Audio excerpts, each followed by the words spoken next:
Hello, my lovelies. Happy Saturday, happy weekend, happy time zones. I'm excited. I hope you've all been well. I know it's been a while since I streamed. A while. It's been since Monday. Because for those of you who are unaware, I didn't stream yesterday, as I usually would, because today is my partner's birthday. But she's going out today, spending the day with family. So I celebrated her birthday with her yesterday, so I couldn't be on stream. So we shuffled things around a little. Friday is normally the day that we do gaming. Just for this 1 week, we're doing the game today. Because I didn't want to miss out on doing the game. Normally Saturdays, after this Saturdays, I'll go back to being miscellaneous. Welcome in Cat, welcome in Green. Can you believe I'm streaming on time? My alarm that I have for myself to tell me when to stream is set to go off at 12:45. And it went off after I don't know, I wasn't even really paying attention to what time it was. I just happened to get up early and then immediately got belittled for, hey, you do the fucking hate, you know, you make the effort, you're like, look, I'm so proud of myself, I managed to get up earlier, isn't that great? And then you get out your room and your mother goes, ugh, you're up early for a change, and it's like, I mean, why'd you have to say that to me the moment I come out of my room? Like, come on. Also, little does she know, I'm not always up that late. Sometimes I will wake up and then stay in my room for hours and none of them know I'm awake yet. Because I'm hiding. They don't know that. I'm hiding. Plant, good morning. I know it's a little earlier than some of you are used to me streaming, but this is the time that I'm supposed to be streaming. I'm supposed to start at 1 PM. It's 12:50 at the moment. I meant to stream at 1. Stuff happened. But I managed to have my lunch on time. Good morning, Plant. I'm sorry that I tagged you in a silly thing in the Discord, but I opened Instagram and there was a reel saying this person was like, I was gifted one pom-pom pudding 10 years ago and now it's become a pom-pom problem, and then it just showed the whole pom-pom pudding collection, and I'm like, I love the phrase pom-pom problem. I'm gonna use that at some point. I'll just be like, oh shit, Julia, we got a pom-pom problem. That's my new, not vocal stim, because I didn't hear them say it, but like, it sounds so silly to me.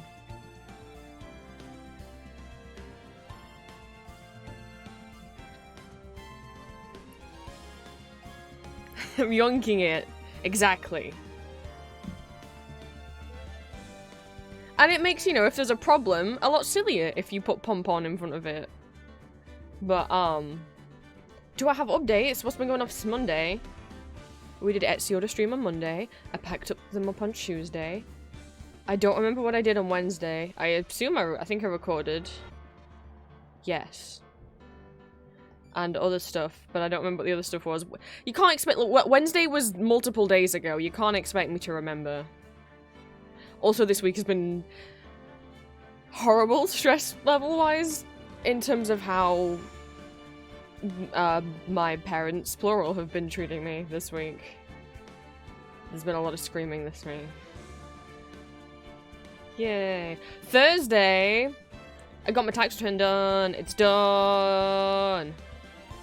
Fuck you, HMRC. Cherry, welcome in. Good morning. Yeah, I got me taxes done on Thursday. And then what did I do? Yeah, and then yesterday I celebrated Julie's birthday.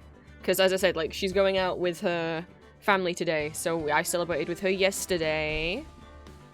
She opened her presents from me. I sent her the little group card. Thank you to everyone who signed it. She got a little bit, she was like, I was like, people sent you, she was like, people shared photos of their cats, and I'm like, yeah, because multiple of you who signed the card decided to attach photos of your cat and was like, here's a photo of my cat. At least like 3 of you did that, and that made her very happy. Went home at 2 a.m. haven't slept since. Oh no, Cherry, I hope you managed to get some sleep. Should really go paper hunting adventure for good printmaking payment. Any paper recommendations would be brilliant. I don't make my own prints. I really want to. My print is just not good enough. It like, because it doesn't have the bottom tray, I can only feed paper in from the back, and this thing rattles the paper around. Like, if I were to try and do like borderless printing, no. If I was trying to have like an even border all the way around the print, as soon as it sucks in the paper, it starts moving it at like an angle, like jostling it side to side so nothing comes out straight. Which is fine for like printing stickers and stuff. But yeah, if I want to sell my own, I normally, when I do prints, I use Doxzoo, DOXZOO, is a printing company in the UK. They print loads of stuff. If you ever need, like, I got them to print my art books for university. Like, they'll print like any kind of paper goods you can think of, like, and they'll bind books for you.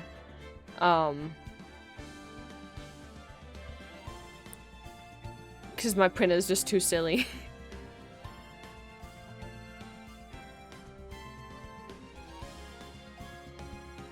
I last minute had an idea of something I want to do with Maury, but it's too late now. But maybe I'll try and do it for the next stream.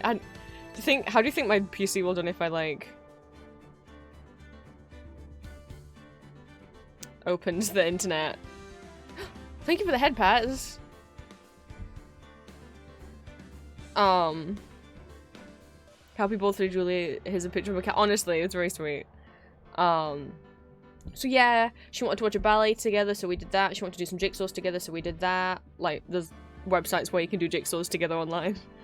And we just chilled on call. She liked her prep. I'm so glad. I got quite a few things, mostly from Comic-Con, but I got her this cardigan and I was so worried that she wasn't gonna like it. I don't know why I was worried, but she liked it, so yay.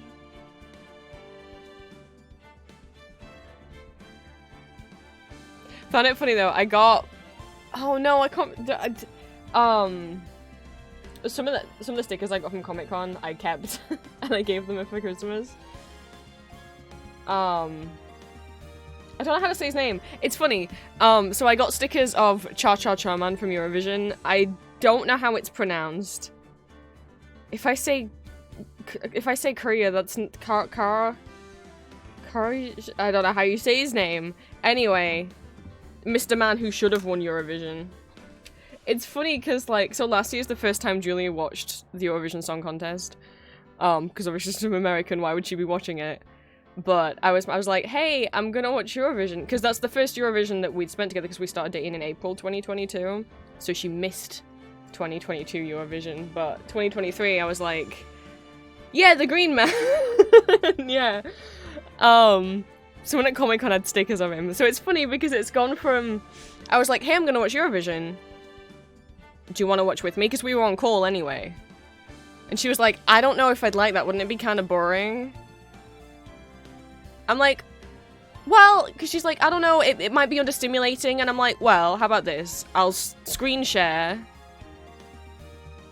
And you can have it on in the background. You know, it's just a concert. It's a silly little concert. And, you know, if you get bored or you don't like it, you can just leave the screen share. And she's like, okay. She ended up being unable to look away. She got so invested. She was so upset that Cha Cha Cha didn't win. And now she, very happily, she was so excited that I got her a sticker of him. Oh, how the mighty have fallen from, yeah, I don't think I'd like the sound of Eurovision, to, she's so invested in it now. I've converted her to the dark side. Oh my goodness. For Americans who don't know, the Eurovision Song Contest is like a massive TV song contest that happens every year. Each country in Europe, and also now Australia, for some reason, have has like one singer or one band from each country represent their country, and then they all compete, and then whatever act wins their country gets to host Eurovision the following year. He should have won. Eurovision's at its best when either the songs are actually genuinely surprisingly good songs and like bops, or two, when they're incredibly silly and stupid and like, you're like, what the fuck am I watching? Those are the two best parts of Eurovision. The worst part is when people just submit ballad after ballad after ballad after ballad, and it's like, this is really boring. No offense to, like, Sweden won again, and I'm just like, this song's boring. But what sucks about the UK's entry is, oh, Great Britain's entry, isn't it? 'Cause, yeah, whatever. Is like, a lot of countries get to vote.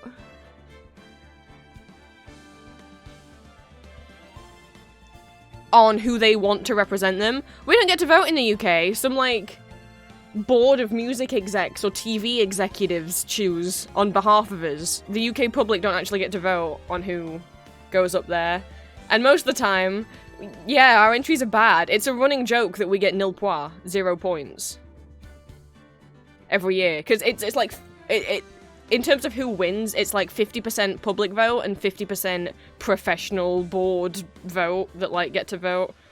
I know, we actually got points last year. Holy shit. I was like, if we get 1 point, then we've done better. But yeah, Cherry, I mean, Alexander Rybak, what a childhood crush. Fairy Tale's a bop. Måneskin winning.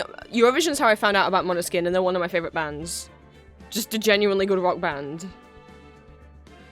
Like, there's no joke there. And then you've got this. Then you've got iconic, silly Eurovision entries.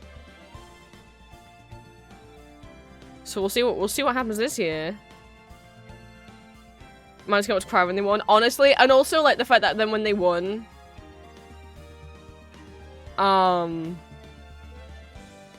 Because after whoever's crowned the winner, they then have to perform their song again. And Damiano, the lead singer of Måneskin, went off and like grabbed one of I can't remember if it was Ethan or Thomas, it was one of the male band members, and he grabbed him and he gave him a big old smooch on the lips. In like and people are like, why'd you do that? He's like, well, because, you know, sadly, there are some countries who take place in the Eurovision Song Contest that are not safe countries for LGBT people to live in, and there's some countries who no longer take part in Eurovision because they're so anti-LGBT, they're like, we're not taking part in Eurovision's pretty camp, you know? It's a little bit gay. So there's some countries who don't take part anymore because they think Eurovision's too woke for them. Which is like, Eurovision's always been camp. But then one of my favourite childhood things got born out of Eurovision, which was, as a kid, and as an adult, I'm so in love with Riverdance, which is an Irish dance show. My mom had the VHS when I was a kid, and I used to wear that thing out. And, because the original version, the original 1995 version of Riverdance is only on VHS. They've never, like, remastered it onto DVD. I don't know why. But that started out as a Eurovision act, kind of, so,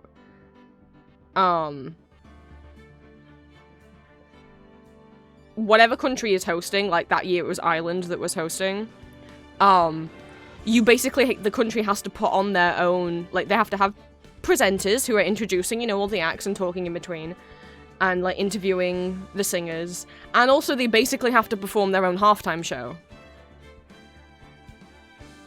And what Ireland did in '94 was Riverdance, and then it got a standing ovation and was one of the most popular halftime acts.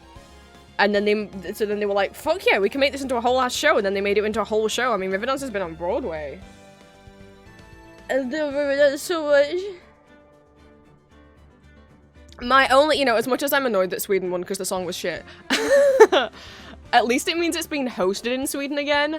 And the last time it was hosted in Sweden, the last couple of times, I can't remember her name, but the the lady who hosted the last 2 times, and last time she hosted with Mans, who had previously won for Sweden. They were so funny. They've got such good chemistry as hosts. So I'm like, you know what? The only good thing about Sweden winning is maybe we'll get to see her hosting again. I would be very happy if she's hosting again. But that's it. That's my Eurovision ramble. Eurovision's in May. I was just mentioning it to Julie the other day, so I'm like, oh, will you watch it again with me this year? I don't know how you watch it if you're outside of the UK, because I just watch it on BBC iPlayer. I mean, well, obviously if you're in Europe, but I mean, like, if you're in America, I don't know if there's a way for you to watch Eurovision live. I guess if you have a VPN. If you don't, I don't have a clue if there's a way for you to watch it live as it happens. Other good thing about being in the UK and watching Eurovision, you get Graham Norton's snarky commentary. So one of my favorite. So each country also will have their own presenter. So they have like some kind of presenter from every country in little booths, and they're commentating on everything, kind of like you sports commentators, right? But for Eurovision, who are talking over and obviously translating things into languages of their own country. Eurovision's always hosted in English, so we don't need the translation, but Graham's there to give snarky, sassy little commentary. The concern that people had he wasn't going to be in the box last time. Yeah, but he got to be on the stage. So we actually got to host Eurovision last year. Insane, because we came... when I say, like, normally we get 0 points, and when I say last year we got a point, we came second. Sam had a good song. Like, not last year, sorry, the year before, right? Because we won the well, we didn't win, we came second. Ukraine came first, but they ultimately decided that they were not able to host for obvious reasons. So they were like, hey, UK, do you want to do it? And I'm glad, I mean, I feel like we could have focused on more UK. I'm glad at least they did have that whole section at the beginning where previous Ukrainian acts all got to perform like a medley, so there was some, like, honoring there. For us to come second, though, was a crazy achievement for us. But that just shows what happens when, like, you have a song that's not boring.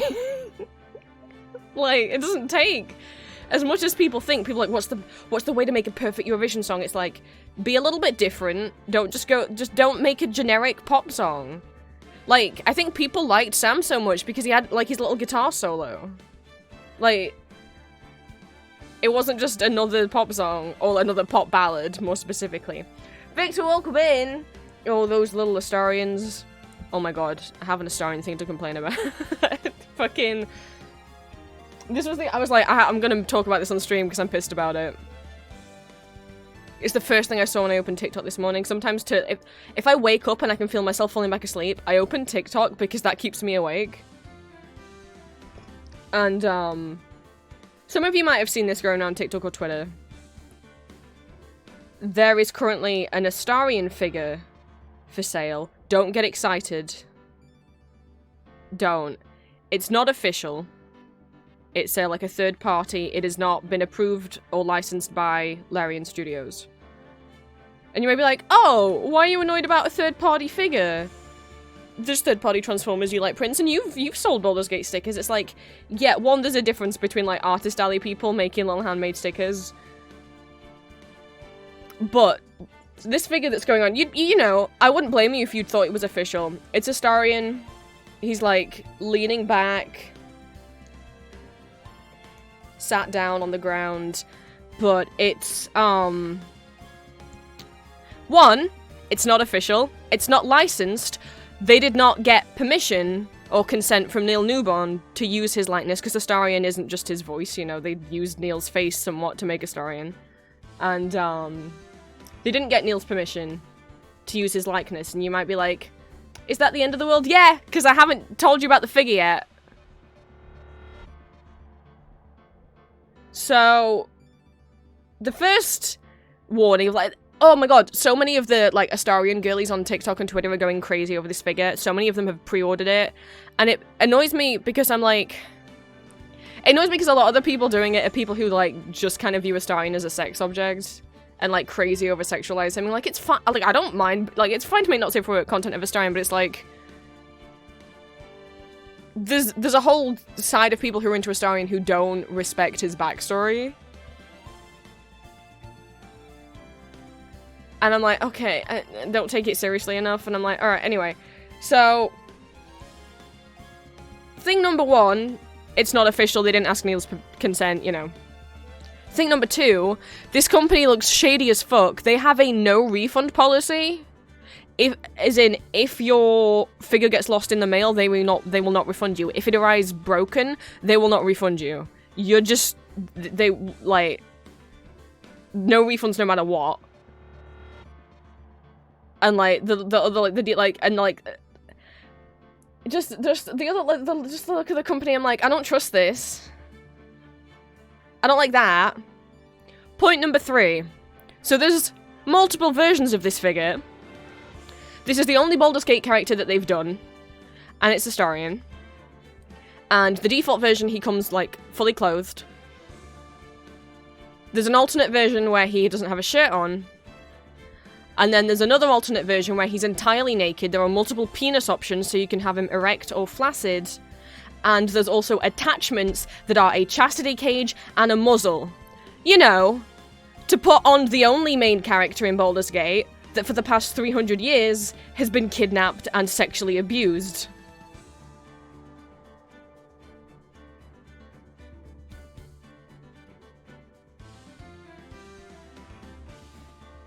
And there's nothing wrong with like making sexual content of Astarion and not safe for work content of Astarion.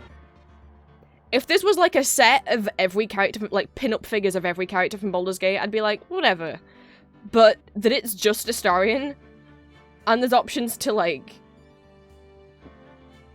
put a muzzle on it, I'm like, I don't like this, given Astarion's backstory.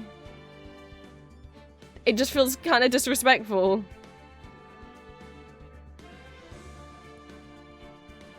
And then this is why it's even worse to me that it's you know, it's one thing to make an unofficial figure. It's another thing to make a nude sexual figure with an actor's likeness without the consent of that actor and mass produce it and sell it. Yeah, Astarion's the white-haired vampire. I'm just like, God, I almost hope Neil doesn't find out about this. I don't know, if that was me, and I'd find out some company was making naked figures of my likeness, I'd feel violated. I know it's only Astarion because he's so popular. Well, I mean, to be honest, actually, the official stats of Baldur's Gate, Astarion's actually not even in the top 3 of who was romanceable, and I think it's because, like, the part of the fandom that we're in, I think we forget that, like, there's cishet men who play the game. I think the top 3, isn't it? Shadowheart. Is it Shadowheart and It's not Shadowheart, Lae'zel Karlach, is it? I can't remember. Yeah. But, you know, Astarion's got a big old fandom who are hungry for merch. It's a shame that Larian isn't making much official merch or any official merch. I've heard some people say that the company that owns Larian are just known to not market their games well. It feels ridiculous that,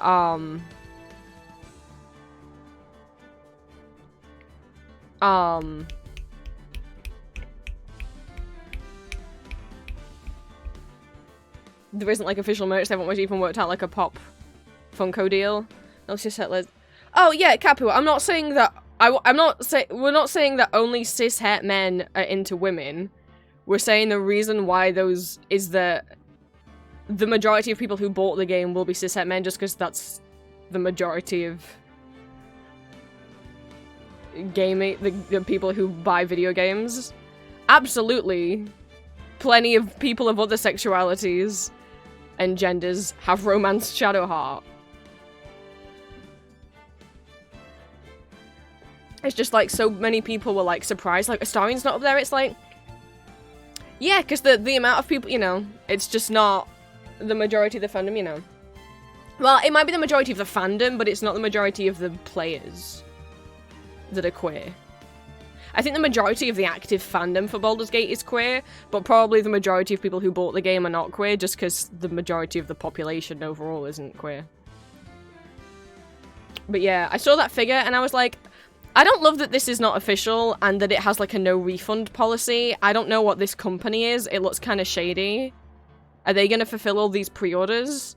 Like, have they ever sold this many figures before? Like, people are going crazy for this Astarion figure. I'm nervous about what the quality of this figure will be when it's mass-produced. If it doesn't look like the picture, you don't get to refund or return it, you know? And then the fact that it's not even a lewd figure. It's completely, you can get it completely naked. And Neil had no way of consent. It just feels weird. Like, if it was a lewd figure, I'd be like, alright. But the fact that you can have him naked. Oh. Feels like the actor should have had some say in that. Like, you know, you can make a naked Astarion for yourself. It's just weird to have a company mass producing that. I mean, I've seen ones of anime figures with anime, not fully cartoon, not designed to look like... Yeah, most completely nude figure... Like, when I say nude, I mean it includes genitalia. Because obviously, Barbie's technically nude underneath anything, underneath everything, you know? But I'm talking like, this Astarion figure is nude and has a penis. Right? The only nude figures I know with genitalia, yeah, is like anime ones. It's strange. To me. But regardless of all that, regardless of that they've done it to the one character who, like, it's a bit weird to do it to, regardless of the fact that it's naked and very sexualized and Neil didn't get to consent and Larian didn't get to consent, even if it was a normal, not lewd, fully dressed figure of Astarion, I'd still be like, be careful. This is a small company. I don't know what their reputation is. Apparently they have sold figures before, I think. But it's not like a big major company, and it's like... That whole no refund policy makes me nervous. I don't know if they've ever dealt with selling figures on a scale like this before, if as many people are tweeting about it or buying it, or even just a fraction of those people are buying it. Even if it wasn't a not safe for work figure, I'd still be like, be careful. I don't want you guys to get scammed. And I'm not saying that the company is scamming people. I'm saying I don't know whether they are or not. But if they've not fulfilled orders to this scale before, I don't know how they're gonna do it. I'm nervous that... I mean, you even see it with companies that make anime figures consistently for a living. Sometimes you just get one and the paint job's a little wonky, you know? It makes me nervous, is all. Even if it was a safe for work figure, I'd be like, I don't know that this company has enough reputation for me to trust giving it. Oh, I didn't tell you guys how much it cost. Oh.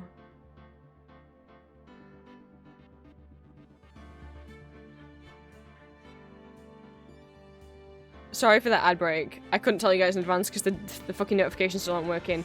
So, what I was saying was, for those of you who aren't subscribed and got the ads, even if it was a safe for work figure, I would still not promote it. I'd still warn you guys because I'm concerned about whether or not it could be a scam. Because this company is not a big company, it's a little company that I don't know what their reputation is. The no refund policy worries me. They're based out of Australia. I don't know. I don't know if they've ever dealt with this many orders. If you get your figure and it's, you know, I don't know what the consistency is going to be like. If they make a bunch of these figures, is the paint job going to be consistent?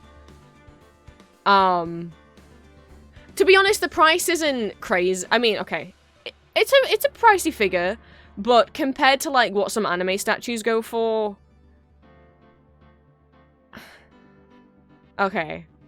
It's $400.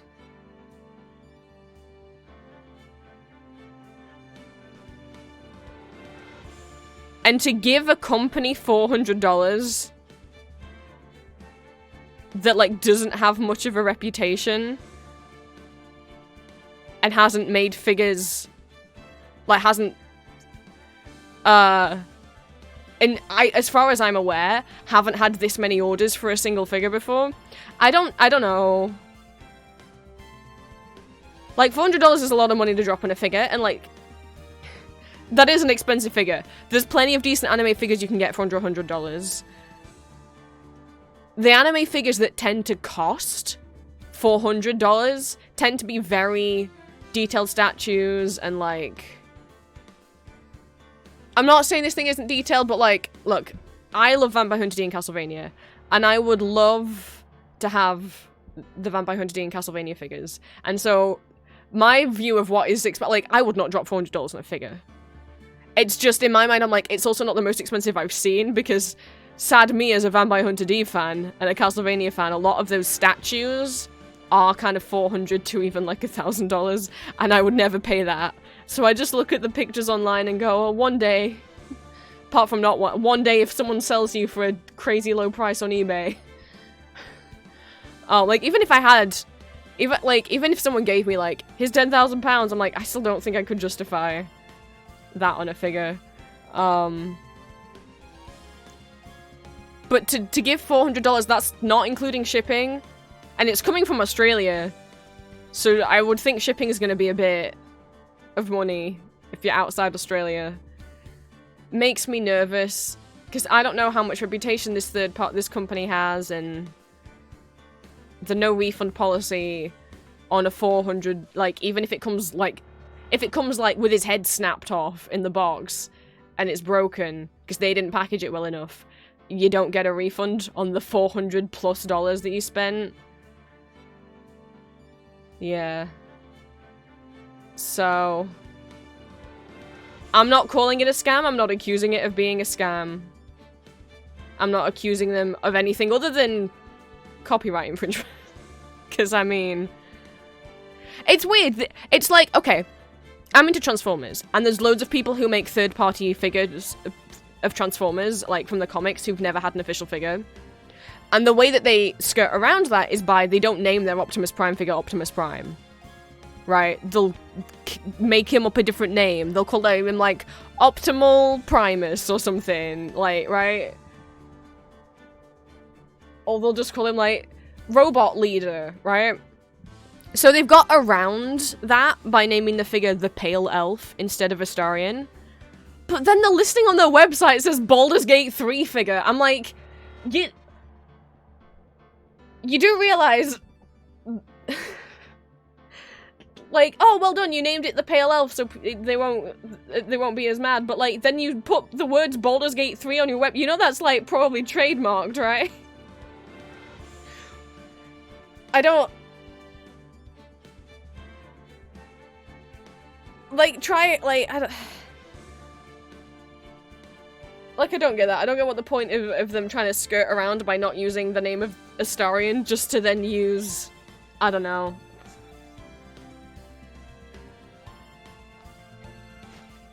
I'm not accusing the company of anything. Take everything with a grain of salt. But I couldn't endorse, but it was just in case you guys have seen that figure around. Please know it's not official, and Larian and Neil Newbon weren't able to give consent or licensing to it, and it's a lot of money to drop on a figure from a small company with a no refund policy. So maybe don't buy it. And maybe don't, like, retweet tweets gushing about it.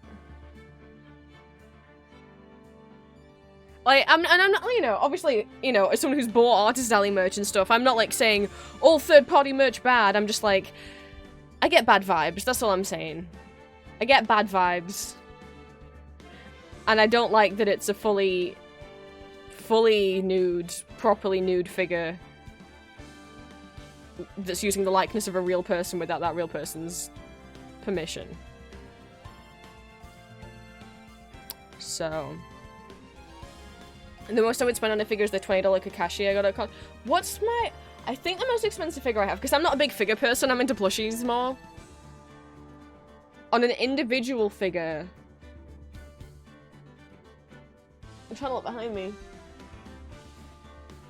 Because a lot of the time when I get figures, I normally kind of find them for like a steal secondhand. I think the most expensive is I have one of the NECA Symphony of the Night, so what was that, 96? Castlevania figures. He was 25? 30? Secondhand. I found him in a used figure store at Comic-Con. Those things go for like $200+ on eBay. Or £200+ on eBay. So to find it for like 30 was a steal. He's missing a couple pieces, but he's mostly intact. I felt like the luckiest guy in the. I was like, no way. That's a NECA. That's one of the NECA Castlevania figures.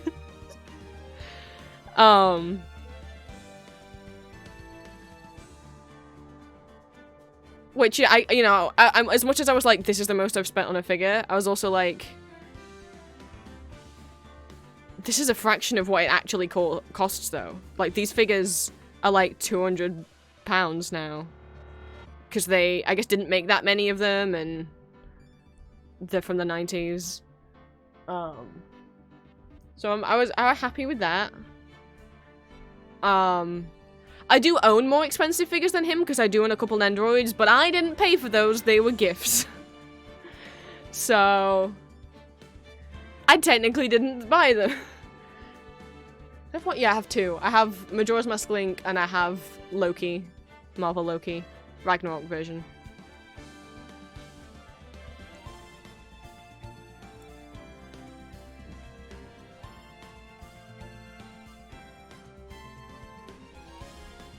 That was my rant. I saw that this morning first thing and I was like, I gotta tell stream about this because it's pissing me off. And also, knowing how many of you are also into Baldur's Gate, I was like, I don't want you guys to see it and think it's official and risk buying it and then it either not arrive or it arrive but not be like the picture, you know? Like, man, I don't really like Funko Pops, but if Baldur's Gate did, I'd get a start, like, the only time I get a Funko Pop, I just don't like how they look, is if it's like, I love this character and there's no other affordable figures of this character, or no other figures. I've got a Funko Pop. They make Funko Pops the most random thing. I've got a Funko Pop of Thomas Sharp from Crimson Peak. Do you think anyone else has made Crimson Peak figures? Not to my knowledge.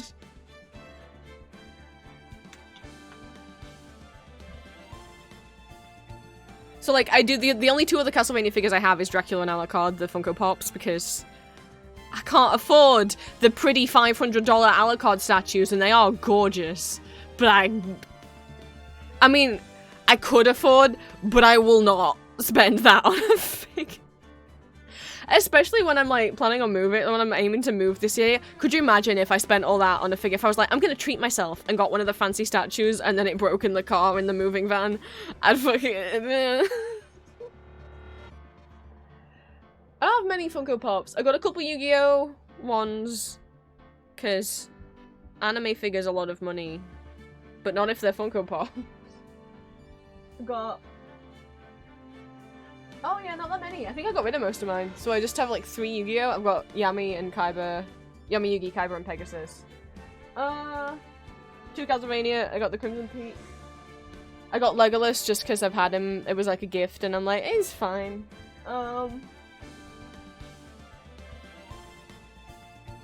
And Inigo Montoya from The Princess Bride. And I think that's all I've got now. I used to have more. Oh, I've got more on the Marvel shelf. Only 2 though. I've got both of the different, there's 2 different Spider-Man Noir Funko Pops. I've got both. They don't look so weird because he doesn't have the, you can't see his Funko Pop eyes. He's just a big-headed Spider-Man. He's got the mask on. So, you know. The difference is one of them is wearing a hat and one of them isn't.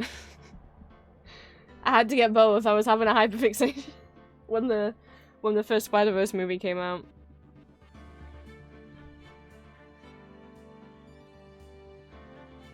But yeah. Anyway, that's what I wanted to rant about. Thank you for listening. Thank you, Cherry. Pop off my leash. Maybe I should get better at 3D sculpting, make my own bloody figures feel so tight. Honestly, there's someone, I think, there is someone on TikTok, I can't remember if they 3D printed and painted Astarion, or if they sculpted him. I know there's someone who's been making custom Funko Pops of Astarion. Like, buying Funko Pops and then repainting them, and adding little extra sculpted bits on. Come on, Larian, where's our official merch? You got Game of the Goddamn Year. What are you doing? It's like fucking... But I've seen some people say, I can't remember the name of the company that like owns Larian or whatever, that apparently they're just always been shit at marketing. Which, it feels like Arcane all over again. It feels like getting into Arcane all over again and being like, where's the merch? And then hearing, oh, Riot's always been shit at doing merch. They're shit at marketing and making physical merch of anything that they own. It's like, oh, great.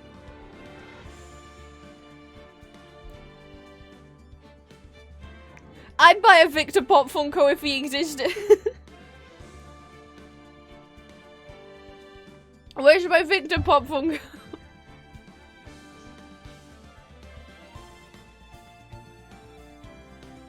I think I've teased you guys with the music long enough. There's my rant for the day. And this is what's been on in the background. I did want to see if I could open these, but I don't know if my computer will like it. But praise be upon Ace Attorney. I opened it before stream just to see how my PC would handle it. And also, to make sure that ideally, there was a windowed mode. It instantly opened in windowed mode. I could kiss Ace Attorney. Instantly opened in windowed mode. And in 720, so it didn't take up my whole screen. What a blessing. Compared to, we just finished Alice Maz Returns, which has no windowed mode, and no way to tab out of the game. So, once I was in the game, I then couldn't do anything in OBS, couldn't do anything in chat. And the fact that I opened this game instantly windowed, and instantly, for me personally, I don't like playing games full screen. I don't like playing a full screen game being this close to my monitor. It's too much for me personally. I don't know how people do full screen games. I like to make it smaller. And it just opened like that, and I'm like, oh, you beauty. Can you imagine what it's gonna be like to play a game that isn't gonna glitch on me every 30 minutes? I don't know the feeling anymore.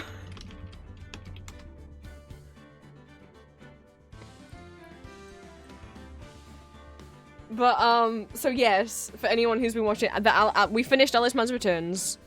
If you want to catch up on, we played both games in the series, so American McGee's Alice or Man's Returns, if you missed any. All of the previous streams are up on my VODs channel. We're done with Man's Returns, so if anyone's been dipping out of Friday streams because Man's Returns is too triggering, which, honestly, understandable, no more! Streams are safe unless you don't like Ace Attorney. That's fine. I'm not gonna, like, post, like, a trigger warning list for Ace Attorney, because I feel like people kind of know what to expect. We're solving mysteries. Some of those mysteries will include murder, but it's not, like, gore. So, you know, it's not a horror game. I'm trying to do something. I thought about this after I already started stream, so I was like, wait, because you know how I gave Maury the little hat for Christmas?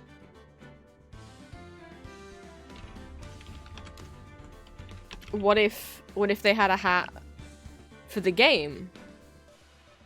It would be like, well, there isn't an Ace Attorney hat. No. But what we is doing is we is investigating crimes. Green. A little Sherlock Holmes, a little Deerstalker mayhaps. It's not facing the right way on his head, but what do you think? It's perfect. I think that's just gonna be the thing now. We're gonna decorate Maury like a Christmas tree every time we do something new. Maury's right here.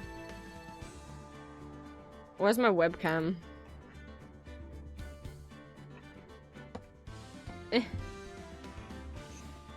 This will look silly. I've got it facing upwards. He's right here. As always, how would we stream without you?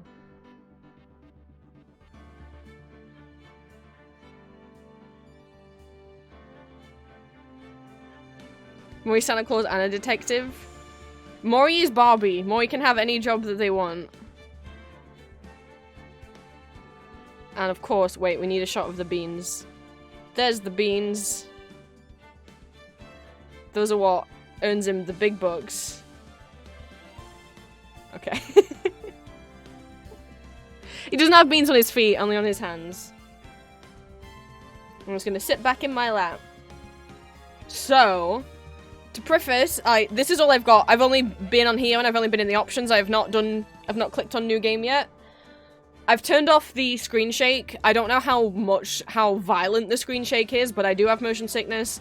So I've turned off the screen shake because it was an option and I was like, probably just to be on the safe side. But that's the only thing I've messed with. I've never played any of the Ace Attorney games. I've only watched GameWorks play a little bit of like the first case. Please do not spoil the game for me.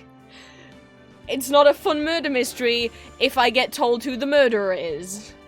So, no spoilers please, as always no backseating. If I want help, I will ask for it. I don't know how prepared I am to inevitably end up with a... I don't know. We'll see if I end up with a hyperfixation on Phoenix Wright. We'll see if I end up with a crush on Edgeworth. I already think he's gender. I already think he's fine. This could go very badly for me, and by badly I mean I could have a new blow by the end of this. So, but I love puzzles. I love murder mystery solving stuff. Platforming in American Mickey's Alice was not my strong suit, but putting clues together. I was raised on Scooby-Doo, and I had I had this PC, Agatha Christie Murder on the Orient Express game, and I used to play a lot of those hidden object puzzles growing up. Those like big fish games. Hopefully I can do this. I didn't grow up on Scooby-Doo Showdown in the Ghost Town CD-ROM just to fail at Ace Attorney.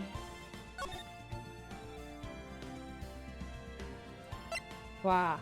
We're starting with the first one. I assume it's starting me off on the first one. Right, I'm seeing. Yeah.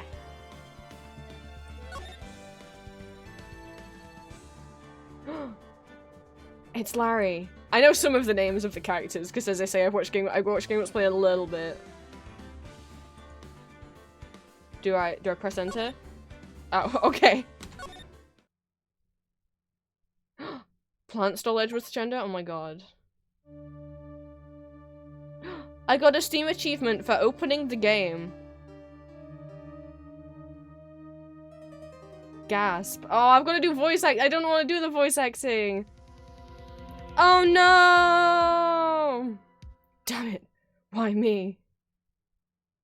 I can't get caught. Not like this.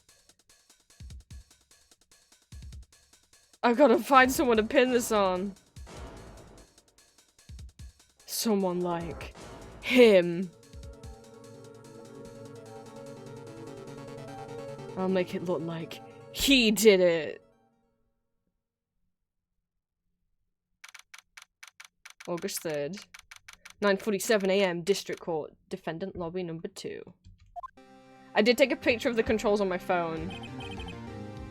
Oh! We'd be like, I only do the voices! You're only doing the voices? Prince, aren't you a voice actor? Look, I don't do that. Doing voices live makes me nervous.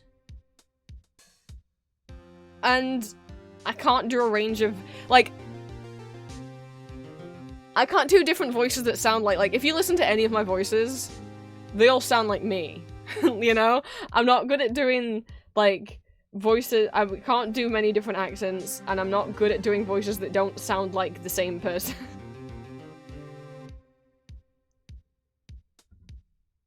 God damn it! This is the only reason why I don't play games like these on stream, is because I'm like, I know not everyone. I'm like, oh, what if they expect me to do the voice acting and then I can't do the voice? Because they're not voice acted. A bonk happened. It sure did. We're straight into this. But we already know who done it. We just gotta prove. Well, Phoenix doesn't know. We know, but Phoenix doesn't know. Boy, am I nervous. Hang on. Okay. I don't know how to do voices! Oh, this is a terrible idea. You can do the voice acting if you want to. I can't really avoid doing it. I can't not read out what's on the screen. I forgot. I think it's just because I haven't done a game where I've had to read out lines in a while. I did it fine with Smile For Me and Undertale. It's just been so long that, like, because obviously with the 2 Alice games I didn't have to do any, and with the Stanley Parable I didn't have to do any, that I'm like, it's been like it's been over a year. It's like a year since I finished Smile For Me. That's the last time I did any, like, had to read out in-game dialogue. Taking my cardigan off, it's too dang warm.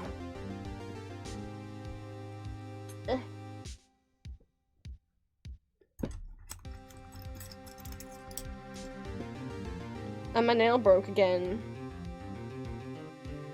I don't want to cut them yet. I like growing them as long as I can. And then they eventually start breaking and I have to cut them. Because my fingers are so short. I like growing my nails out. So it makes my fingers look longer. That's the trick. Oops.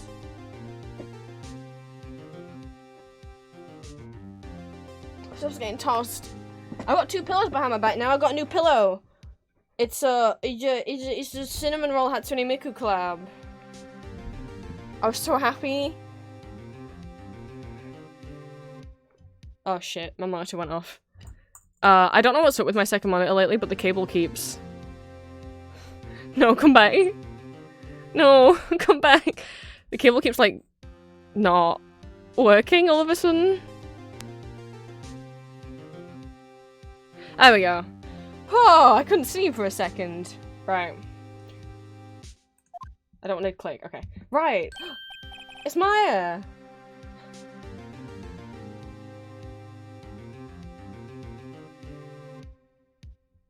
I mean, I think we just do it without any special voices. Even without giving them different voices and accents, I still have to act it. Like, I can't, like... Even if I'm not giving them separate voices, I can't not be acting out the I'm not, like...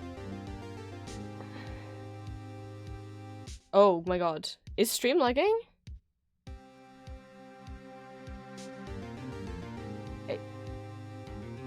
On my end, OBS is showing that it's... Should I have turned the quality for the game down? I've left it at 720. I figured that would be okay. It's not just like there's 3D graphics in the game. On my end, OBS is, maybe I should have done a test stream. Is it fine for you? On my end, my OBS capture that I can see my stream within OBS is, like... It doesn't say we're dropping frames, everything says it's fine, but the actual, like, what I can see on my end of my stream video is, like, very choppy. It's not lagging, but it's just, like, missing frames, but it doesn't say we're missing frames. Oh yeah, it's fine. Okay, I opened Twitch up on my phone, it's fine. That's weird. Alright. Well then.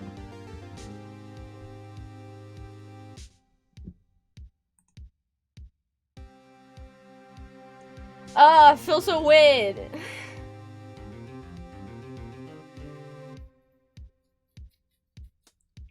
Sorry, I don't mean to drag this out. I don't want to have an anxiety attack on stream. It's been a long time since I've had- and then you're like, you have to do the acting. No, but even if I don't give them different voices, I've still got to read it out loud. I'm not good at reading out loud. Ha! I've got to get over it. Once I do one stream, I'll be fine. It's just because it's been a year since I've done it. It's like with karaoke. Every time it's been like a few months between a karaoke stream, I get so nervous before doing that first song. I feel so horrible before doing the first song. And then once I've done the first song, we're fine for the rest of the stream. Oh! By the way. Then after I've got that first song out of the way, then I'm fine for the rest of the stream. We're currently 1 follower away from 600. We're at 599 followers. Once we hit 600, I will be doing another karaoke stream to celebrate. You guys will be requesting songs for me to sing. I don't know how we got... We only hit 500 in October. This is the fastest I've ever gained 100 followers on Twitch. Thank you guys so much. So 1 more and karaoke stream, and then once we hit 750, we'll do another subathon with more karaoke and more rewards and more giveaways, art giveaways and whatnot, and more OC merch. I guess next round we might get silk and satin merch. We shall see, we shall see. But yeah, thank you guys. That's crazy. I think in all of 2023 I gained like 250 followers, and now in like, what, 2 months I've gained 100? 3 months? I can count. Wow. Oh, and also for anyone who also follows Julia. Oh, I meant to give Julia a shout out because it's her birthday today.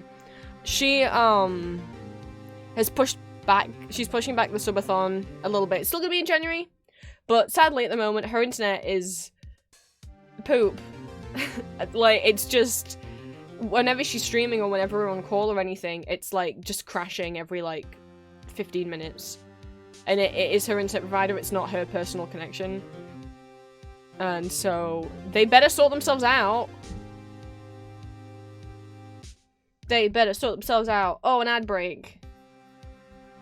I swear to God, I don't know what's wrong with the settings for this. It's letting me know when an ad break is happening. It's meant to tell me a minute in advance before every single ad break so I can tell you guys. And it's doing that for the very first ad break of the stream that happens while we're in the starting soon screen. And then it never does it again. It only does it for the first ad break of the stream, and then it never does it again. I don't know why. Right. Hi, Chief. Oh, wait, enter. There we go. Phew. I'm glad I made it on time. Well, I have to say, Phoenix, I'm impressed. Not everyone takes on a murder trial right off the bat like this. Says a lot about you. And your client as well. Thanks. Actually, it's because I owe him a favor. A favor? You mean you knew the defendant before this case? Dang right, this is the little bit that I know. I only watched gamers play a bit of case 1. I mean, well, as we just saw. I wonder if they showed us that bit because this is the first baby case. Why is my headphone hurting? Oh, I've got like a spot on the back of my ear. That's not good. Yes. Actually, I kind of owe my current job to him. He's one of the reasons I became an attorney. That's news to me. I want to help him out in any way I can. I just really want to help him. I owe him that much. Shall I make Phoenix more northern? Here's the thing. Oh, the music stopped. I'm just gonna leave Maya blinking forever. Oh my god, I completely forgot what I was gonna say. I was gonna say it and then the "it's over" happened and I'm like, ah, that scared me. I love that I said "here's the thing" and then immediately forgot what the thing was. Oh, that's very me.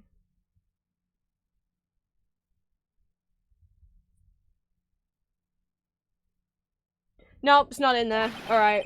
It's over. My life, everything. Oh, I remember what I was gonna say. It's like, I'm not gonna do American accents.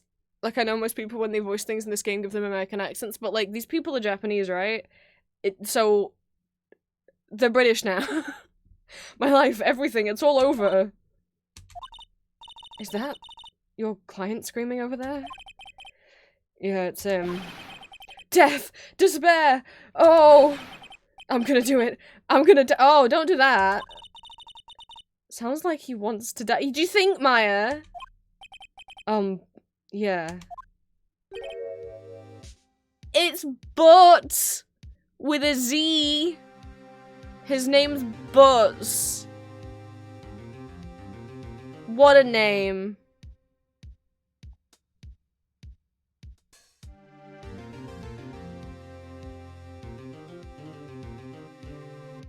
Nick! Hey there, Larry. Dude, I'm so guilty. Tell him I'm guilty. Why would we do that? We're defending you. But no. I don't want to read it. I don't want to give you the death sentence. What? What's wrong, Larry? Oh, it's all over. I'm finished. Finished. I can't live in a world without her. I can't. Who took her away from me, Nick? Who did this? Oh, was the dead person his girlfriend?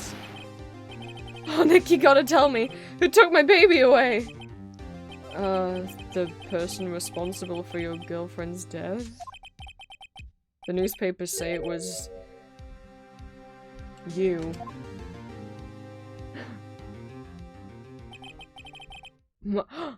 His name is Phoenix, right? Here's the story. My first case is a fairly simple one. Because I'm just thinking, Edgeworth needs to be posh, right? I mean, he has to be posh, right? A young woman was killed in her apartment. The guy they arrested was the unlucky sap dating her. Larry Butts. My best friend since grade school. I don't know what age grade school is, but okay. Our school had a saying, when something smells, it's usually the Butts. In the 23 years I've known him, it's always been true. He has a knack for getting himself in trouble. One thing I can say, though. It's usually not his fault. He just has terrible luck. But I know better than anyone that he's a good guy at heart. That, and I owe him one. Which is why I took the case, to clear his name. And that's just what I'm gonna do. August 3rd, 10 AM. I don't remember, is this the same day? I don't remember what the date was before. They can't expect me to remember that. Oh no. I'm realizing my one weakness in this game. My memory problem. Court is now in session for the trial of Mr. Larry Butts. Oh, a professional judge saying the word Butts. The prosecution is ready, Your Honor. The, Phoenix, come on! You can't, You know that you're called the defense, right? The, defense is ready, Your Honor. Mr. Wright. This is your first trial, is it not? Yes, Your Honor. I'm, a little nervous.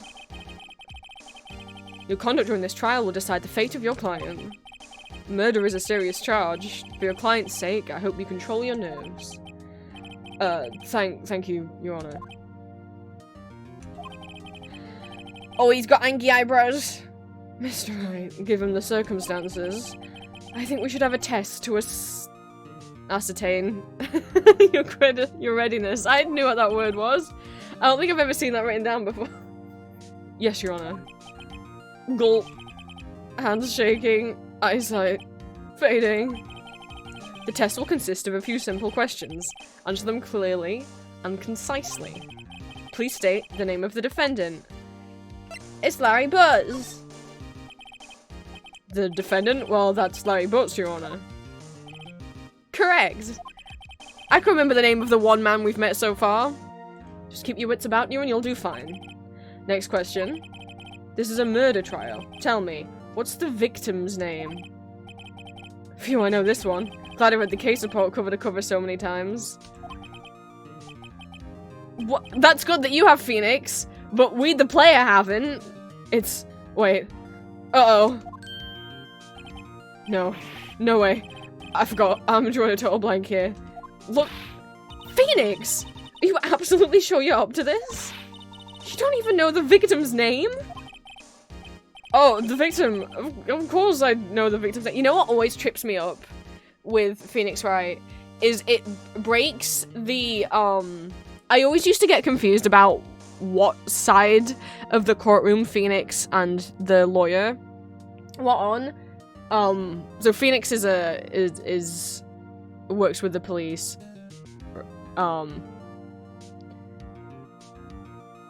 It breaks the 180 rule, which is a rule in, like, film theory.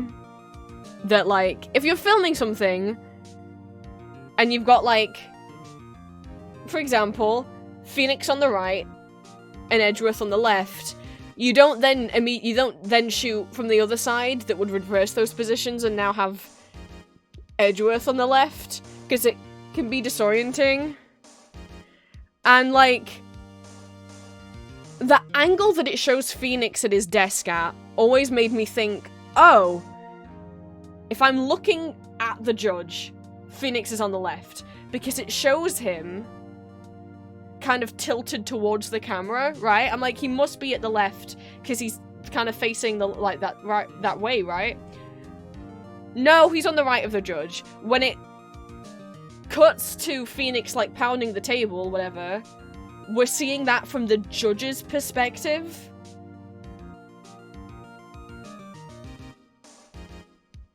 Because obviously, then when it zooms out, you can see Phoenix is actually on the right side of the courtroom.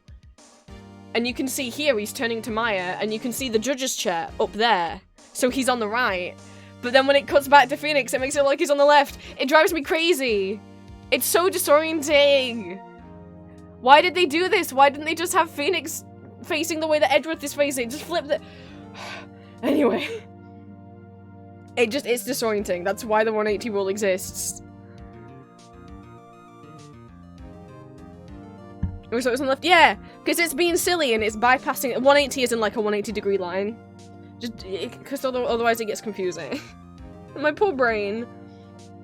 Oh, the victim. Of course I know the victim's name. I... just forgot. Temporarily. I think I feel a migraine coming on. Look, the victim's name is listed in the court record. Just press tab and check it any time.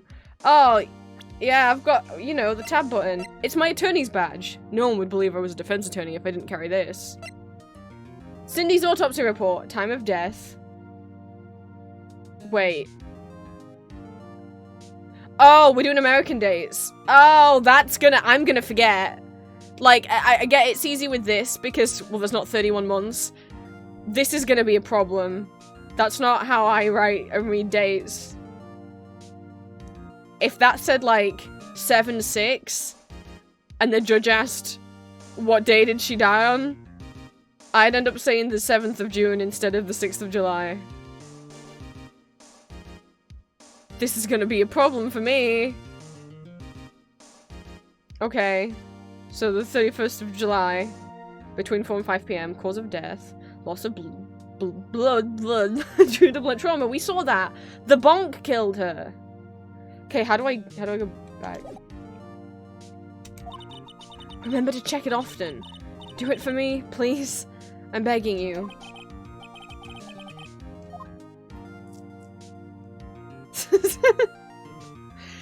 Am I gonna help if needed? I mean, it's unlikely that situation's gonna occur because if I misread the date, then I'm just gonna misread the date. I'm not gonna ask. I'm not gonna remember to ask. Guys, what does the date say? Because I'll just assume that I'm correct. I guess in this one instance, I don't allow backseating and people to, like... Backseating is in... Don't tell me what to do or tell me how to play the game, let me figure it out. But if I do read the date wrong, you are free to correct me. Is it Mia Fey? Is it Cinderblock? Or is this Cindy Stone? The victim's name is Cindy Stone. Correct. Now, tell me, what was the cause of death? She died because she got bonked! She got bonked too hard. She was struck once by a blunt object. Correct. You've answered all my questions. I see no reason why we shouldn't proceed. You seem much more relaxed, Mr. Wright. Good for you. I can't do old man voice, so you deal with this. Thank you, Your Honor, because I don't feel relaxed, that's for sure. Well then. First, a question for the prosecution. Mr. Payne. Yes, Your Honor. I want to give him the nasal voice. I don't, like, I'm not good at doing a nasal voice. I gave it to Alphys when we did Undertale, but, like, there's no reason why I would ever pull that out for one of my OCs. It's not a very ASMR-ish kind of voice. As Mr. Wright just told us, the victim was struck with a blunt object. Would you explain to the court just what that object was? The murder weapon was the statue of the Thinker. It was found lying on the floor next to the victim. I see. The court accepts it into evidence. It's a tiny statue of the Thinker. Hey game, do you want to credit the sculptor behind the Thinker? Because yes, I did art class, but I forgot off the top of my head. Do you want maybe credit? It's in my inventory. Right. Be sure to pay attention to any evidence added during the trial. That evidence is the only ammunition you have in court. Well, not really, and also any of the evidence that we gained, like, prior to the trial. Like, hopefully the police got some evidence before they opened the case, otherwise how the like, that's worrying. I get it, I'll use tab. Mr. Payne, the prosecution may call its first witness. The prosecution calls the defendant, Mr. Butts, to the stand. Oh, that's not Maya. I thought it was Maya because it showed Maya. Shit. Chief, what do I do now? Pay attention. You don't want to miss any information that might help your client's case.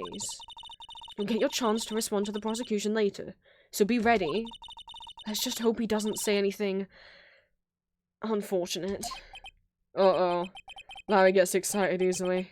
This could be bad. I think it's gonna be bad.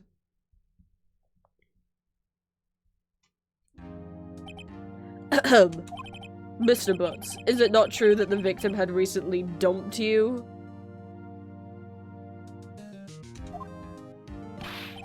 Hey, watch it, buddy! We were great together! We were Romeo and Juliet! Cleopatra and Mark Antony! Didn't they all die? They did! I mean, technically Phoenix everyone, but yes, they all, like, died because, like, died in unfortunate ways. Yeah, Mia, don't we have fingy prints? Didn't we fingy print the statue? Was Larry Butts' fingy prints on the statue? I wasn't dumped. She just wasn't taking my phone calls or seeing me. Ever. What to you anyway? Mr. Butts, what you describe is generally what we mean by dumped. In fact, she completely abandoned you and was seeing other men. She just returned from overseas with one of them the day before the murder. What do you mean, one of them? Lies! All of it, lies! I don't believe a word of it.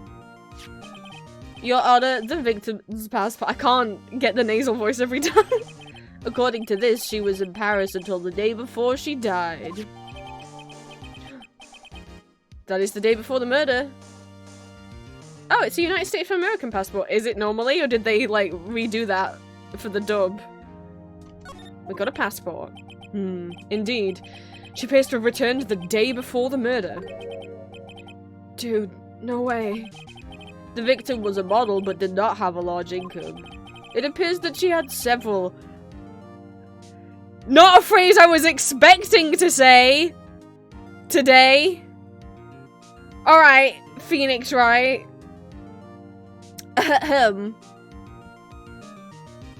It appears that she had several sugar daddies.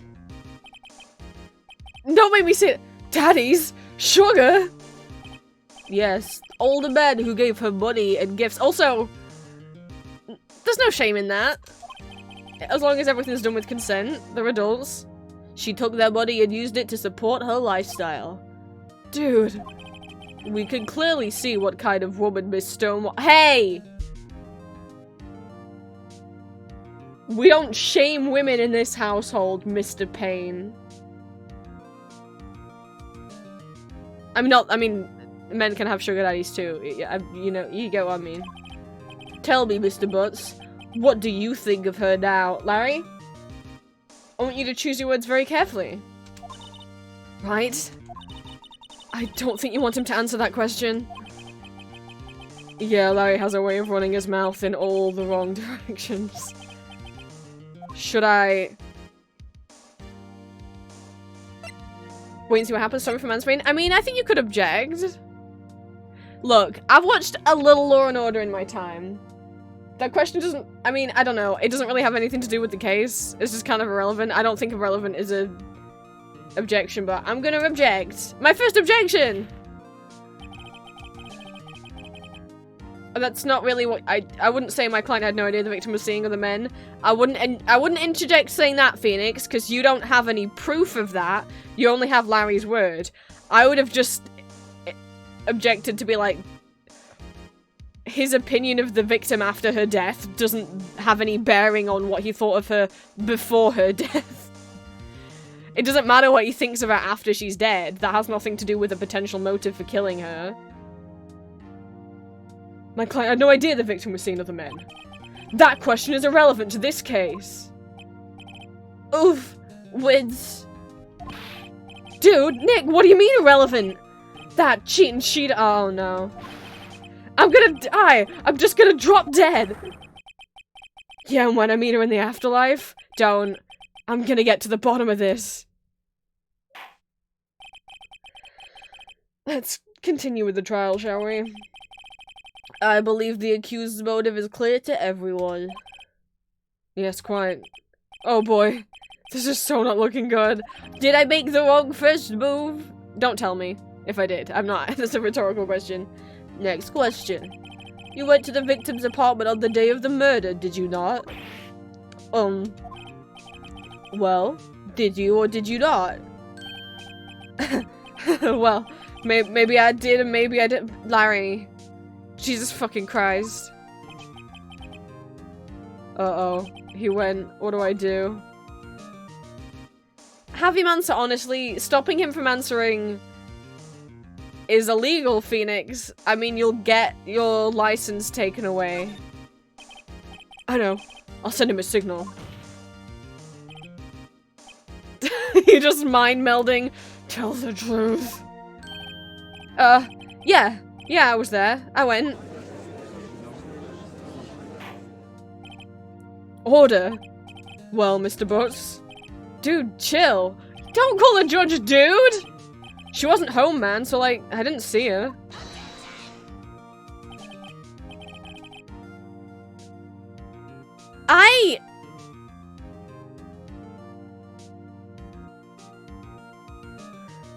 What was that voice? I'm aware that the objection lines are voice acted. It's not like, objection! Why was that one like a screaming bird? Objection! What was that? Is that what Mr. Payne sounds like? A child? Your Honor, the defendant is lying. I mean, okay, she was home, but like, he didn't know that because I'm assuming she was already dead and she didn't answer the door. Lying? The prosecution would like to call a witness who could prove Mr. Butts is lying. Is it the murderer, perchance? Well, that simplifies matters. Who is your witness? Also, dude, if all you have to refute Larry's testimony is a witness, then that's just someone's word against somebody else's word. That's not hard evidence. That's just... he said, she said. The man who found the victim's body just before making the gruesome discovery. He saw the defendant fleeing the scene of the crime. Or he's the one who killed her. I mean...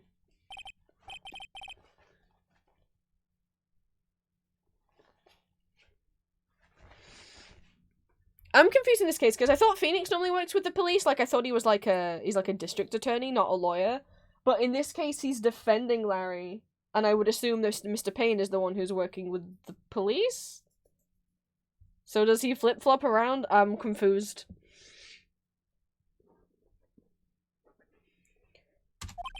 Mr. Payne. The prosecution may call its witness. Yes, Your Honor. This is bad. On the day of the murder, my witness was selling newspapers at the victim's building. Please bring Mr. Frank Sarwit to the stand. Oh, that's true. He does owe Larry a favor. Oh, what a surprise! Mr. Sowett, you sell newspaper subscriptions, is this correct? What a trustworthy phase. Oh, yes, newspapers, yes. Mr. Sowett, you may proceed with your testimony. Please tell the court what you saw on the day of the murder. Witness testimony. Oh, is this being recorded? Is that why we're getting the flashing testimony thing? Like as a camera recording? I was going Oh, that's not the lawyer. I was going door to door selling subscriptions when I saw a man fleeing the apartment. I thought he must be in a hurry, because he left the door half open behind him. Thinking it strange, I looked inside the apartment. Then I saw her lying there. A woman, not moving. Dead! I quailed in fright and found myself unable to go inside. I thought to call the police immediately. However, the phone in her apartment wasn't working. I went to a nearby park and found a public phone. If it wasn't working... But Larry kept calling the phone, right? I remember the time exactly. It was 1 PM. She died between 4 and 5. Like, dude! I get maybe they're doing this to, like, try and make the first one easy on you. If you're gonna lie about when you find the body, you do know that... Does he just not know that scientists can work out time of death? Scientists. Sorry. I forgot the word. I watched Silent Witness. I forgot the name. No, I've watched you. No, I've watched like every episode of Silent Witness. I forgot the word for the doctor who does autopsies. Oh no! Oh no, not forensics though. There's a specific name. Oh no. Oh no. I'm googling Silent Witness. Pathologist! That's the word I wanted!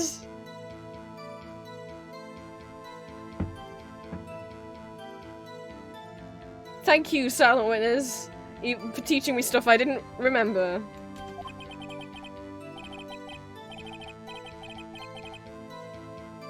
I assume I'm not allowed to object midway through. At least, the game hasn't told me I can do that yet. The man who ran was without a doubt the defendant sitting right over there.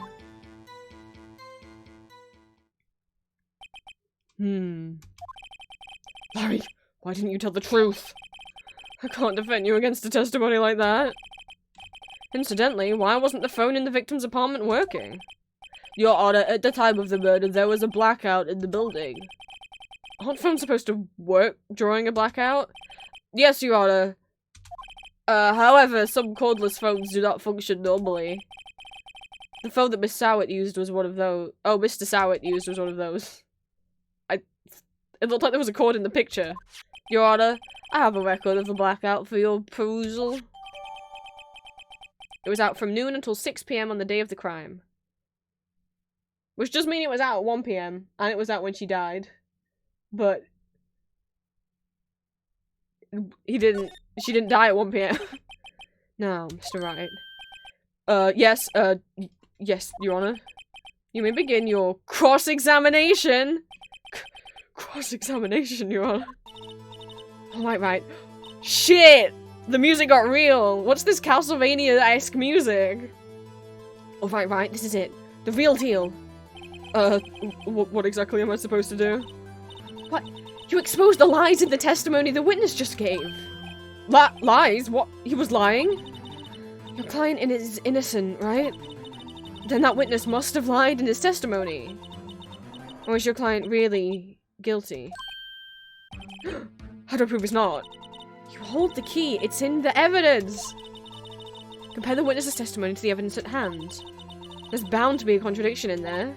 First, find contradictions between the court record and the witness's testimony. Then, once you've found the contradicting evidence, I'm not good at reading out loud. Present it and rub it in the witness's face. Okay. Open the court record with a tab. Then point out the contradictions in the testimony. Should I press tab instead of... Okay. Cross-examination. Selling subscriptions when I saw a man fleeing. That's fine. Thought he must be in a hurry because left the door half open. That's fine. They saw us inside the apartment. That's fine. I saw a line there. A woman. No, yeah, she's dead. Blah, blah, blah. Unable to go inside. Although... Did you not leave any fingerprints?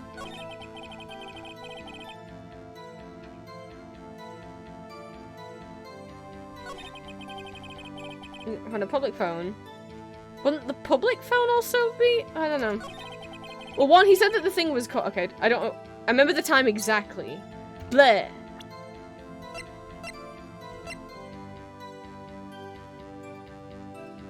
That would have been before she died. There's the classic one. You found the body at 1 PM. You're sure? Yes, it was 1 PM for certain. Frankly, I find that hard to believe. Yay, we're getting the classic animations. He's got the little paper tap tap. Your statement directly contradicts the autopsy report. The autopsy notes the time of death was sometime after 4 PM. There was nobody to, no body to find at 1 PM. How do you explain this 3-hour gap? Oh, that. Oh, this is trivial. The witness merely forgot the time. He said he was certain. After his testimony, I find that hard to believe. Mr. Sarwit, why were you so certain that you found the body at 1 PM? Gee, that's a really good question. Great job, right? Way to put him on the spot. That's all you have to do. Point out contradictions. Lies always beget more lies. See through one, and the whole story falls apart.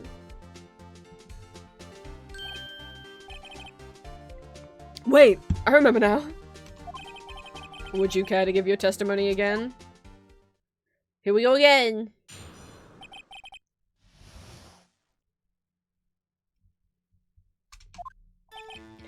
You see, when I found the body, I heard the time. There was a voice saying the time. It was probably coming from the television. There was a blackout! Oh, but it was 3 hours off, wasn't it? I guess the victim must have been watching a videotaped program. That's why I thought it was 1 PM. Terribly sorry about the misunderstanding. Stinky little liar. I see. You heard a voice saying the time on a taped program. Mr. Wright, you may cross-examine the witness. Right. You know what to do. I've got this. We've got this one, Phoenix. The ding-dang TV shouldn't have been working at all.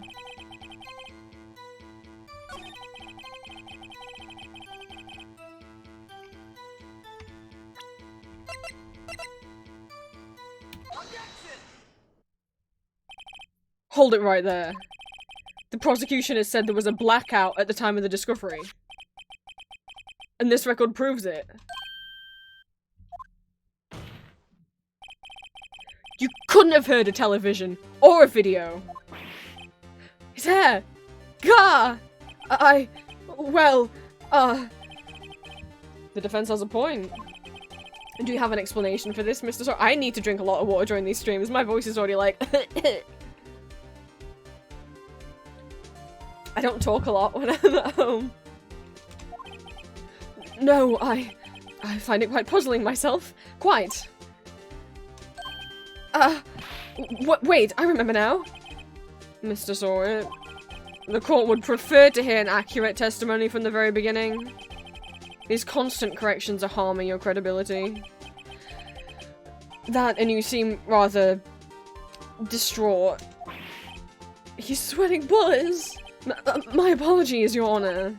It must have been the shock of finding the body. Very well, Mr. Sawyer. Let's hear your testimony once more, please. Third time's the charm, they say. Actually, I didn't hear the time. I saw it. There was a table clock in the apartment, wasn't there? Yes, the murder weapon. The killer used it to hit the victim. Dudes. You could have made this so easy for yourself. You could have said there was a clock in the apartment. It obviously must have been running slow, or maybe it ran out of batteries. Instead, you had to go one step further and say it was the murder weapon. You goddamn idiot. That must have been what I saw. You could have just said there was a clock on the wall that must have run out of batteries. Why did you specifically have to say it was the murder weapon, you dum-dum? The defense may cross-examine the witness. Gladly. He's embellishing, he's just like trying to sound even more convincing and cool, that he's just being more stupid.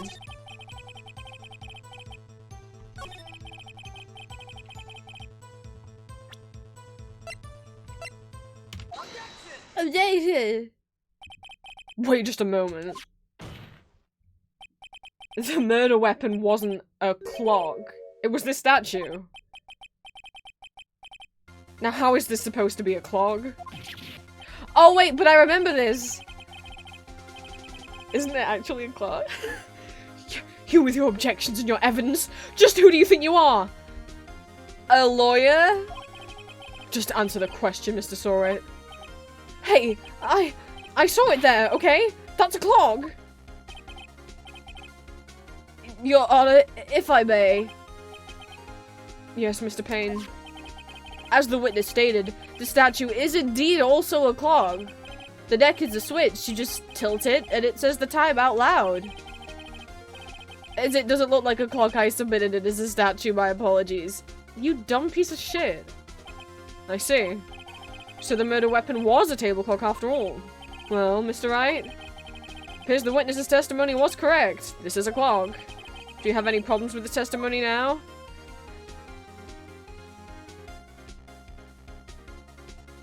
Yeah? I mean, we know he's lying. How would he have gotten... He said he didn't go in the apartment, so how did he get close enough to read the time on the clock? Your Honor, there's a gaping hole in the witness's testimony. The only way he could have known the weapon was a clock is to hold it in his hand. Yet the witness testified that he never entered the apartment. I got brain cells, guys! I'm okay at these games. I like mystery solving. Your PA plan. I wouldn't get, yeah. You know, if it was an official figure, it'd be a bit different. And if it was an unofficial safe for work figure, I wouldn't be like calling them out. But it's the fact that, you know,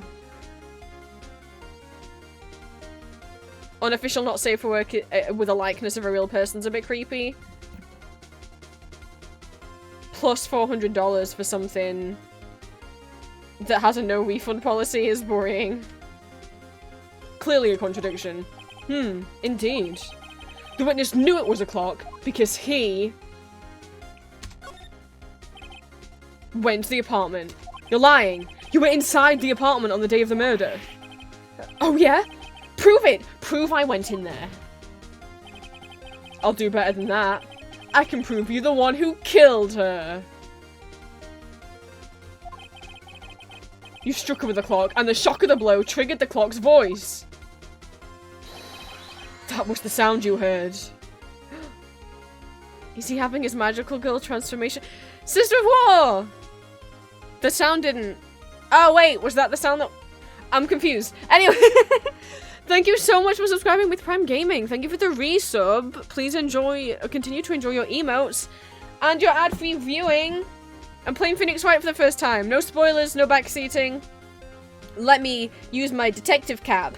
I didn't watch far too much Scooby-Doo as a kid just to fail now. I hope you've had a good week and are enjoying your weekend. Order in the court. Intriguing. Please continue, Mr. Wright. Yes, Your Honor. Mr. Sorrett. It's because it's a pun. I know they're all puns. I only just got what the pun was on his name now. Because he's alright. The sound must have left quite an impression on you. Understandable, since the murder weapon spoke just as you hit the victim. That voice was burned into your mind. That's why you were so certain about the time. What's the meaning of this? This is all baseless conjecture. Baseless? Just look at the witness's face. Gah! Would the witness care to elaborate? Did you strike the victim with the clock? That day I never. Look, the clock, I heard, no, I mean, I saw. Oh my god, he threw his hair at Phoenix's face. Shut up, shut up, shut up, I hate you. It was him, I tell you, I saw him. He killed her, and he should burn. Burn, give him death. Dude, you threw your wig off. Yeah, I think some orders needed. Your Honor, a moment, please. There isn't a shred of evidence supporting the defense's claims. He snatched his own wig. Mr. Wright, Your Honor. You claim the sound the victim heard came from the clock. Do you have any evidence? Okay, he's writing on this. I'd better think it through carefully. Well, we could put batteries in it and prove it. Your Honor. The sound Mr. Story heard was definitely this clock. A fact which is clear if you simply...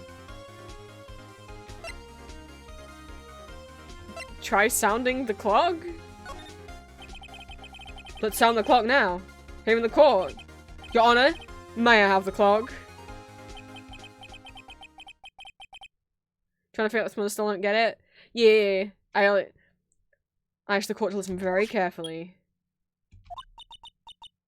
Beep.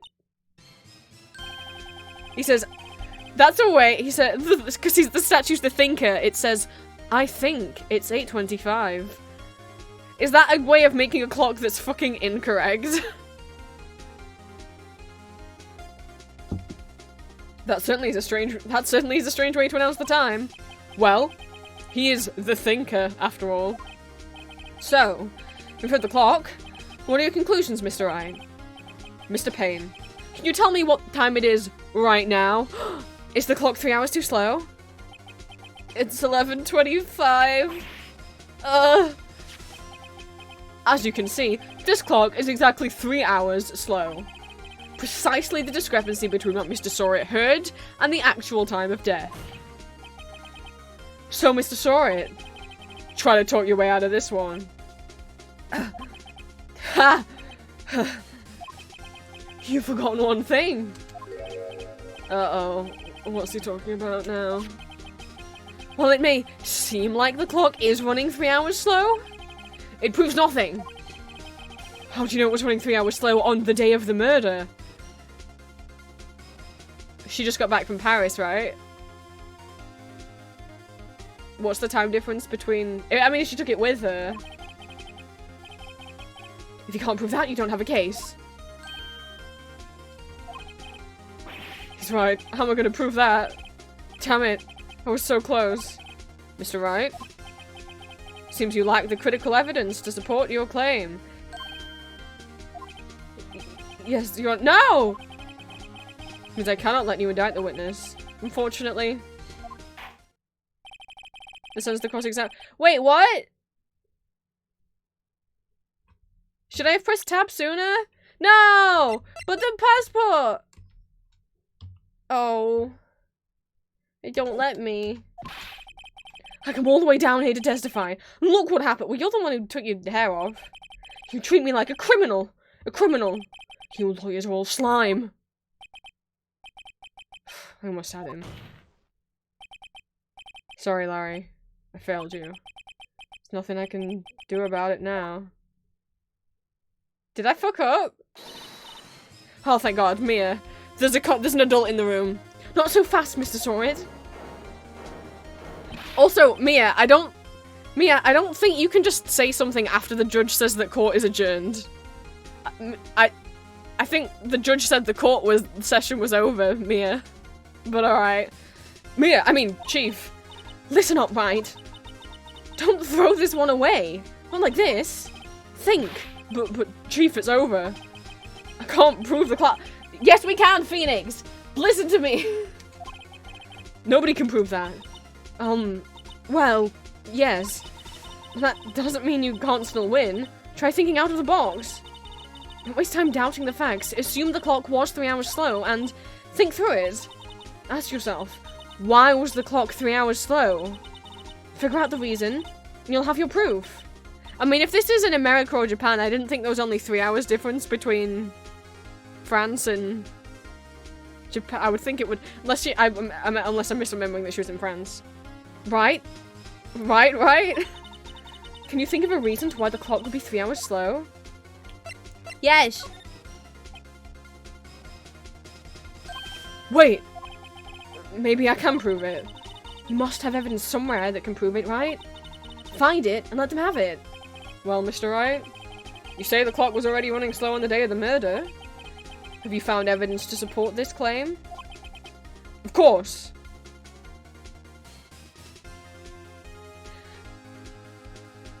I mean, if they're saying that this is in New York, maybe? Because on the... There's a piece of evidence in the court record that proves my claim beyond a doubt. Ha! Tough words, let's see you pull this one off. Let's see this evidence that proves why the clock was running slow. What's Paris? Maybe this is in, maybe it's the most east point of the States. I still don't think that works, but that's what we're saying.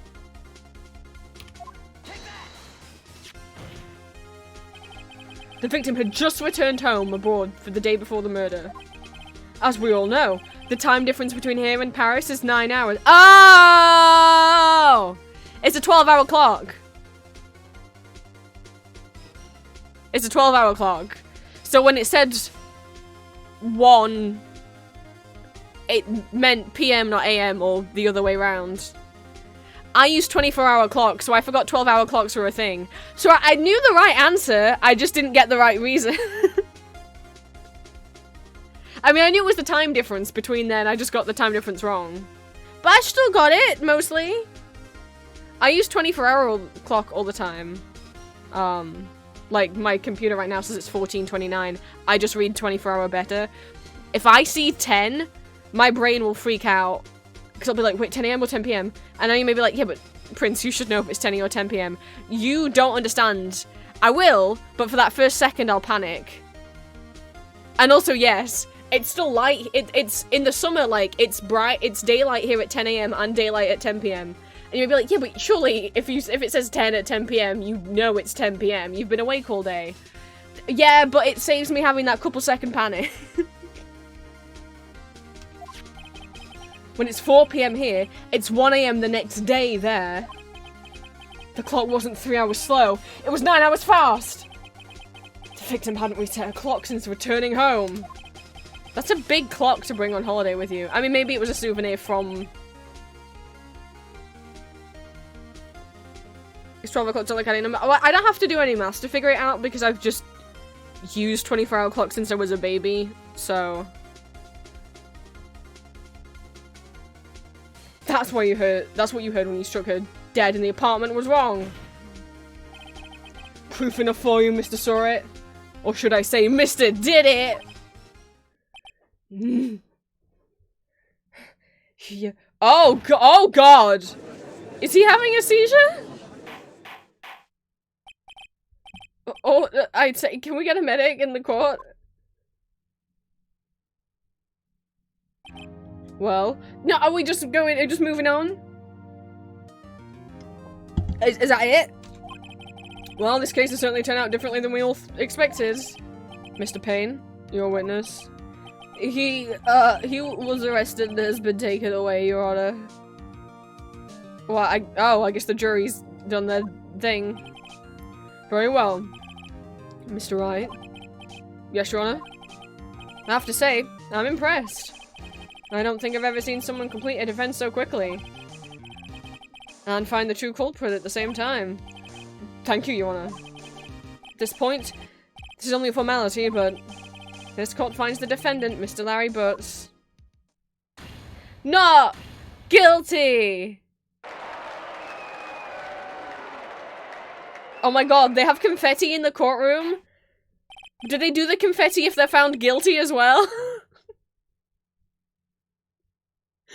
Wait, I think that's a bit inappropriate. What if someone's found falsely not guilty on, like, a technicality, but they actually did it, and then they get confetti for getting away with the crime? And with that, the court is adjourned. I did my first case. Turns out...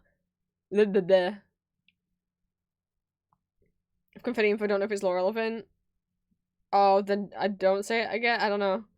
Turns out Frank saw it was a common burglar. He posed as a newspaper salesman to check when people were out the house. I'm sorry.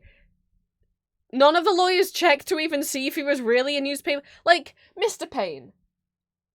You're an idiot. You didn't even check to see if this man was telling you the truth about his job before you put him on the fucking stand. That day, when Larry went to her apartment, the victim wasn't home. After he left, Mr. Wright let himself in to do his dirty work. When he was searching her place, the victim returned. Flustered, Mr. Wright grabbed the nearest blunt object he could find. And he bonks her.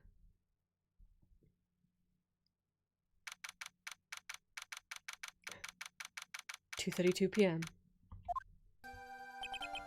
Phew. I still can't believe we won. Right, good job in there. Congratulations. Thanks, Chief. I owe it all to you.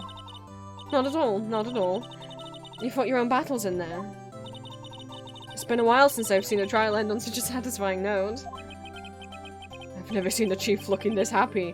She's proud of you, Phoenix. If she's this glad, imagine how Larry must feel. My life is over. Larry, you're supposed to be happy. What's wrong now? Oh, Nick. Don't worry about me. I'll be dead and gone soon. Oh, Jesus Christ. Good. Wait, no, I mean, bad. Bad, bad, bad. Larry, you're innocent. The case is closed. But my Cindy Windy's gone, man. Gone forever. Larry, she was a... No, never mind. Dude, Phoenix. I swear to God, if you were also gonna shame her for being a sugar baby, I swear to God. I mean, she wasn't into you, Larry. That's fair to say, but... Congratulations, Harry. That is not his name. Harry? Yes, you. I can practically see the headlines now. Harry Butts, innocent. Thanks. I really owe you one. I won't forget this ever. Let's celebrate. Dinner? Movie? My treat. Oh, no, I couldn't. 12 hours, because I received 14, I have to be like... 14 minus 2 is 12, 2 hours added to 12 is 2. Oh.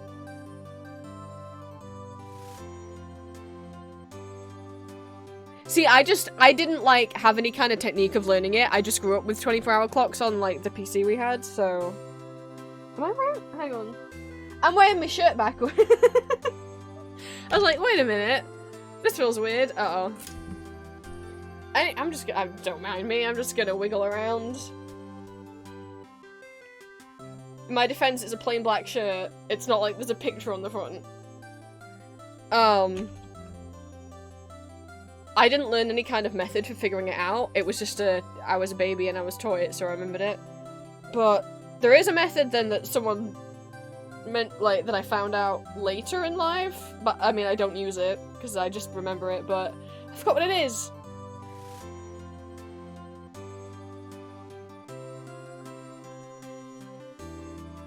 Yeah, I think the family PC was just in 24-hour, so that's why I remembered it. What the fuck was the thing that...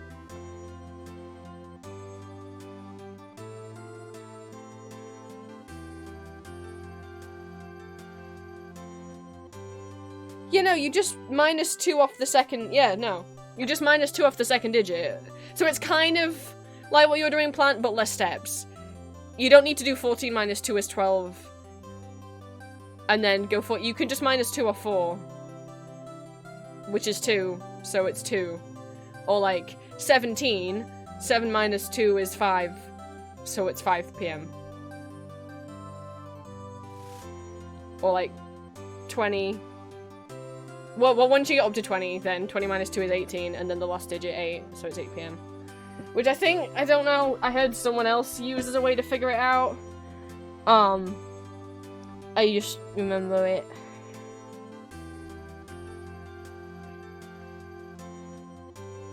I think that's what they did, I don't know.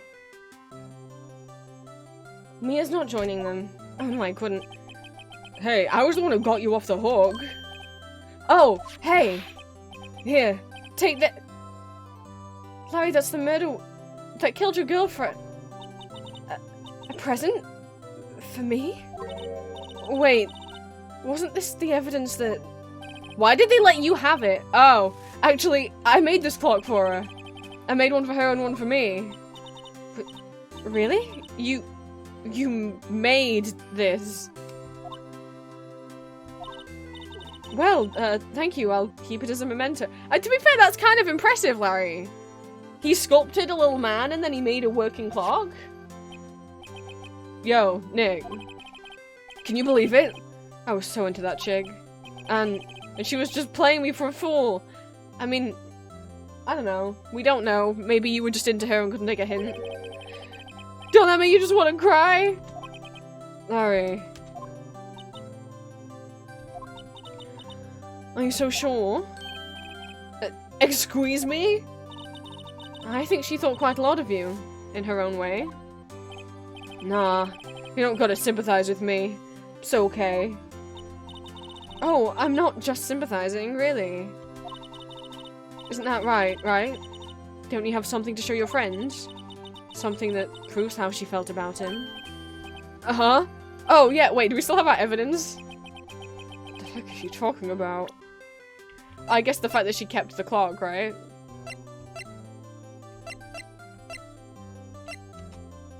I guess. Check this out, Larry. Proof positive you weren't just some chump. Huh? What about that clock? This is the clock you made for her, Larry.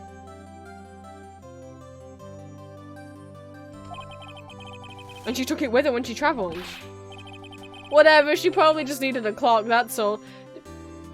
Dude, who would choose to bring a big old statue clock with them if they didn't have to? You think so? It's a pretty heavy clock to take traveling. Well, make of it what you will. Hey, Nick. I'm glad I asked you to be my lawyer. Really, I am. Thanks. Hope that made him feel a little better. Right. I hope you see the importance of evidence now. Also, hopefully you realize things change depending on how you look at them. People too. We never really know if our clients are guilty or innocent. All we can do is believe in them. And in order to believe in them, you have to believe in yourself. Right. Listen, learn, grow strong. Never let go of what you believe in. Never. Well, I think our work here is done. Shall we be off? Yeah, I guess so. Say, how about dinner? On me. We'll drink a toast to innocent buds. Yeah. Oh, speaking of Harry, you were saying part of why you became a lawyer was because of him. Yeah, part at least. Yeah, I know what the other part was. You'll have to tell me about it sometime. Maybe over drinks? Maya! Oh goodness. And so my first trial came to a close. Larry slapped me on the back and said, "Gee, Nick, it's good to have friends." I'm pretty sure he's not going to pay. Unless you count the clock he gave to Maya. Look, if she wants to be besties, or if she wants to be more, I'm okay with either of those things. I didn't know it then. I knew it then, Phoenix. That clock was soon going to be at the center of another incident. I am aware of what happens next. It's Rabbit all over again. And my promise to tell the chief about me and Larry would be one promise I wouldn't be able to keep. end of case 1. New episode. Sure, save my progress. Oh, I guess, okay. You can only save at the end of, do I then? Oh, no. Go back? Do I go back? Oh, I keep pressing escape instead of backspace. Huh.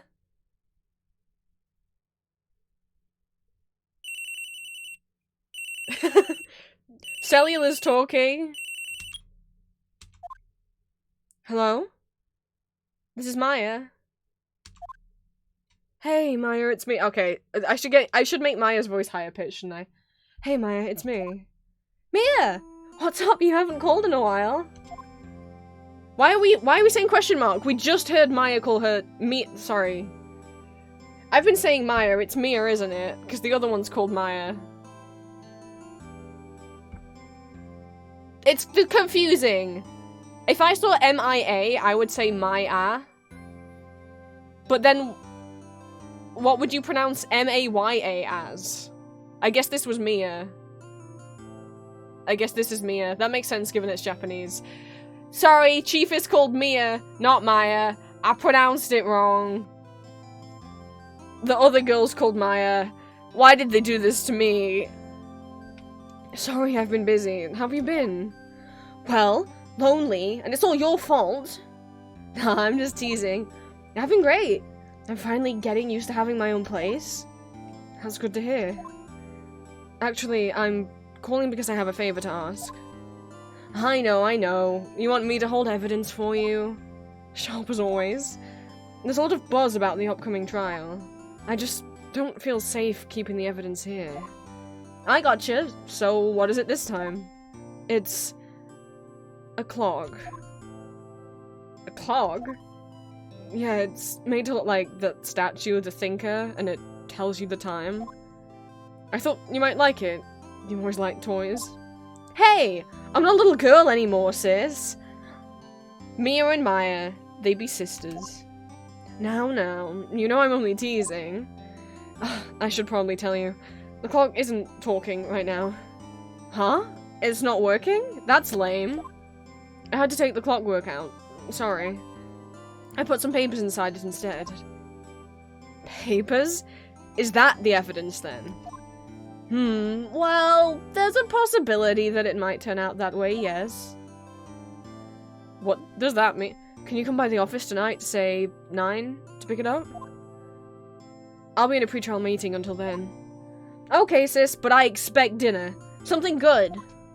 Like burgers? I could really go for a good burger. Okay, we'll hit the usual joints. Alright, it's a deal. Okay, sis, see you soon. Yep, I'll be waiting, Maya. That was way too loud of a beep. That was not good for my sensitive little head and ears. I already have ear-ringing problems. I didn't need that. Dear God. Conversation recorded September 5th, 9:27 AM. We're a month? A month has passed.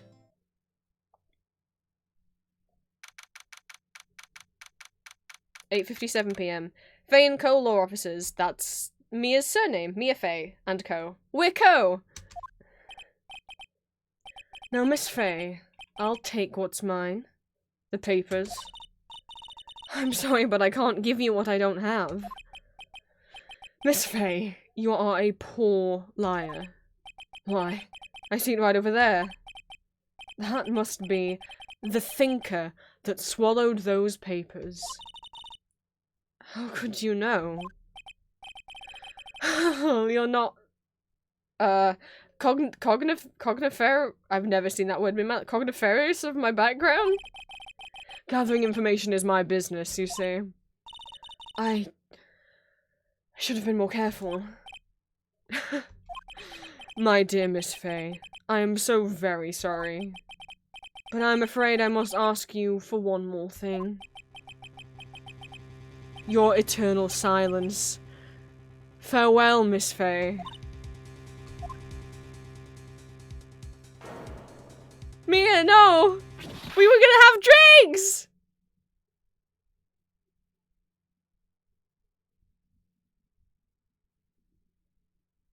Red, white, blue.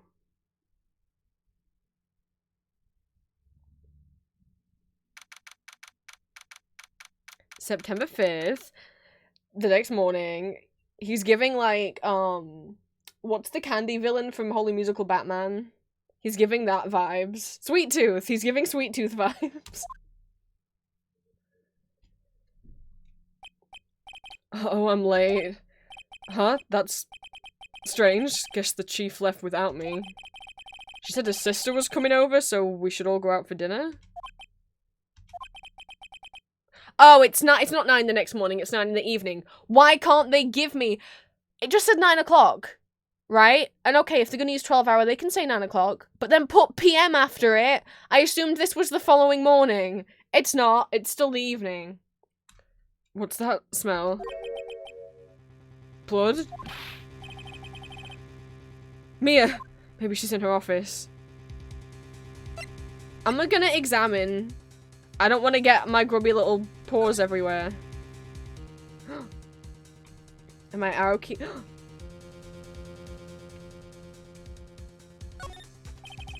I smell blood, and that can't be good.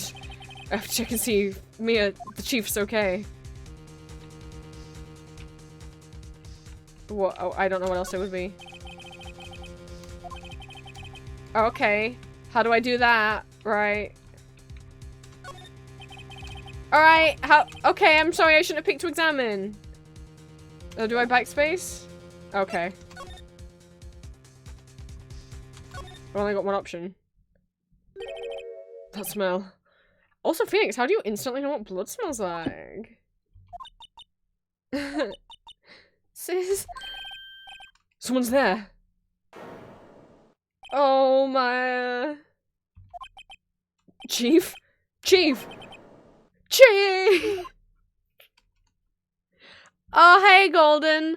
Our boss and close friend just died. That's how it's going.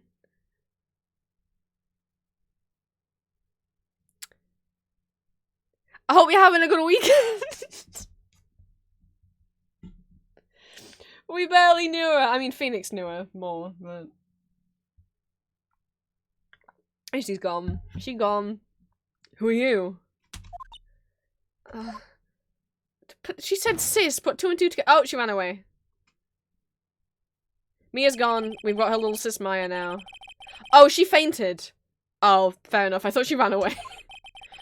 I went back to the chief, where she lay under the window. Her body was still warm. I'm not giving trigger warnings for these games, but there is murder.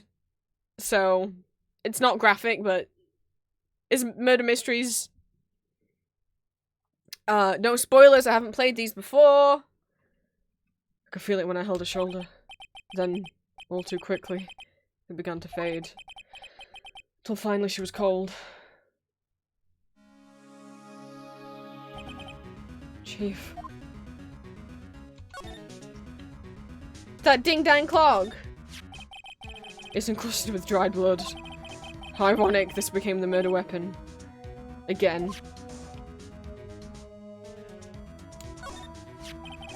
Some shards of glass are scattered on the floor.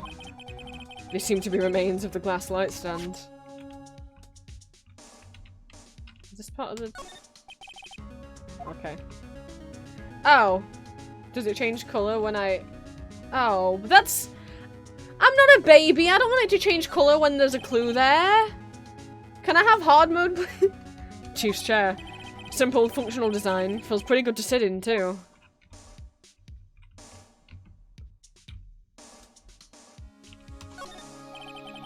There's a large building right across from the office.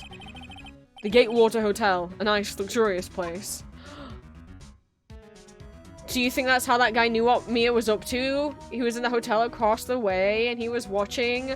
I don't know if I'm guessing that or if I kind of remember from the little bits that I saw Game Grumps play. Chief. It's hard seeing her like this, but if there are any clues here... She was struck on the head with a blunt object. She probably died instantly. The thinker lying next to her must have been the murder weapon. But the court.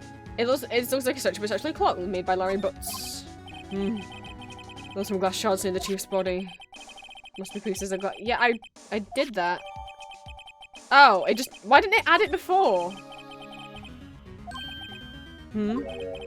Piece of paper. Must have fallen from Mia's hand. What could it be? No, Jesus Christ, game. The name of the killer! No. No. We saw who did it. It was Sweet Tooth. Word written in blood. Maya. It's because Maya's got the clues.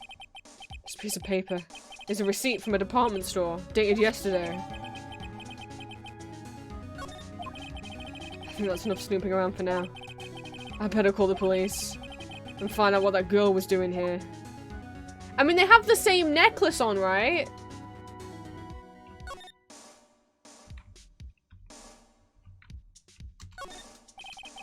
Private normal office desk. The chief had a very particular policy about office decor. Spending on the stuff the client needs to keep your own stuff simple. I at least want to check everything, you know? Surprisingly, the chief was never good with machines. About all she used this PC for was emailing. She picked up this ancient model at some garage sale for practically nothing. Phone. Oh no. I keep saying that every time! Oh no.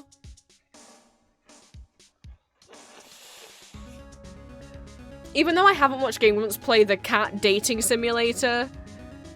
Oh, I shouldn't call it that. It's a dating sim where you as a girl get cursed to be a cat at night.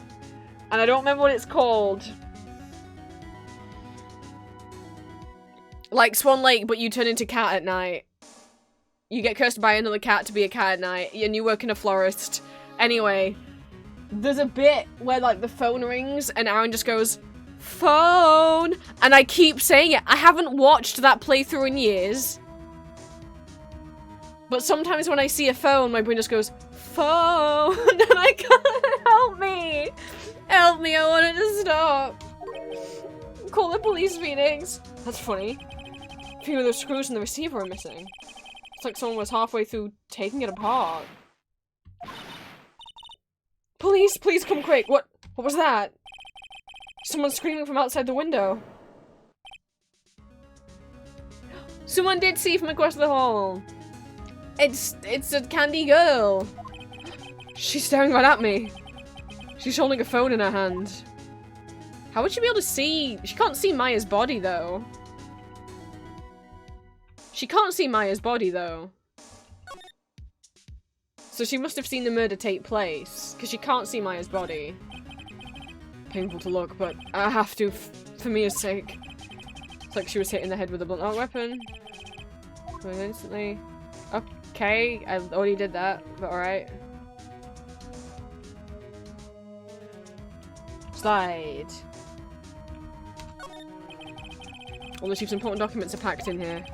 It's where she filed her case records and recent rulings. Don't worry about that. I don't remember what this is called. It's... The reason why the playthrough sticks out is because it's a very bad English translation from Japanese. The Feinko ledger book. Everything is written in the chief's ultra neat handwriting. It's a small office, but it makes a good bit of money. I think the phone is the only thing. I just want to make sure. Went to the cat cafe dating somebody dating employees with. I don't know what that is. I don't remember what it's called. It's not a very good dating well, that's not, no. There's just a lot of typos. It's badly translated. You're not dating cats though, you're dating men. You just get cursed into be at night. There's another reference of the misspellings for you. Buttering the Weekday is my favorite. That one's pretty good. Getting on's cat date, what's it called? It's called Kitty Love. Kitty Love. Although I will say you do interact with the boy, with all the men, as both a human and as a cat. So they do get attached to you as a cat, but they think you're just an actual cat. So that's kind of weird. Like, if they, like, think you're just a stray cat and they let you into their home, and they give you, like, a wash, like, but you're, like, a human in there, or, like, if you see them, in the bathroom, like, they just think you're a cat. It's straight. Alexa! Don't worry what we were talking about. Our boss and friend just got killed. That's where we're at. Welcome to Phoenix Wright. We're playing it today because I wasn't streaming yesterday. Today is Julia's I forgot to do the shout out. Oh my goodness. Today is my partner's birthday, but she's spending today with her family, so I celebrated with her yesterday. Which is why I wasn't streaming yesterday and why we're doing stream today instead. Let me give Julia a shout out. I forgot. I fixed this command. Julia has a Twitch account and she also has an ASMR channel. We're trying to get her to 1,000 subscribers on that YouTube channel. Because once she gets to 1,000 subscribers, she can monetize her videos and make a little extra money. Because we're hoping, you know, she can be self-employed one day. Or at least, you know. We're trying to meet up this year. That's I don't do New Year's resolutions. But I am moving out this year and I am seeing my partner. We've been together almost 2 years and I haven't seen her in person yet. I'll do the clip shout out too. Julie will be doing a subathon soon, hopefully by the end of the month. She's not doing it on Monday like the original plan was because her internet's broken.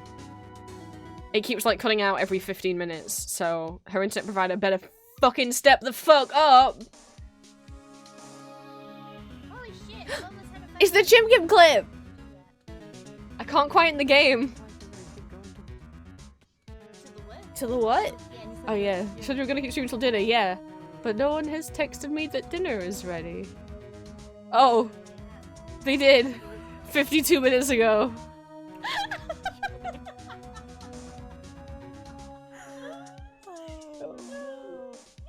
This is 32 minutes 52. Don't worry, I know it off by heart. I can say it for you. Oh no. Baby. For a whole hour. I think I should go. No. No, it's fine. I want to finish this right here. They won't do the whole chicken without me. And that's me and Julia on her streams. I'm over there sometimes too. Oh, I need to be over here now. Please go give her a follow. Wait, I could do this shout out too. All of the shout outs for the birthday girl. Wait, she should be. Hang on. Hang on. Oh, not that one. Where's baby Julia?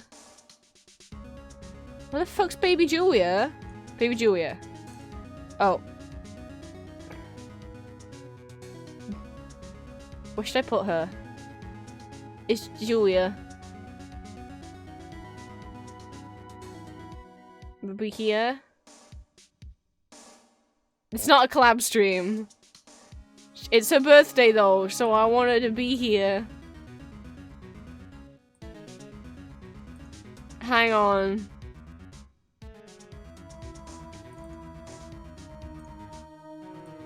Hang on.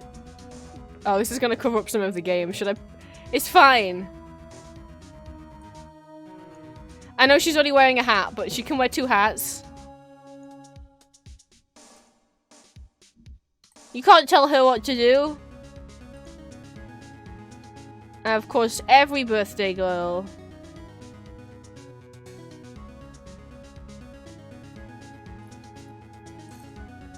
needs a birthday cake. Even though she's not massive on cake, she'd rather have like a pie, but I don't have a picture of a pie. I have a picture of cake. There we go. Now we can continue stream. Cryptid, welcome in. This is not a collab stream. Julia's not here. She's spending her birthday with her family. Me and her spent yesterday together. Spent yesterday on call and watching stuff, and I gave her the group card. Thank you for signing it. Why is Delmo sharing Teletubby gift? You know what? It's fine. It's fine. Julia's not awake yet. She's still asleep right now. But she's allowed to have a lie-in. It's her birthday.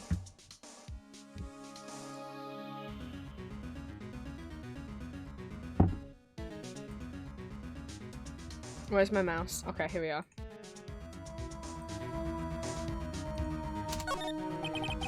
The phone receiver is missing a few yeah. Oh. Better not use it. Oh my god, this is a hidden object. Oh, my hidden object puzzle training.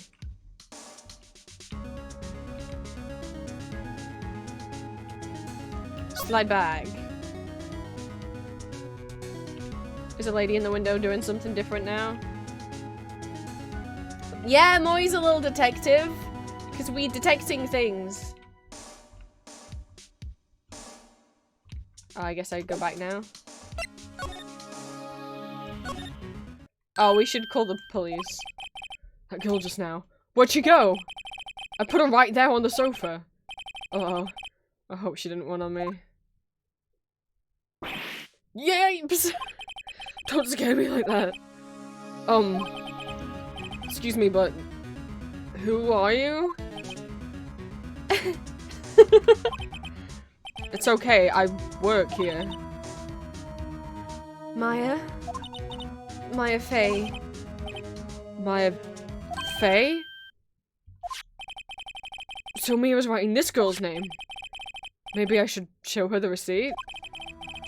I never thought there'd be a use for evidence like this outside the courtroom. You want a Popeyes? Enjoy your macaroni and your chimkin!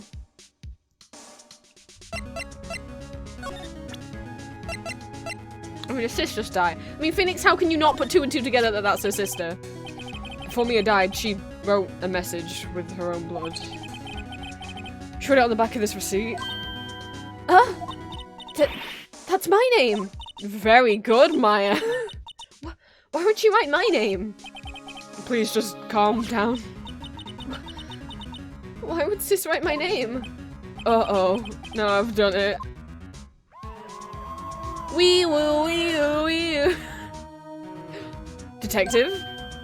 The police. Sounds like they're coming this way. Detective? Freeze, please! I don't have a good voice for him. There he is! Hello, Detective Gumshoe. If I could do a New York gangster voice, that's what I'd give this man. But I can't. So, I can't give him a different voice. It's Detective Dick Gumshoe. I forgot his first name was Dick. Gumshoe? What an odd name. We received a report from the building across the way, see? Got a person saying they saw a murder. Must have been that woman I saw. Anyway, I don't want either of you moving in 1 inch, okay? Great. Just great. Wait, she wouldn't have... Nah. Whoa! Excuse me. Eek! This word Maya here mean anything to you? That's my name. What? The victim drew this here note in her own blood, see? With a dying breath, she wrote the killer's name. I mean... It is a bit of a bad on Mia's part, because normally when someone does die, they do tend to write the name of their killer so their murder can be solved. And it's a bit fucked that Mia decided to write her sister's name. Like, Mia, didn't you think... Unless Mia didn't write it. Unless the killer wrote it in her own blood. You like his eyebrows? Like his little... He cut himself shaving, do you see? Killer? I'm not... Case closed. You're coming down the... No! Gumshoe! What?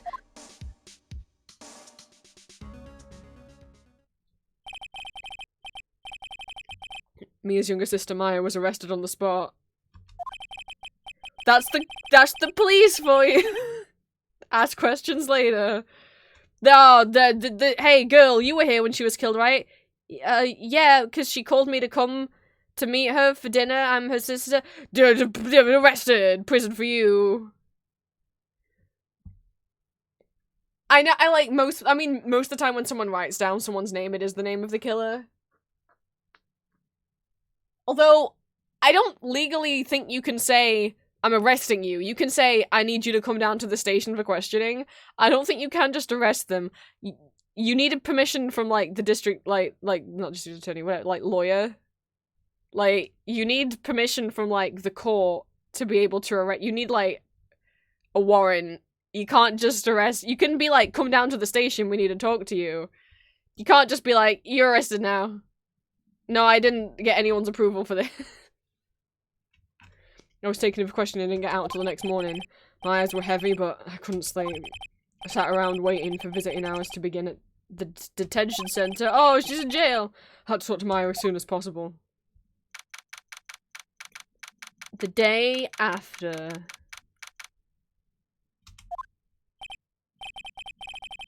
Oh, their poor Maya looked up like a criminal. Oh! It's you. The lawyer. Good morning. Good morning. Phoenix, don't! Good morning. She looks so tired. Of course she's tired! Her sister died and just spent the night in jail. Are you going to be my attorney? Well, that's what I wanted to talk to you about. Johnny Cage 22, thank you so much for the follow and for becoming one of my children of the night. Does that wait? Twitch isn't saying that that means what I think it means. Maybe somebody unfollowed. That's okay if that happened. Thank you so much for the follow. Welcome in. We're playing Phoenix Wright at the moment. We're currently in the first game. No spoilers, please. I haven't played these before, so no spoilers. No backseat. Let me figure stuff out. But hello, welcome in. If you don't follow me on other socials, you can call me Prince. I'm a neurodivergent trans vampire. You're welcome to become one of my children of the night. I'm an 18+ content creator, voice actor, and illustrator. These streams are 18+ only. As well as a VTuber and variety streamer. I post bi-weekly ASMR audio roleplays as various fandom, film, video game characters, as well as my original characters on YouTube, and bonus exclusive not safe for work content on my Discord. All my socials are listed on my card if you type !! socials in chat, and I also have an Etsy shop where I sell original art and fan art under the name Empty Masks. I stream every Monday, Friday, Saturday, usually. I wanted to double check because Twitch hadn't updated, so I refreshed my little thingy. Thank you for being my 600th follower! That means we can do karaoke stream celebration. I hope you guys are excited. I don't know when that'll be. Maybe next weekend? Yeah? Saturday? Next week? A week from now? Maybe. Plant, thank you for the look! Thank you for the head pats, Johnny. Also, if you want to let me know if you have like a name or pronouns that you would like me to call you and attempt to remember, feel free, but if you prefer not to chat, that's also okay too. I was just wondering when you didn't. Oh my god, my chat broke. Thank you for the head pads. Wow. Thank you for all of the spins. Oh, also, the reason why there's a little birthday gremlin on screen is because that's my girlfriend. It's her birthday today. This isn't a collab stream. I just, I dropped the thing. There we go. Put it over there if it's gonna keep falling.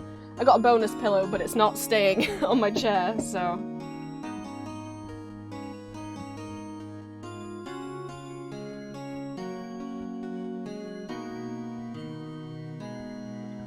Oh my god, we can tell her no? That's so mean. Well, no, I should say it's up to you. Oh, I mean, I'm like, of course I will. Yeah. First things first, I better get her cheered up. I don't think you can cheer her up. Her sister just fucking died. Of course I will. Cheer up. Cheer up. Phoenix. Come on. Her sister just died.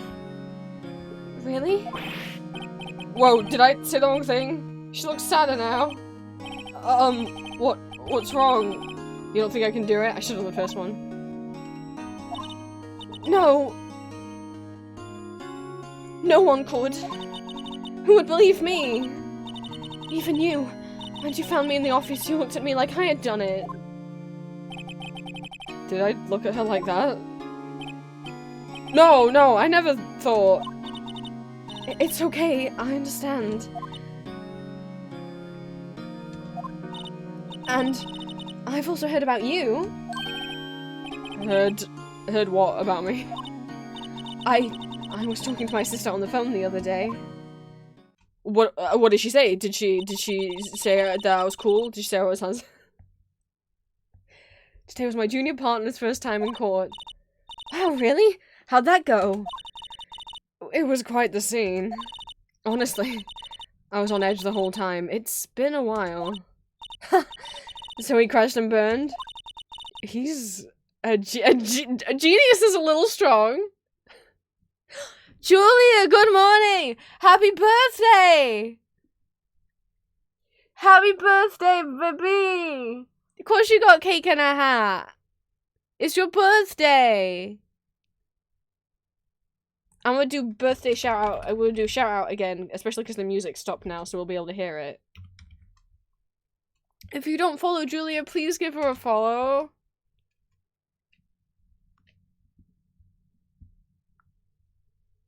Holy shit, I've almost had a 5-hour stream. I didn't mean to do that. Well, you were the one who was like, I'm gonna keep going till... To the what? Oh, till, yeah, You said dinner you're... comes. Yeah. And no one has mentioned, no one has texted me, hey, dinner's here. Oh wait, they have. 52 minutes ago.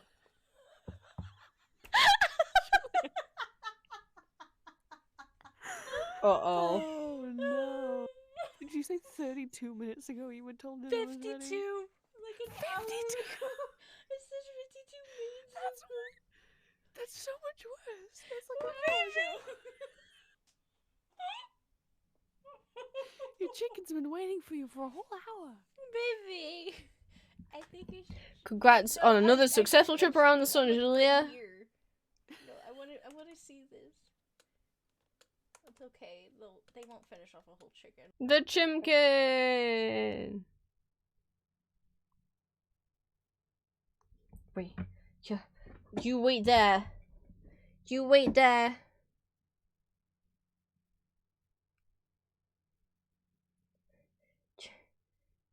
If I get an ad, this is gonna suck. Yeah. Oh, I'm getting an ad for a Disney Pandora collab. Oh, dang. Duh. Happy birthday. Fine.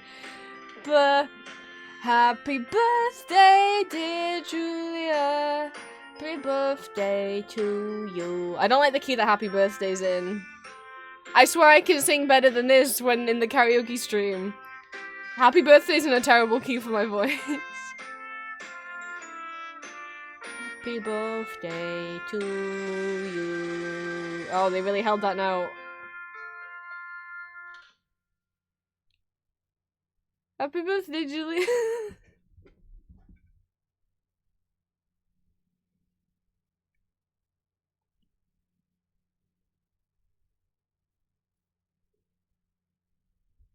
I'm texting you happy birthday. I mean, I don't need to because you're right here, but I'm texting you anyway.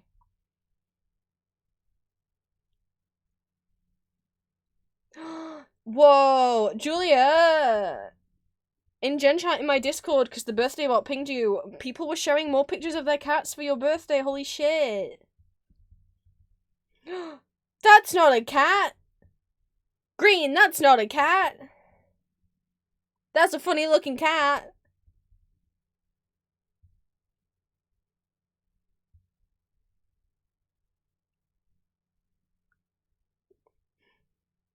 You go look, okie dokie. I don't know if I've got the controls up. It says the controls on the game. Shh, he's just a little old man, baby man long.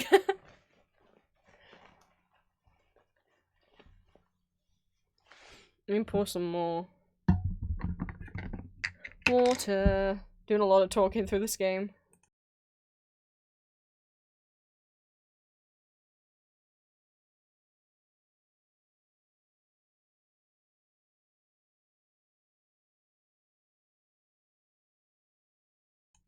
I will say it's made me feel a little sad. It's... oh.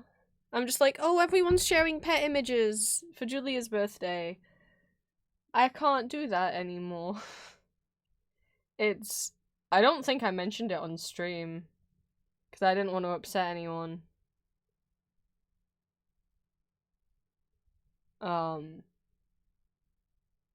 because most of you, some of you didn't start... Most of you in chat right now didn't start watching me until after November 2022. At least watching Twitch. Watching me on Twitch until after November 2022, so most wouldn't know anyway.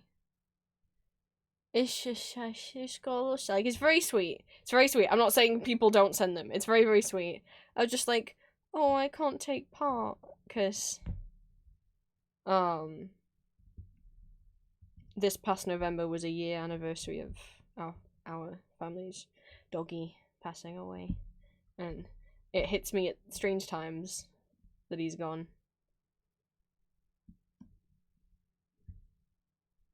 I'm just a little sad today.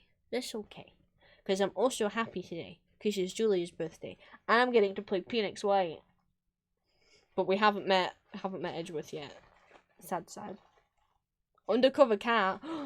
He's a spy. I'm sorry for breaking his cover. That's right, I've got Maury! Oh my goodness.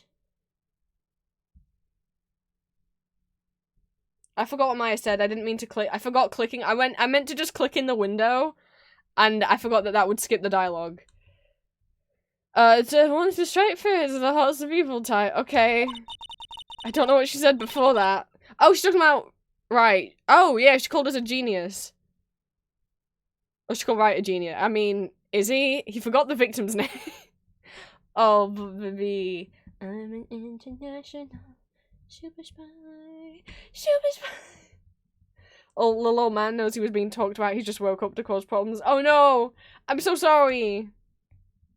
Lacking in it. The only thing he's lacking is experience. Oh, Mia, if only you'd lived around for long. I can't say that. Wouldn't be lacking in experience if you had got yourself killed. Huh? That sounds like fun. Well, I know who to go to if I ever get in trouble now. I don't know, Maya. I think you might want to wait. Give him 3 more years. That is, unless you want to be found guilty. Oh, Mia!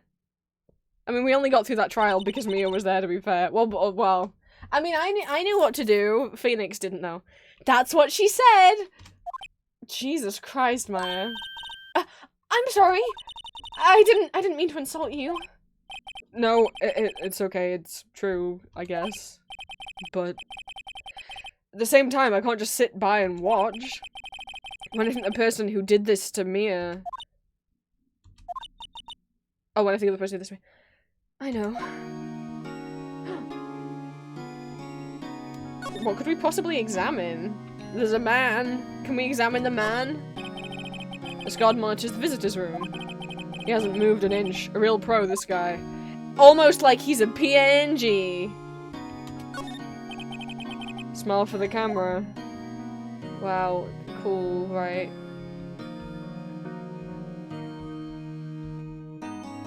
Yeah, I don't think there's anything to really investigate. I just was curious what would happen if I did that.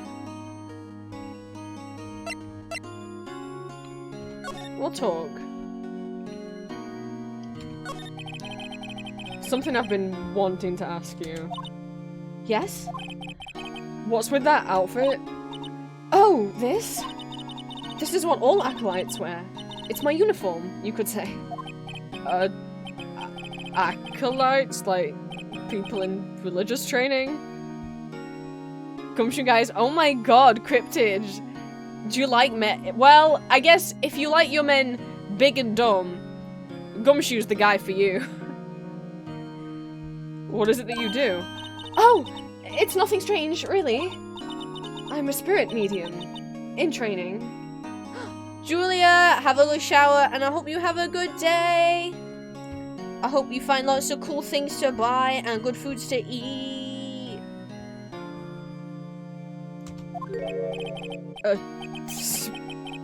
No, I meant I hate him. Oh. I'm sorry. You used the blush emote, so I thought that meant that you were like... You used the flustered blushing emote. So I thought that meant you were flustered.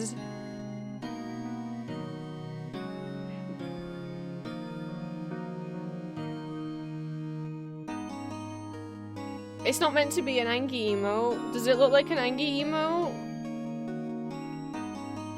Maybe I should change it then, because it's not meant to be angry.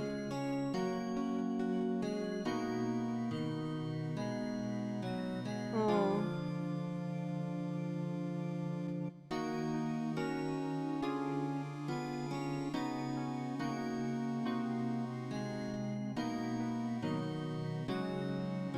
Well, it doesn't work as both because I need like, if you're not using tone tags, then I'm gonna go by the emotes to convey like what your tone is. And if you're using the emotes, the same emote to mean different things, then I just won't understand.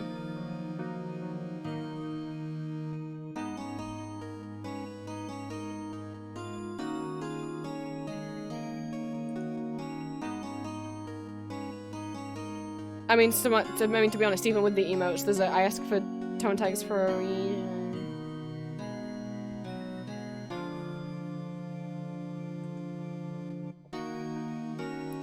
She's a spirit. Oh.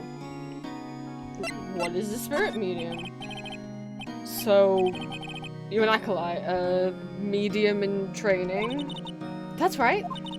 The Fae family, especially the women, have always been very sensitive to the spirit world. Wait a second, you said the Fae family? So, Mia was into this stuff too?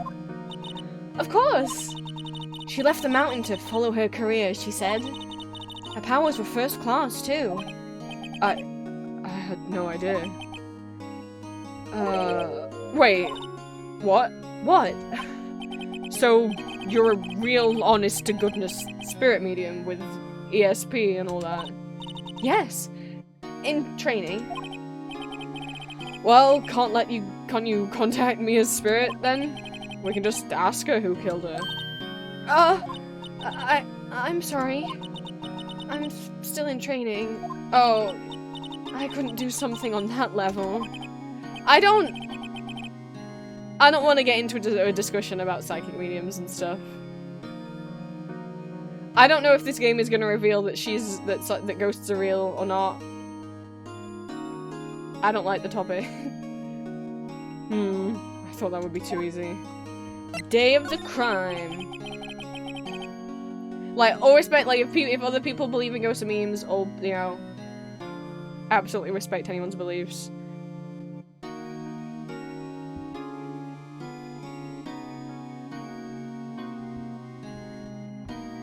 I just also think there's too many people who take advantage of people by pretending to be psychic and contact their loved ones.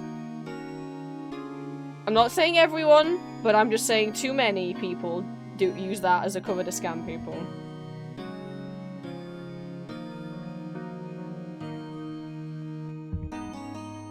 Also, yeah, that probably won't hold up in court, unless the judge is cool with that kind of stuff. Could you tell me about the day of the murder? Yes! Let's see. That morning, I got a call from my sister. She wanted me to hold on to a piece of evidence for an upcoming trial. Evidence? Yes. That clock shaped like the thinker? The one Larry made. How could that have been evidence in a case? Right. She said something about the... I remember. Do you want to hear it in her own voice? What? Her own voice? Yes. I'm pretty sure our conversation is on my cell phone. Oh, I thought you meant she was gonna channel. I was like, you just said you couldn't talk to her. You recorded it? Yeah. I forgot how to delete those things. What do you mean you forgot how to delete phone recordings? Whose cell phone defaults to recording all calls and you have to manually remember to delete them? So you have a conversation with your sister on the cell phone? Let's hear it. Right! Oh. I just remembered that detective took my cell phone. Sorry.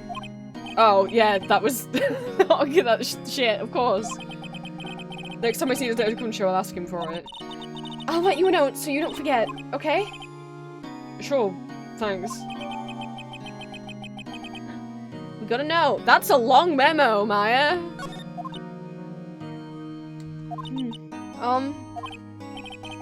Something the matter? I was wondering, could I ask you a favor? This is the address of a famous lawyer. My sister gave me this a long time ago. She said if I was ever in trouble, I should call him. And, well, I'm in trouble. Do you think you could go ask him to represent me? Oh. Sure. An insult to my profession, but if that's what you want. Sure, why not? I'll go ask him. Thank you so much! I have no one else to turn to. Say, what about your parents? Oh, so I see. Don't worry. I'll leave it to me. Thank you! The trial's tomorrow at 10. What, tomorrow? Could you guys please start using AM or PM if you're using a 12-hour clock? I presume it means 10 in the morning, but, like, please. Tomorrow.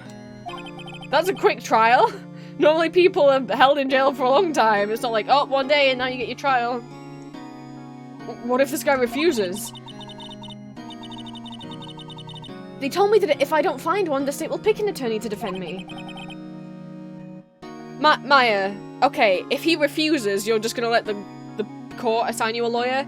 I know you don't like us, but, like, maybe rather than get a randomly assigned lawyer, if the guy refuses, could you pick us, please?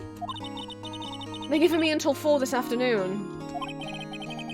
I'm visiting hours are almost up. I'd better hurry. Right, I'll be back. Oh, no, I gotta ask you about the day of the crime. I won't be back. I gotta ask you about the day of the crime.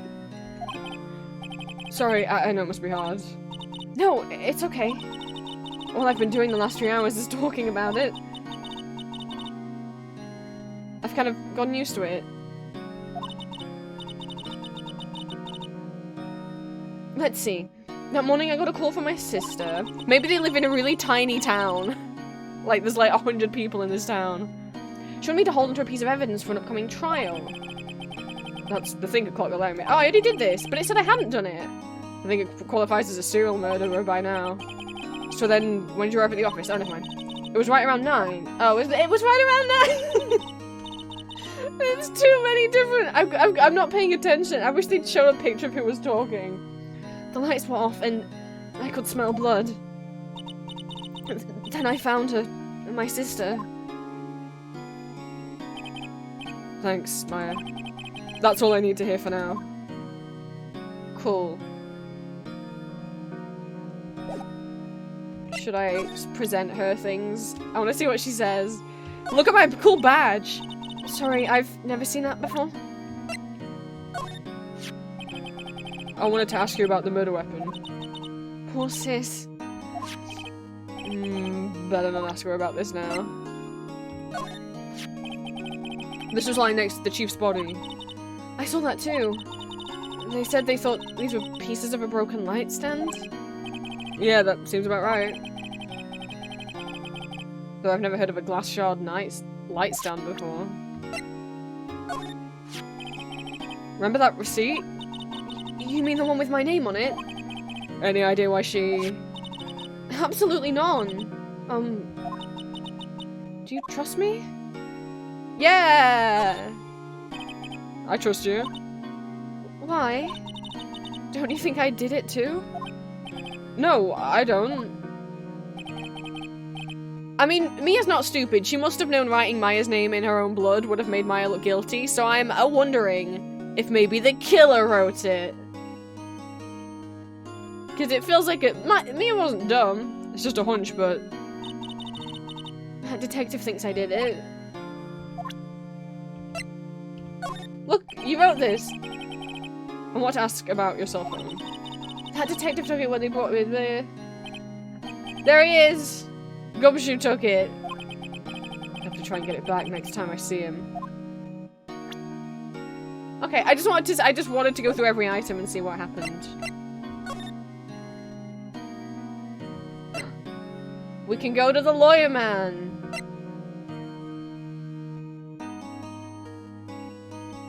back to the offices though. I know that's not what I meant to do next. But I'm just curious. Oh, the detective might be here though. Office is filled with police officers. They're all busy searching for clues. Hey! You there! This is a crime scene, pal. No trespassing. Sorry. Don't I know you from somewhere? You literally talked to me for 12 hours yesterday. Wait, you're that Butts guy on... No. Phoenix Wright. How could anyone mistake me for Larry? Ah, guess I got the wrong name. Mr. Wright. Sorry about that. That Butts guy. He was a killer. And you're no killer, right? No. Butts was found innocent. We just... did... He was proven innocent.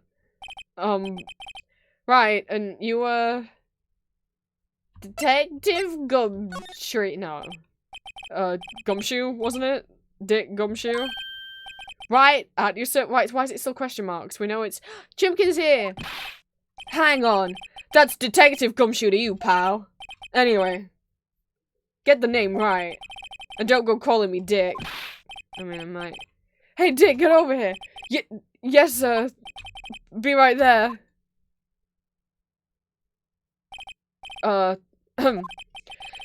You're a lawyer, right, pal? If you got business here, you better do it quick. He thinks I'm Maya's lawyer. The sky's blue and so am I. There's that hotel right across the way. The way there. He's so silly. His favourite potted plant. I remember he had this bizarre name no one could ever remember. Cordline Stritka, pal. Who was that? Some policeman knows his plans. An old movie poster. Apparently, this was the first movie that made Mia cry when she saw it. I'll have to check it out one of these days. I wonder if it's actually, like, is a reference to some movie. Mia's desk. Perfectly clean, as always. Only thing it's missing is... Mia. I totally eat so much... freaking much this macaroni. Right? I once ordered just 4 cups of the macaroni and nothing else. Like, for fast food macaroni, it's pretty like, I made the mistake of ordering Pizza Hut's mac and cheese once. It's so bad. It's so bad. Popeye's mac and cheese is probably the best fast food mac and cheese. It doesn't taste like it immediately just came... I mean, what didn't help Pizza Hut is they served it in the fucking microwave tray that they probably microwaved it in, I assume. There's a horrendous amount of legal books here. Scary still is that Mia probably read all these. Can we do a little slide? Oh, there's no slides. Okay.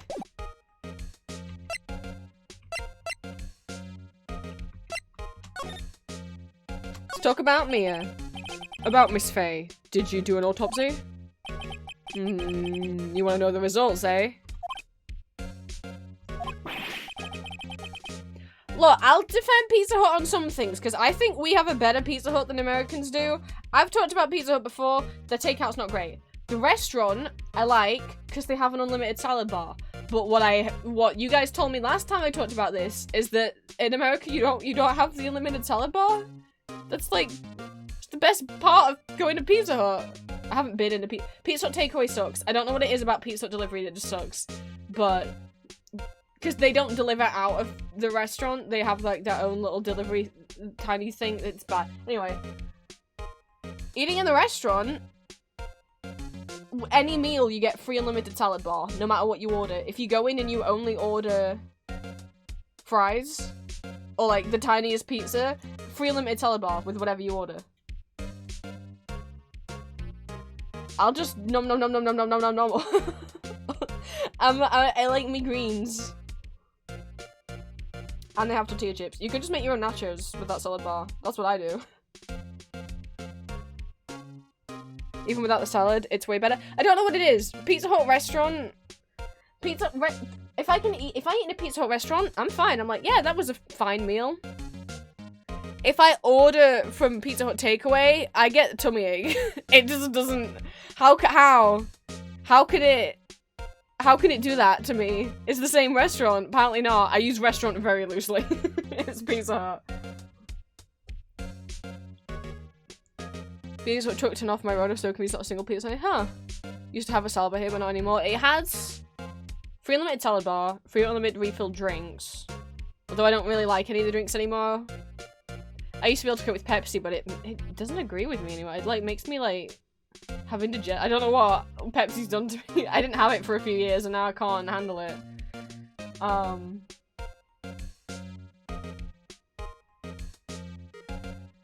I normally, one time I went with friends and I guess like weekdays on a weekday at lunch, they have like unlimited pizza. Like they have like a bunch of pizzas that they just make and put out like on a table in the middle of the restaurant and anyone can go up and take whatever slices they want from whatever pizzas. And you can do that as many times as you want. I don't know if they still do that. That was years ago that they did that. We're not meant to look at him like that. It's no use.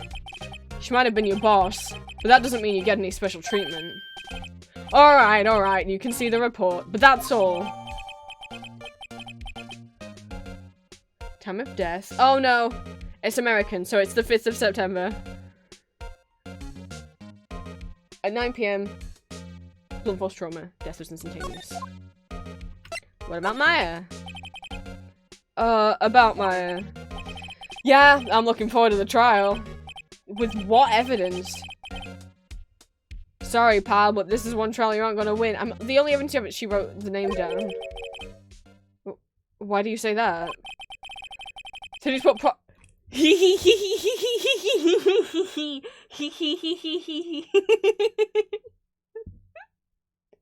Why won't we win the trial, Gumshoe?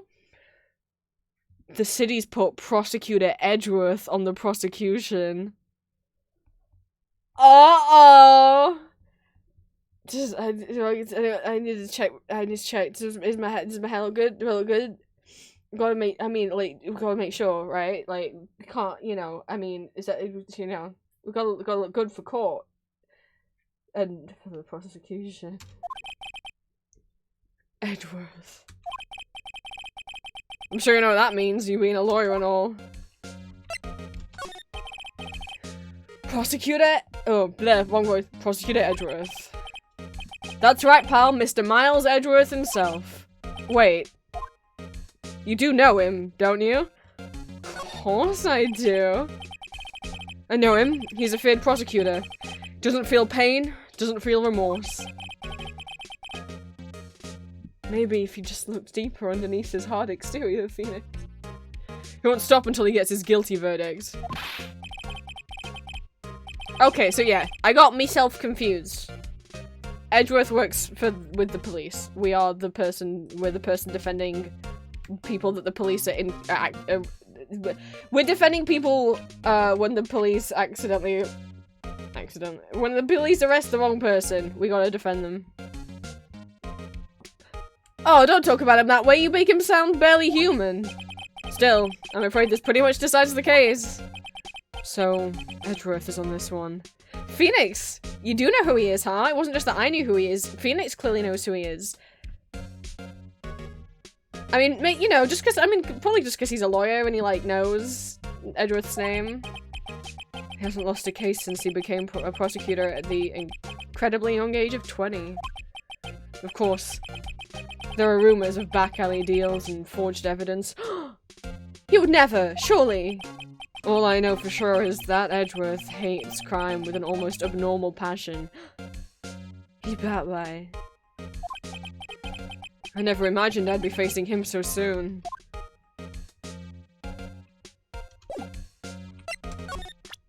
Look at my badge! Oh, look at my badge! What's that? Sorry, pal, but I got no info for the Lexi. Okay. I was wondering, do you know anything about this? Isn't count for evidence also crime? Exactly. So if Edgeworth hates crime with a passion, I don't think he'd fake evidence. What? Those two things can't be true. Either he doesn't hate crime with a strong enough passion, or he doesn't fake evidence. That statue, that's the murder weapon. Huh? He thinks the clock is just a statue too. I'm starting to wish I'd never seen this thing. There was broken glass at the crime scene, right? Hmm? Oh, that. Seemed like a glass stand next to the victim fell over. The glass shards with pieces of broken- the broken stand. There was a piece of paper next to the victim, wasn't there? Yeah, the one with the killer's name written on it. Are you sure that Mia wrote it herself? Given the condition of the writing, it's hard to say if it's her handwriting or not. Wait.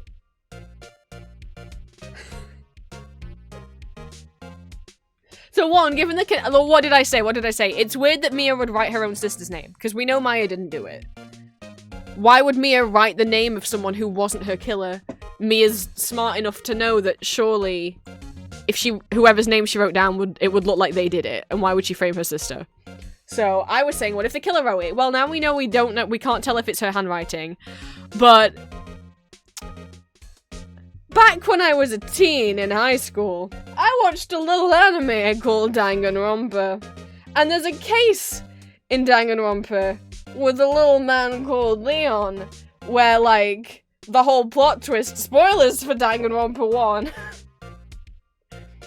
The whole thing is that, like, people thought that he'd written a series of numbers. I'm not gonna remember this correctly right. It's something like this. I only ever watched season 1 of Danganronpa and I haven't played the games. They thought that he'd written a bunch of numbers, but he'd actually written the name of his killer, but it was upside down, right? Because they were reading it like a series of numbers. They weren't thinking about what direction the dead man's hand had been in. That note was facing out. What I mean is, like, if Mia had written Maya, then the word Maya would be facing Mia, right? But it wasn't. It was facing outwards, meaning she wrote it upside down. Who the fuck would write upside down? Unless she didn't write it. My phone passcode is based on this number. Cryptid! Shh! Don't say. People will be on the alien phone. I hope that was understandable. If Mia wrote that word, why would the fuck would she write it upside down?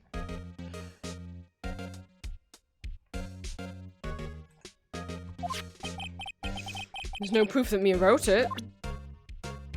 There's not really proof yet that she didn't, but yeah, that's what I'm saying is, like, wouldn't it be upside down if she wrote it?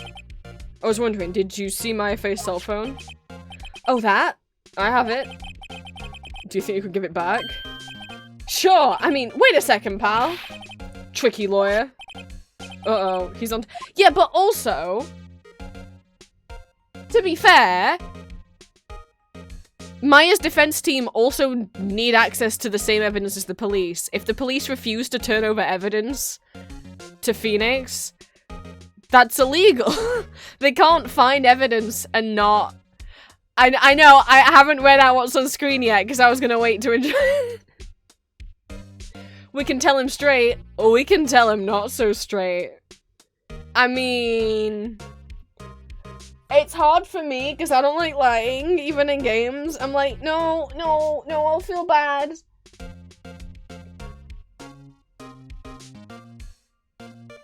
But, like, fuck... Gumshoe. Okay. I can't be straight with this guy. Gosh, Phoenix. I mean, I can't be straight with Edgeworth, but... Something the matter? Oh, no, that's... That carrying strap on the cell phone. This, it says the Steel Samurai Warrior of Neo Old Tokyo. The Steel Samurai, that action hero on TV. New lawyer technique unlocked. Yeah, you see that strap is a collector's item. She was worried it might get lost if it went down to the precinct. Is that what she said? Yeah. Alright, pal. I wrote down all the numbers she called anyway. I mean, like, I know we'd get in trouble if we were we found out that we were lying to the police, but we can just tell Maya what we said and then she'll just, like, be, you know, she'll back us up. I mean, he's an idiot. Why wouldn't he say, okay, here's the phone strap? Why'd he give us the whole phone? He could have just given us the phone strap. Here you go. Seems he didn't notice the record. I mean, the police didn't find the recorded conversation. They didn't investigate the phone very well, did they?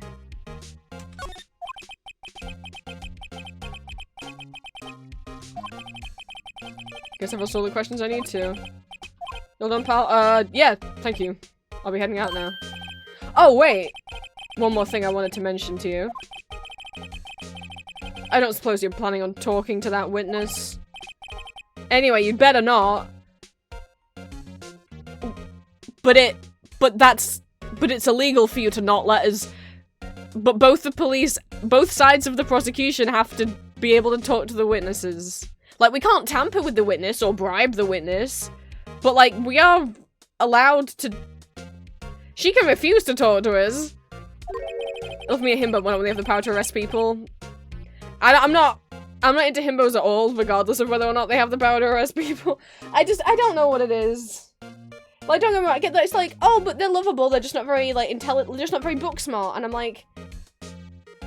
Okay, I just wouldn't use the word, I don't know.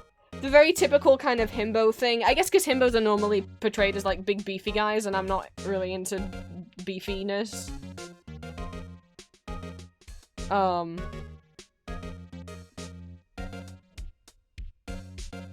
I don't know. I don't find himbos lovable, I just find it frustrating. I'm like, if I can't communicate with you, I don't want to be with you. Also, I don't love the word himbo, bimbo, thembo, anyway. I find them a little degrading, just like, if they were used for me.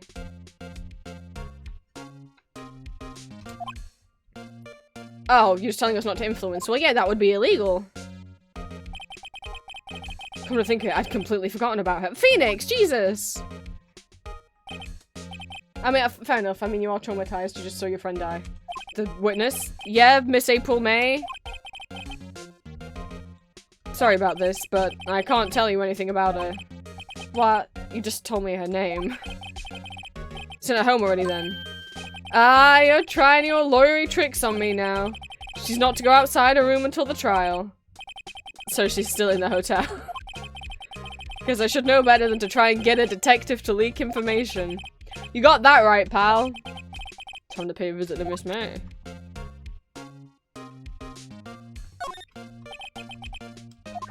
Okay. Back. Tab. Can I just look at it? Okay, I'm not reading it all out because we already saw the cutscene.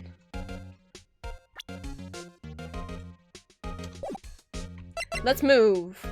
Wait, shit, there's nothing else to talk about. Okay. Let's move.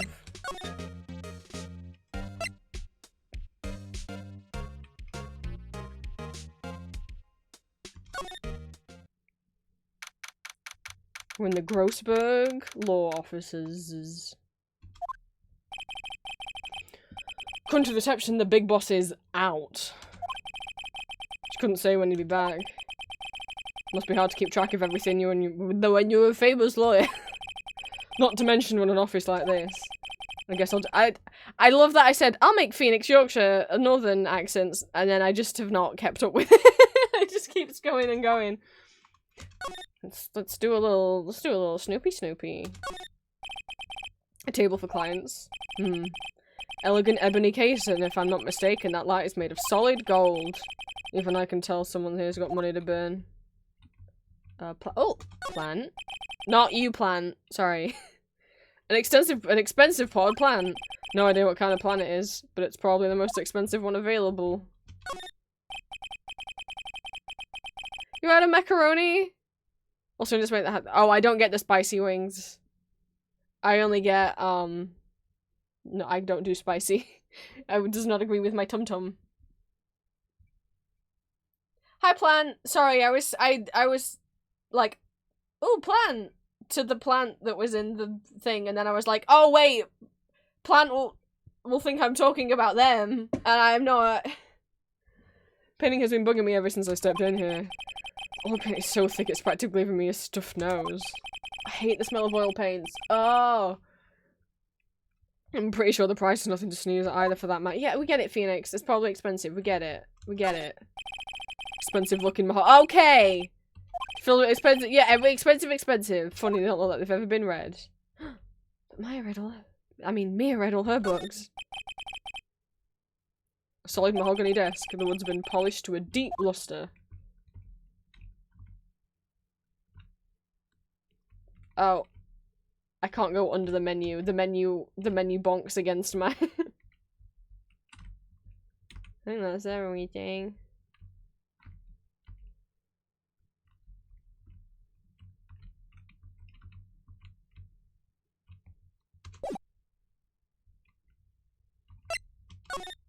Oh, I guess I have to come back later.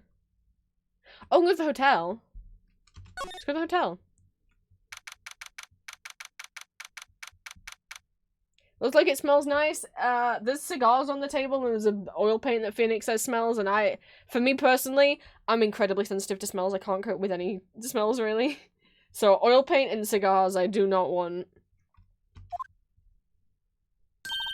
Oh, I forgot she has the cat. I fucking forgot. I forgot she has this personality. I've seen a little bit of her before. I forgot she's Nyaring. No! If I could do an uwu voice.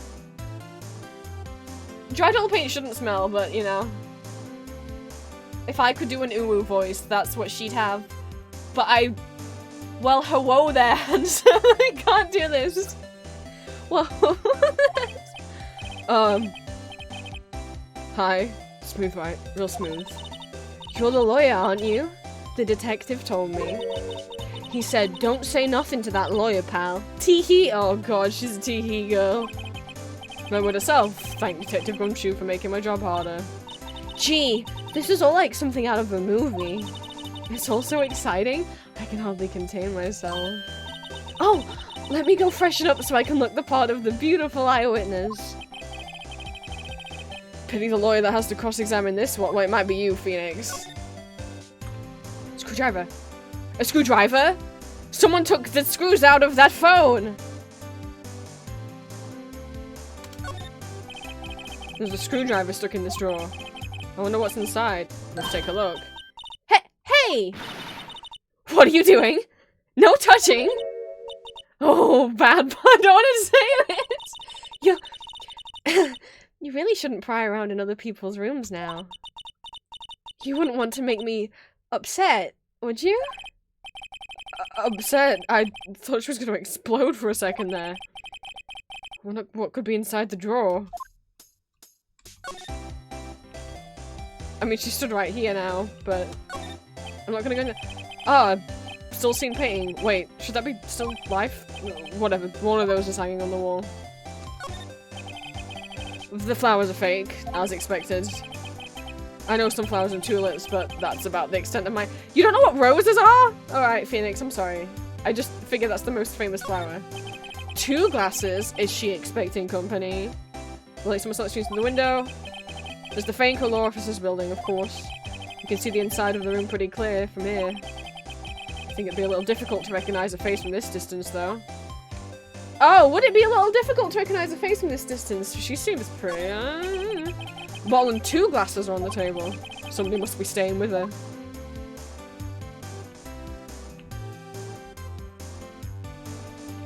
I can investigate the bed. Simple bed. It's been recently made. Nothing eye-catching here. Let's not do that again, Phoenix. I wonder if the parts from a phone could be in there.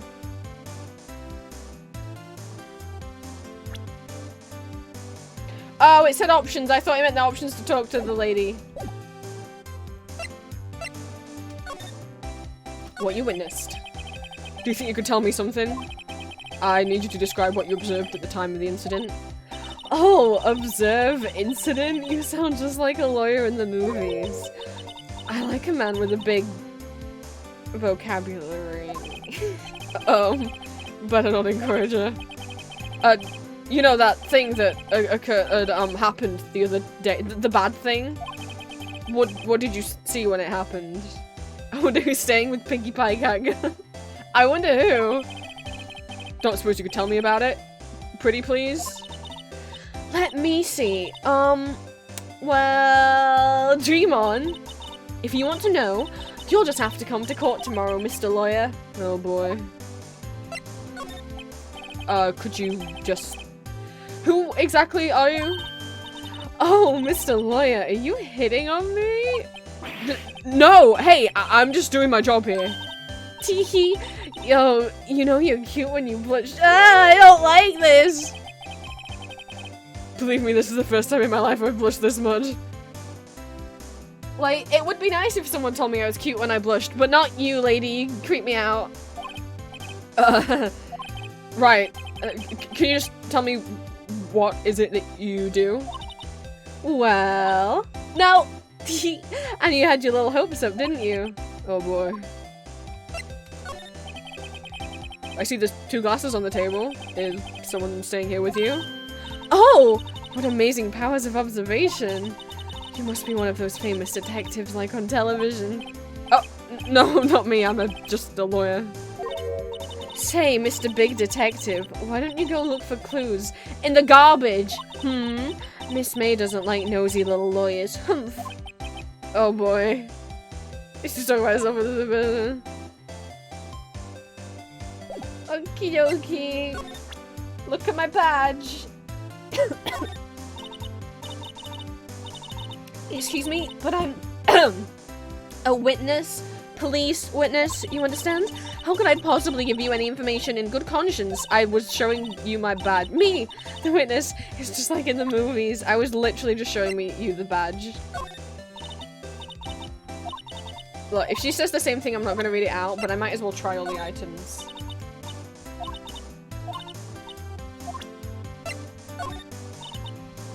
You never know.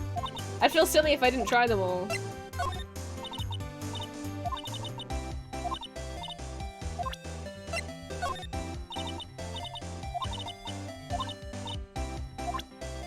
Okay, I had to try.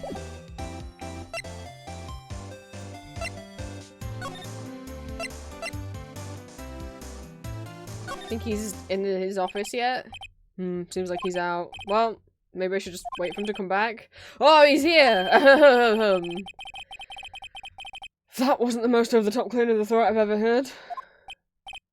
Ah, so you're the one they say has been looking for me? Yes, that's me. Looks even grander than I am. He's got a moustache. Of course he's got a moustache. That badge on your collar. Ah, so you're a lawyer, are you now? Yeah, well, yes. What do you want? I'm not particularly busy these days. Please, proceed. Not busy? Then how come no one could get in touch with you? Something the matter? You came to see the one and only Marvin Grossberg, did you not? Well, here I am, boy. What do you want? Oh, the gender affirmation. Out with it. Well, sir, actually, it's about Maya Faye. Oh, he changed his tune. Ah, yes, Maya Faye. Go on. Why the strange reaction? Cha-cha, I'm really quite busy here, son. I can't go taking cases on a day's notice. No, it's quite impossible. Wait a second. How did you know the trial was tomorrow? Anyway, I'm afraid it's entirely impossible for me to represent her. Sorry. End of discussion. What's going on? He refused before I even got a chance to ask him. What do I tell Maya?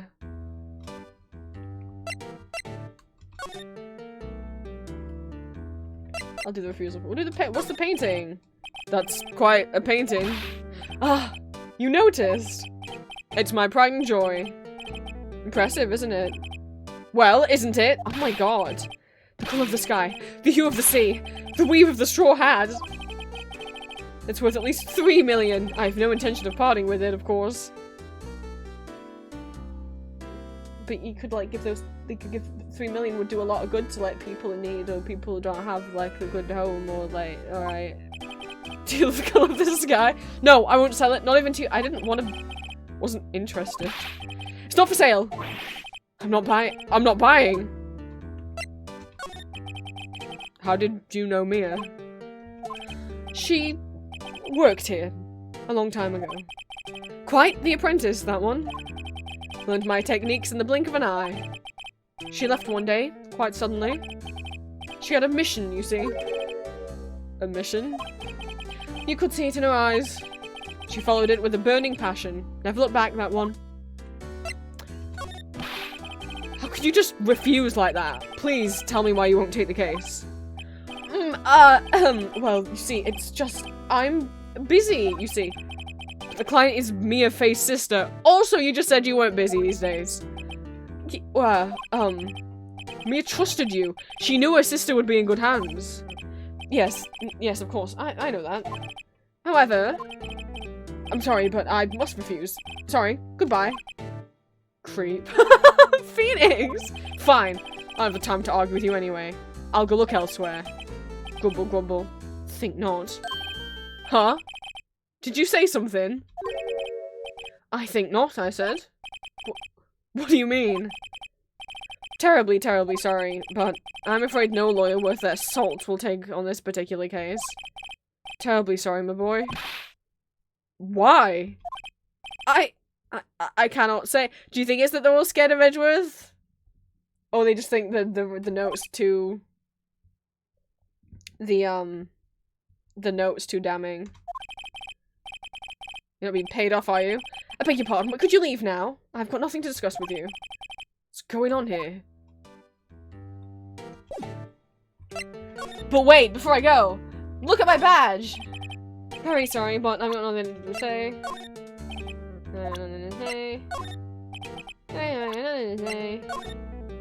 Very sorry, I've got nothing to say. I don't know what to say.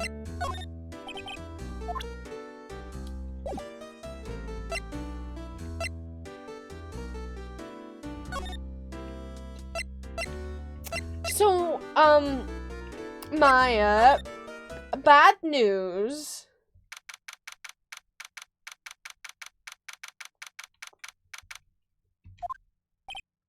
Hi. Oh, your bag! Did you find the lawyer?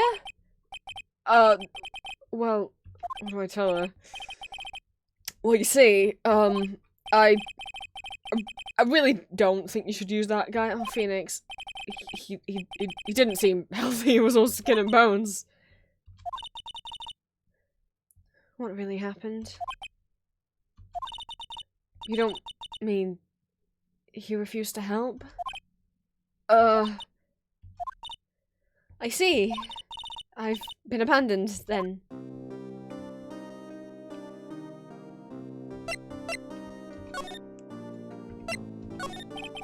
What about your family? I only had my sister. My father died when I was very young, and I don't know where my mother is. Don't know? So she could still be alive. Yep, Phoenix, come on. It's not really appropriate, is it? The women in my family have been mediums for generations. They say a lot of spiritual power runs in our blood. About 15 years ago, our family was involved in an incident. There was a man, and he ruined our mother's life. Ruined? After that, she disappeared. Always a kid. Several years after that, my sister announced she would become a lawyer, and she left the mountain. So you live by yourself?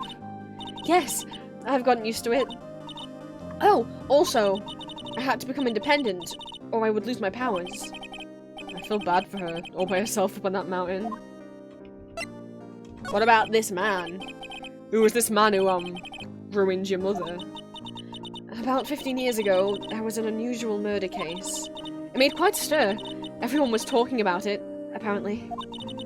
The police were running out of leads, and they were getting desperate. Oh, I see where this is going. Did they, like, use her mom as a psychic, and then her mom was, like, wrong or something? Wait, they didn't use a spirit medium, did they? police convinced my mother to try to contact the victim. Wow, so what happened? The case was solved. We thought. You thought? The man my mother helped the police capture was innocent. The police's consultation with the medium had all been carried out in secret, of course. But a man found out about it and leaked it to the press. To be fair, I feel like that's on the police. They're the ones who decided to do that because they couldn't figure it out themselves. Like, your mother gave it her best get, I don't know. Kind of feels like it's more on the police.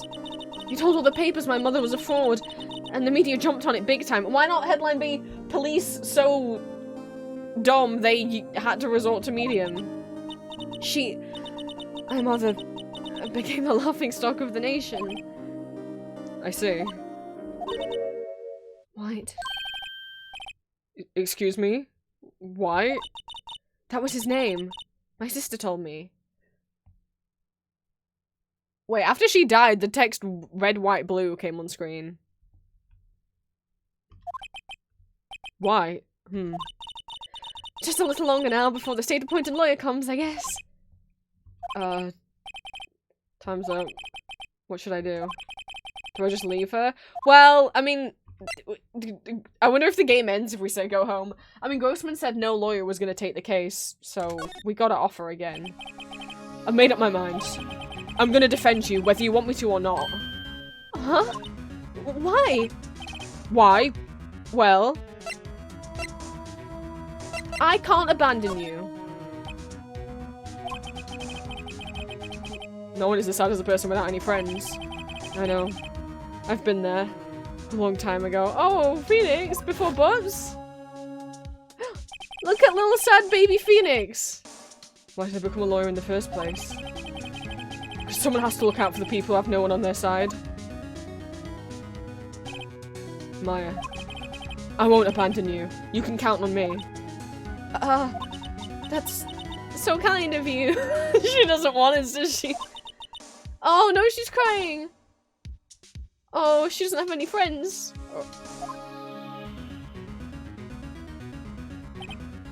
Well, let's fight this one and get you out of here. Right! Thank you. She smiled at last. She looks like an entirely different person. She looks like the same person. One last question. You are innocent, right? Yes! And I trust you. So you trust me too, okay? It's a deal. So what next? There's something that's been bugging me. Just what was inside that strange woman's drawer? It's when I tried to look into the drawer that she got all defensive. That she went a little, yeah. You could call it defensive. There has to be something in there. Especially since, you know, someone had taken some of the screws out of the phone and the police, the lawyer's office. Oh, Maya, I got your phone. Oops, didn't mean to check it. Hey, I got your cell phone back. Oh, say, can I listen to my sister's voice? Oh. Oh, this is sad. Maya's eyes closed. She listened to every word with such intensity. Before long, tears began to roll. Oh no! Let her have a moment, Phoenix. Thank you.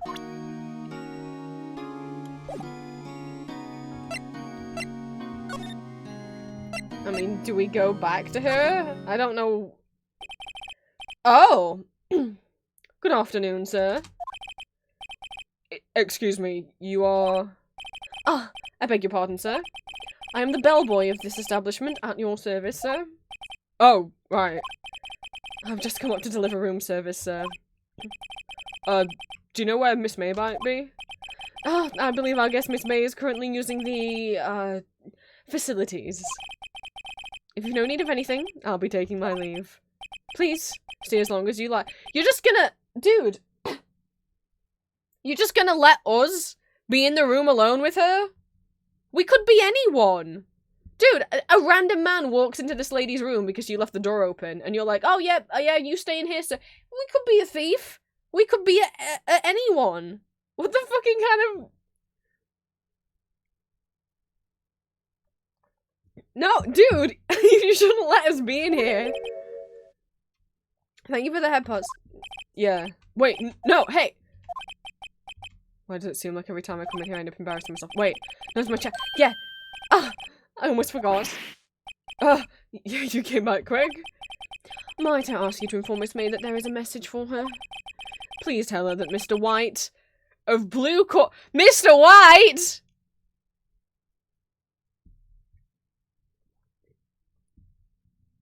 Like, the man who messed up Mia's mom. Oh, right, sure. Mr. White of Blue Court. Where have I heard that name? It was 5 minutes ago, Phoenix. That was his name? My sister told me. Mr. White. White was the name of the guy who ruined Mia and Maya's mother. Coincidence?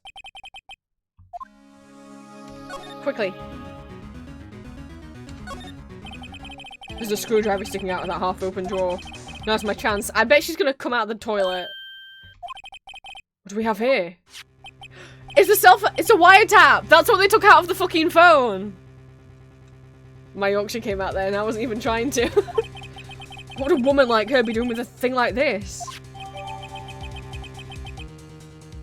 The person who killed Mia said that he knew she was planning on sending those papers to Maya. And Mia's like, how the fuck would you know that? I only just told my sister on the phone. He tapped her phone. There's definitely something suspicious about this Miss May. Why would she have something like this in her hotel room? There's a story behind all this, I know it. Alright. I'll be using this one bit of evidence in tomorrow's trial, that's for sure. For Maya's sake.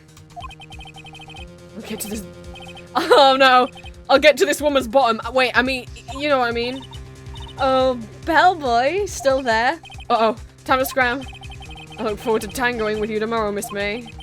In court! To be continued. Don't listen to me. Time is it? Yeah, we can keep going.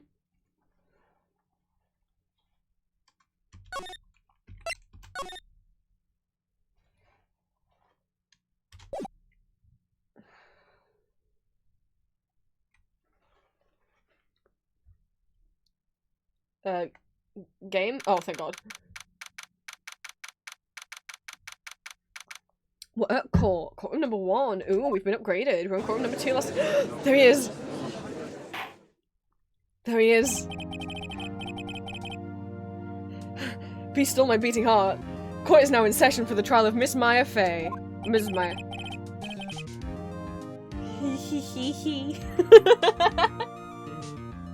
I mean, I gotta give him— I gotta—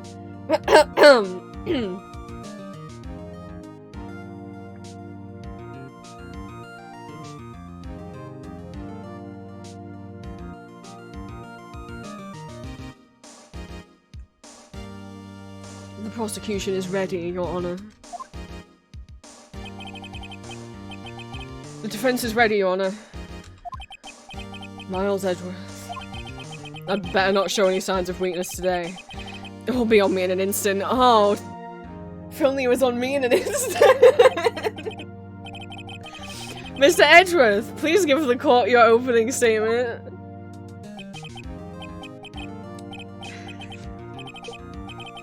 What? You were thinking it too, chat.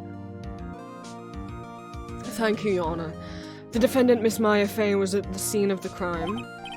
The prosecution has evidence she committed this murder.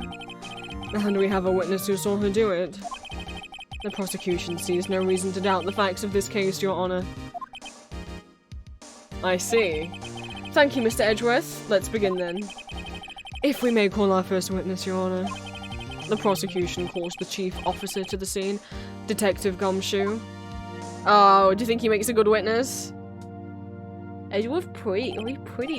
You know how I like to dress. I'm all waistcoats and cravats. This man's got a waistcoat and a cravat. Witness, please state your name and profession to the court. Sir, my name's Dick Gumshoe, sir. I'm the detective in charge of the homicides at the precinct, sir. Detective Gumshoe, please describe for us the details of this murder. Very well, sir. Let me use this floor map of the office to explain. The body was found by the window here. Music. And the cause of death? Loss of blood due to being struck by a blunt object, sir. The murder weapon was a statue of the Thinker found next to the body, sir. It was heavy enough to be a deadly weapon, even in the girl's hand, sir. Oh my god, he's gonna say that every time. You're gonna keep calling Miles, sir.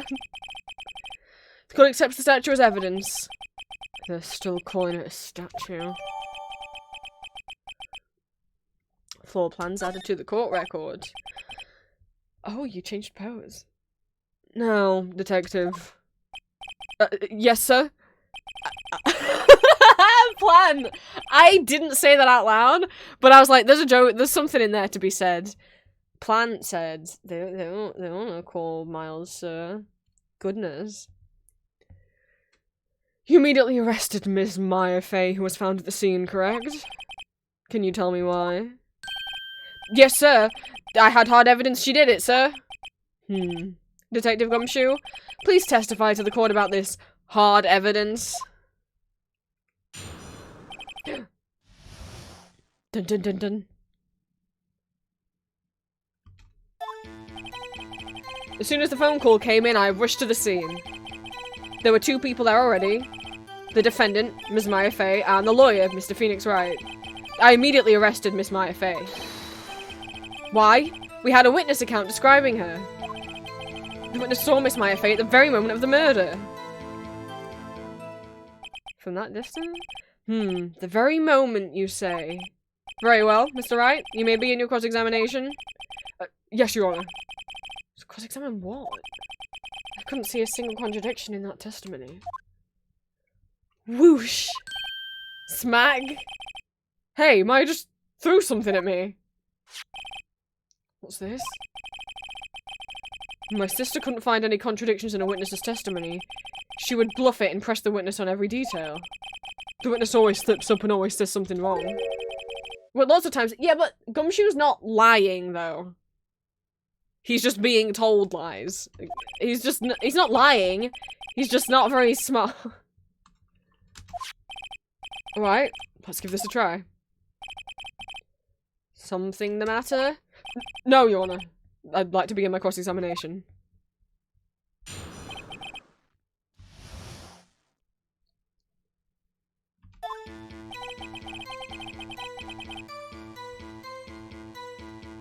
Okay, most of the scene. That's fine.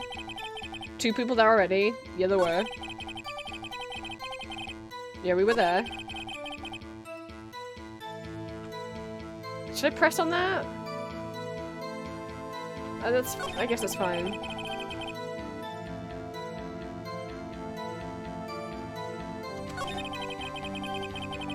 Very much of the murder. Okay, I want to press on that. Hold on just 1 second. Yeah? If I heard correctly, you said you arrested her because you had hard evidence she did it, correct? Huh? Did I say that? Me? I heard you say it. You did say it. You said it. Exactly what about this suspicious woman in pink's claim was hard evidence? What? Miss May isn't suspicious, and she sure isn't pink, I mean, she is. well, I guess she is. I guess she is pink. That's enough, Detective Gumshoe. Do you have any more solid proof other than her claims, Detective? Guess pricing can have its advantages. Yes. Gah. Sorry, I got the order of things mixed up in my testimony, Your Honor, sir. There was something I should have told you about first, Your Honor. Very well, Detective. Let's hear your testimony again.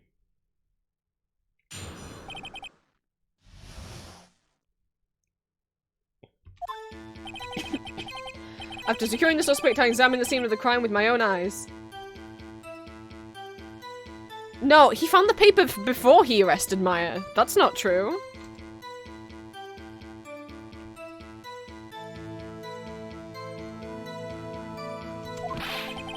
found a memo written on with a piece of paper next to the victim's body. He didn't secure Maya first. He didn't know who the fuck she was. He had to ask who the fuck Maya was in order to arrest her.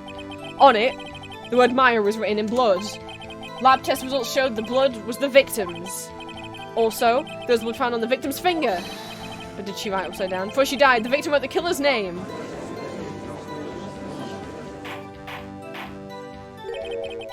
How'd you like that? That's my hard evidence. Before we begin cross-examination, I have a question for you, Detective. Your Honor. Why didn't you testify about this vital piece of evidence the first time? Yeah, I know. I'm real embarrassed. I forgot about it, Your Honors. Try to be more careful. Very well, the defense may begin its cross-examination.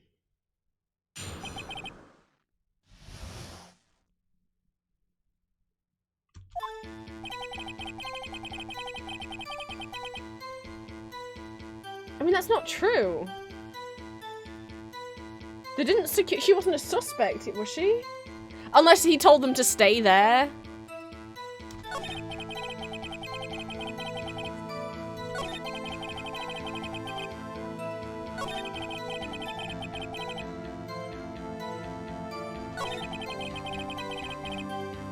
That doesn't mean that she wrote it, though. On which hand was the... I didn't even think of that. On which hand was the... What if she's left-handed and the killer didn't know? I didn't even think of that. And what hand was the bloody finger, Detective? The right hand. She was right-handed. Okay. Fair. Ha ha ha. Nice try. Guess it wasn't too hard to see what I was getting at there.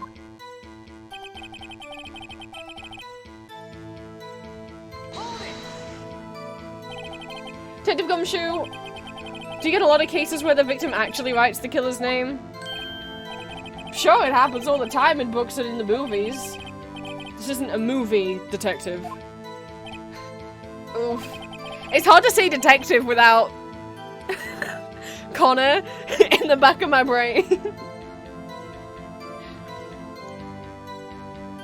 Let's talk about reality, shall we? I guess I haven't heard of many cases, no.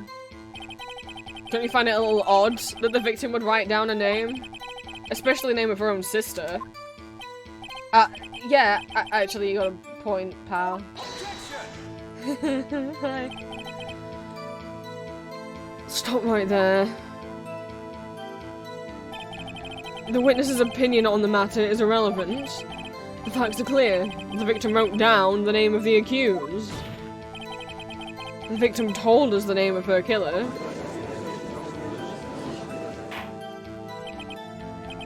Order, order! That didn't go so well. That's right! What he said! That's his whole testimony. Okay. Has to be a contradiction in there somewhere. Let's find it. I mean, that's what I was thinking. I didn't think he secured them first. Did you find any of- I think this was the wrong thing.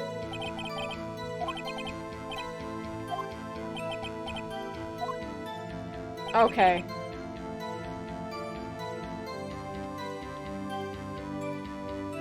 She would have had to write upside down though. But I don't know how to get Phoenix to say that. Just because you found it next to the body doesn't mean the victim wrote it. Then who did write it, Smarty Pants? Who? The killer. The killer. Anyone can see that. You're saying the killer wrote her own name? Buddy, please. No. She was framed, thank you. Hold on. If that's the case, where's your evidence? Well, we didn't manage to gather any because you wouldn't let us talk to the witness. I guess that was a bit of a tall order for you. Those without evidence shouldn't open their mouths, Mr. Wright. Well, you should make me shut my mouth. Well, Detective, tell us what was written on the memo you found. I don't know what I'm meant to be pressing on. Shit.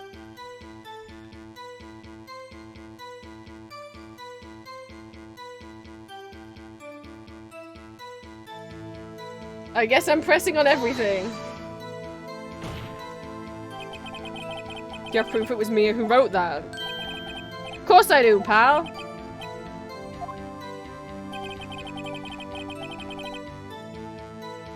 Yeah, that's fine.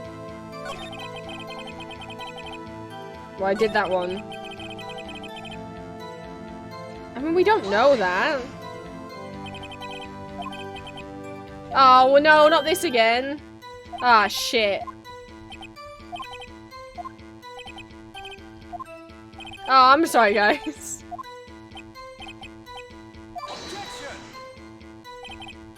I forgot I already did this. Well, we get to see Miles' sugar shoulders again.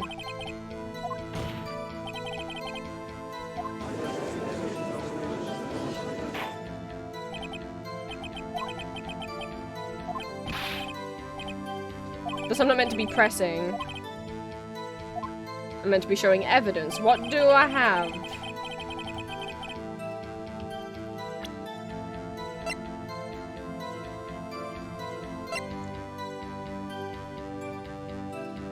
I mean, I should show that at some point, but I don't know where, when.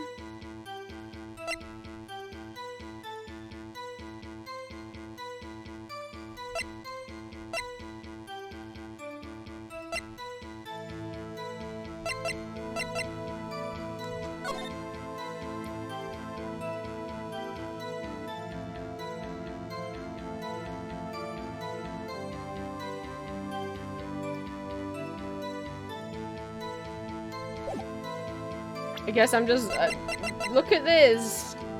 I mean, it's not an objection. Seems clearly I mean, it does not. They aren't, are they? No. Oh, I didn't know I had health. Oh. I didn't know it had health. I wouldn't have done that if I'd known that I had health to lose. The game never explained that I had health.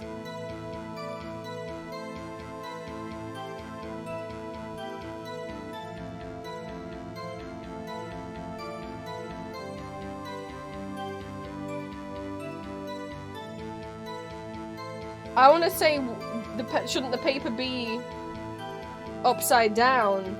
But I don't know how to make Phoenix say that. And I've pressed on everything, so surely I have to show evidence instead. But...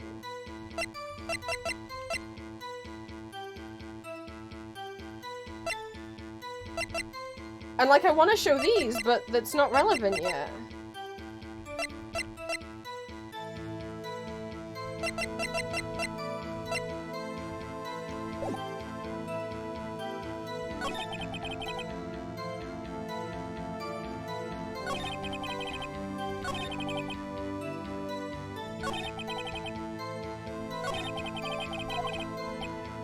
Oh, god dang it!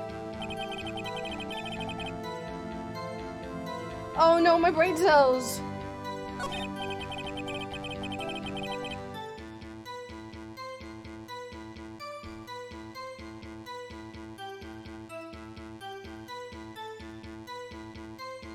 I mean, yeah, he did find a memo with the written on it, yeah. I mean, yeah, it does say Maya on it. I believe that the lab test was correct. I don't have anything to prove that it wasn't. Oh! Wait, she died instantly. How would the fuck she would have had the time to...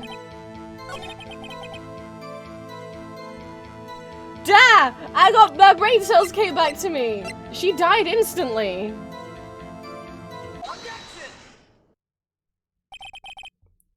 Detective Gumshoe. There's one thing I want you to clarify for me here. You say that the victim, Mia Fey, wrote this note that she was accusing the defendant, Maya Fey. That's really what you're saying. Well, this isn't one of those lawyer tricks now, is it? Of course she wrote it. Who else could have? You have it backwards, detective. Backwards? The victim's the only person who absolutely could not have written it. This is a report from your department, detective. Immediate death due to blow from blunt objects. She died immediately. But... no but acting your way out of this one, detective. Order in the court. The defense has a point. Someone who died immediately wouldn't have the time to write anything down. Mr. Wright, I beg your pardon, but when exactly did you obtain that autopsy report? When?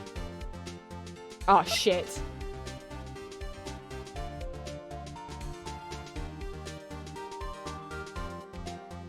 The day after. Also, if what you're about to say, Miles, is that there's been an updated autopsy report, then it's frankly illegal for the police to have updated the autopsy report and hidden it and not given us a copy of it.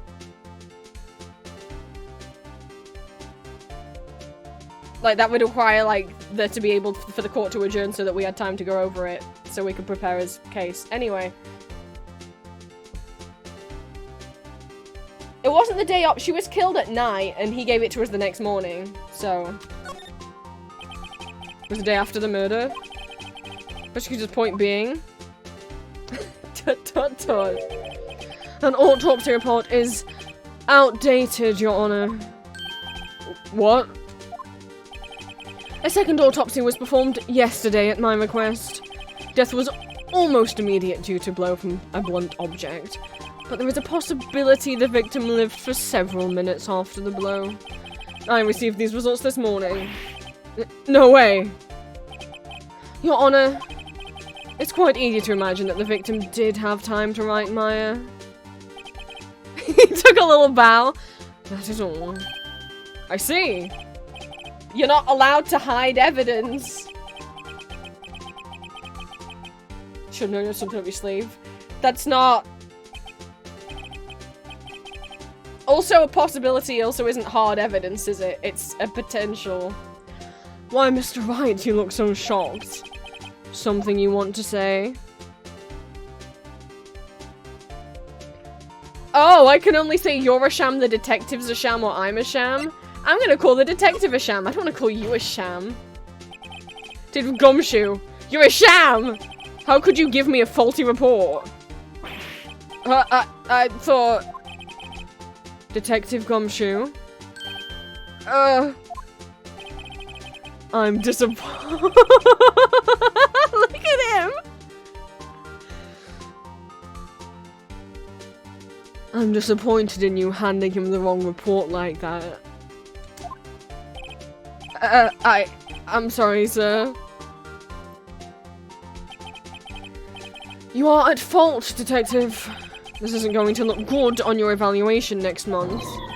What, but... Sir... Your Honor, I submit this report to the court. Understood. The court accepts the evidence.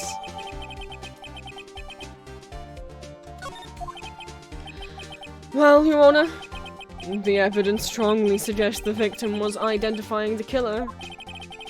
Suppose that's the obvious conclusion, yes. Oh, this isn't good. The prosecution would like to call its next witness. Oh, is it Pink Girl? This poor... You can't call her innocent. Miles, please. This poor, innocent girl saw the murder with her own eyes. She's got very good eyesight. Let the witness, Miss April May, take the stand. Exactly what part of her is innocent? That's my thought, Phoenix. It's Nya girl. Witness, your name, please. April May. At your service. Wait, no.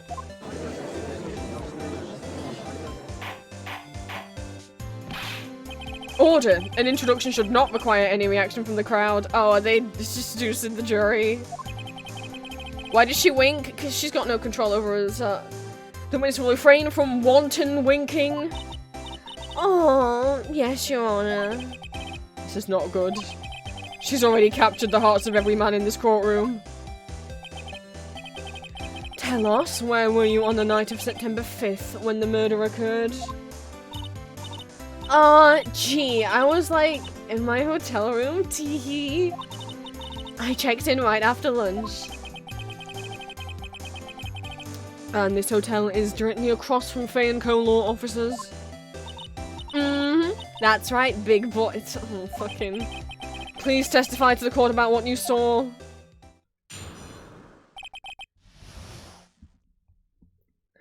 Something like,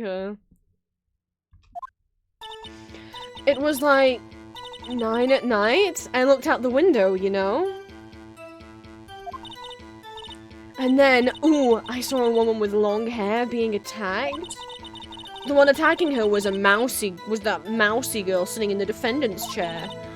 Then the woman, like, dodged to the one side and ran away. But that girl, she caught up to her and she hit her. Then the woman with the long hair, she kind of slumped. The end. That's all I saw. Every little bitsy witsy. Oh, bleh.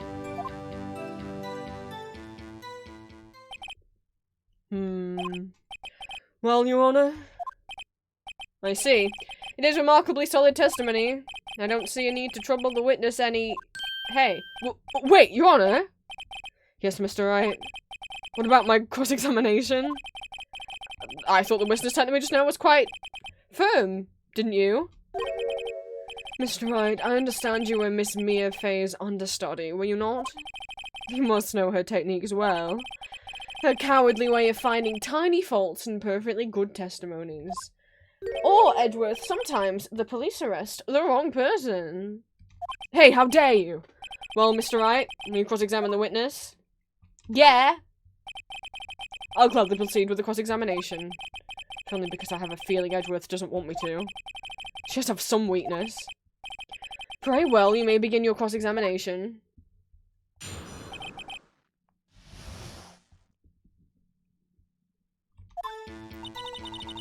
It's like 9 at night. I mean, it was dark.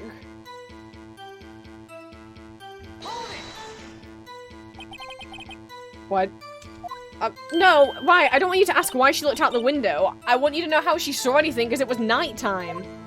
Like, why what? Why did you look out the window? Were we expecting to see something? Oh, well, gee.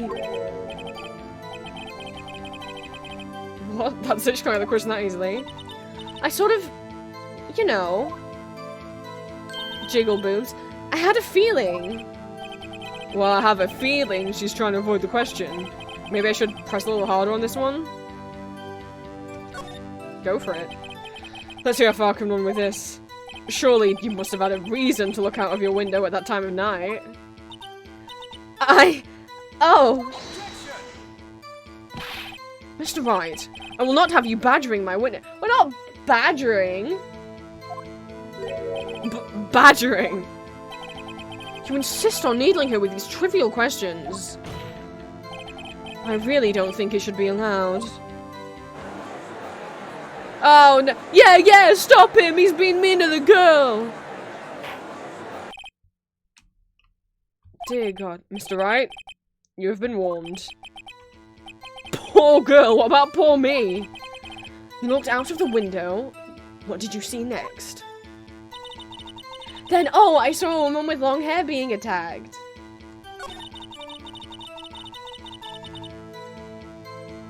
I feel like I should have gone back. I just feel like, how did you see that? It was nighttime. The woman with long hair. That was Mia Fey. Slender, sort of, well, some people might say pretty if that's your thing. Your thing? And the person attacking her? But the one attacking her was the mousy girl sitting in the defendant's chair. The woman, like, dodged to one side and ran away. But that girl, she caught up to her and she hit her. Oh, that's it?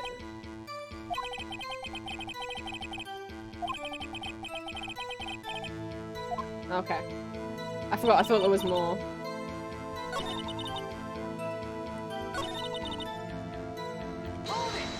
Why are you calling her mousy? That's mean. How do you know she was the defendant? Huh? Well, you know, she had a girlish physique. Women know these things. Look, I just know, okay? There was only one person at the scene of the crime with a short, girlish figure. Unless there was someone else, Phoenix. The testimony is bulletproof, Your Honor. He's right. Question the testimony. Hold on a minute. That testimony stings. What? Miss May, I'm willing to bet that...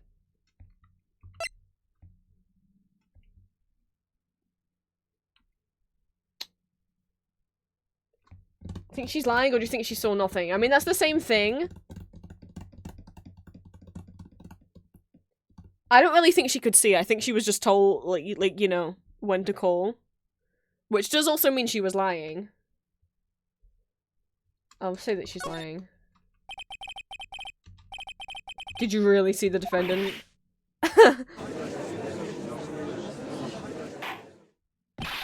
Mr. Wright, what's the meaning of this? Yes, what's the meaning? Somebody tell me because I'm clueless about this. I mean... Okay. If you had really witnessed my client, my Faye, you would have noticed her clothes before noticing her physique.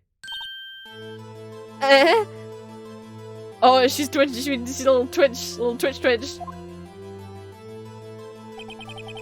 No one wears clothes like that on a daily basis, except her. And I'm no expert on fashion, but her hairdo looks far from normal to me. However, the witness's testimony mentions neither of these things. Testimony is bogus. But... Still, we don't know if she was dressed that way the night of the murder. Well, we do. She was, Your Honor. I saw her. Detective Gumshoe saw her. What do you say to that, Miss May? What are you trying to say, you mean lawyer? I saw what I saw. I just didn't think all the trifling little details were necessary, darling. Miss May, the court would like to remind you to please omit nothing in your testimony. I'm sorry, Your Honor, but I'll be a good girl, I promise, Wing. Shut up! We gotta make her crack so that she goes all angry like she did us in the hotel room. Then people won't think she's cute anymore. I did see everything, I did! The victim, the woman, dodged the first attack and ran off to the right. Then the girl in the hippie clothes ran after her. And she hit her with the weapon. I saw it, I did. That clock. How did you know it was a clock? How did you know it was a clock, lady? No one knows it's a clock. Well, does the accuracy of my report not startle you, Tiki? Two things. If you went off to the right, you couldn't have seen. Two. How the fuck did you know it was a clock? We should be in the seat up from the beginning. Please begin the cross-examination.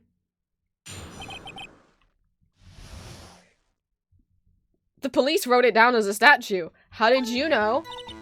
I did see everything I did. I will present the floor plan because it kind of shows that from the window she wouldn't have been able to see. Oh, I've checked it out. Your Honor, that statement contradicts this evidence. It does? I don't... Oh, it doesn't? Shit! But she couldn't have been able to see!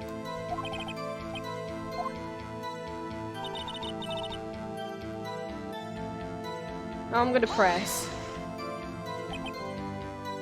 Is that right? As in... You're right? As in you looked from the hotel? Which hand do I hold my knife in again? Right! It was my right hand, right? Satisfied, Mr. Wright? Please continue. Oh, fine.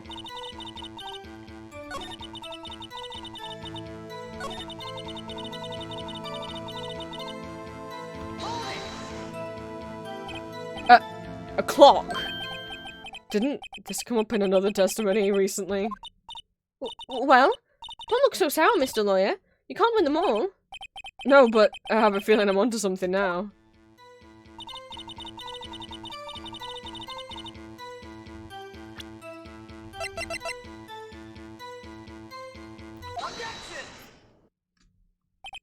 Miss May. What you said just now was quite revealing. Revealing? Oh, you'd like that, wouldn't you? Naughty Mr. Jesus Christ. You just said that this statue of the Thinker was a clock. There's no way of knowing that just by looking at it. Another person in very much the same position as you recently called this a clock too. And he was found guilty of murder.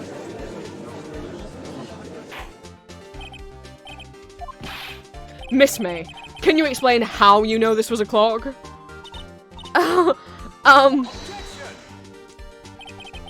witness saw the murder with her own eyes, that's all that's important. No, it's not, Edgeworth. The defense is trying to confuse the issue with trivial concerns.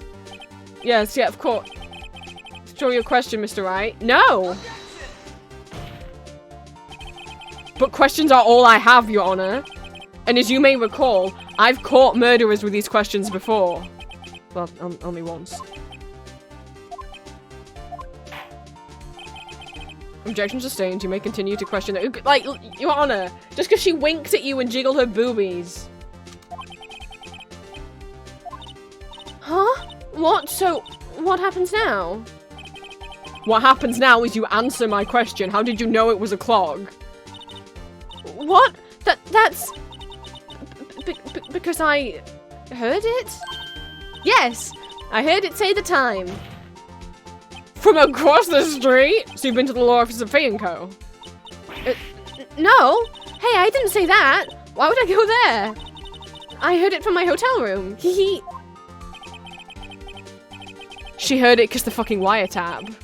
The law office of Fee & Co where the murder took place is very close. Very close. Miles, how loud do you think this clock is? She could easily have heard the clock. Well, Mr. Wright, are you satisfied? No, Your Honor. I can't give up now. I'm not satisfied because... it couldn't have rung. Mia took the batteries out to stuff paper inside it. She told Maya on the phone. Your Honor, members of the court. It's inconceivable the clock in question rang. It's empty.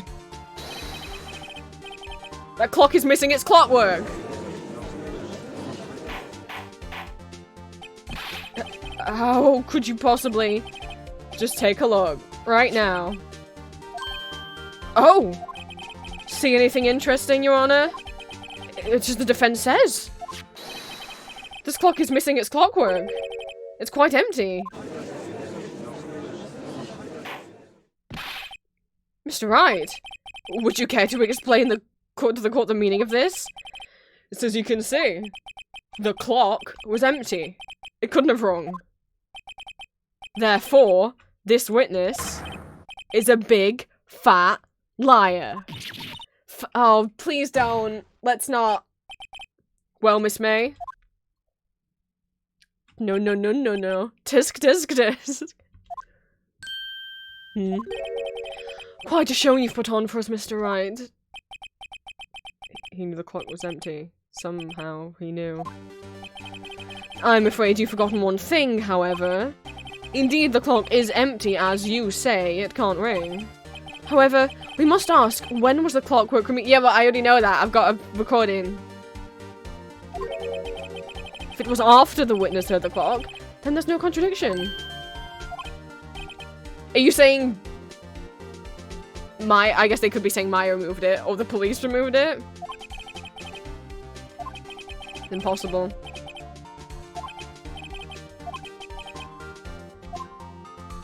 Can you prove when it was removed? Oh, impossible, of course. I have proof. What? Wasn't it you who told me that proof is everything? While I was listening. And now I'll show you the proof you like so much. The evidence that proves when the clockwork was removed is... No price. Take that! Take that! Take a look at this. That's a very cute cell phone. Oh! You have a girly phone? Shut up. Wait, this isn't my phone. Listen. This is the defendant's cell phone, and it contains a recording. A recording of a conversation she had with the victim on the day of the murder.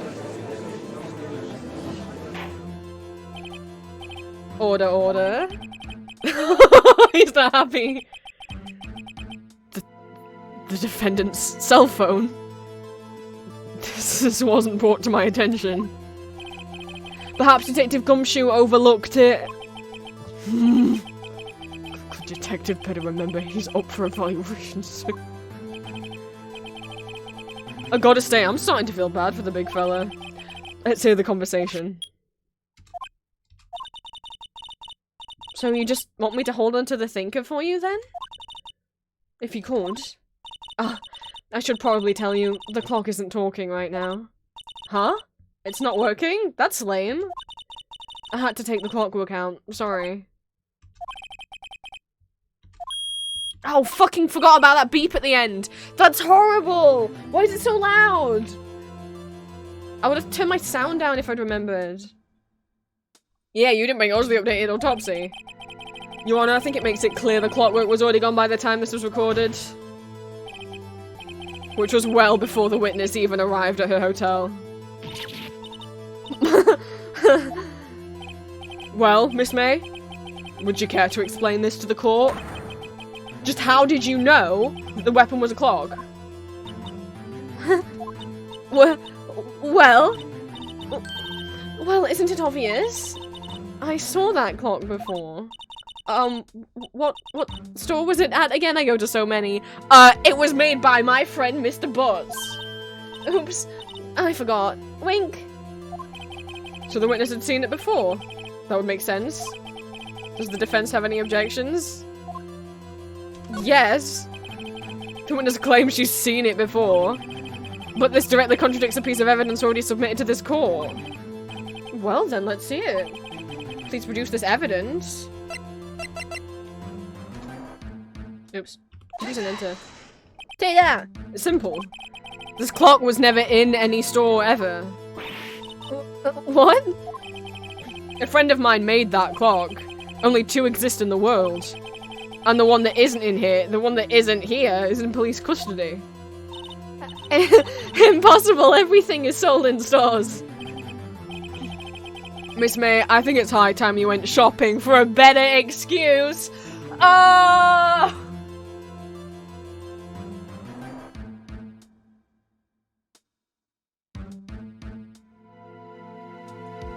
Get him, Phoenix.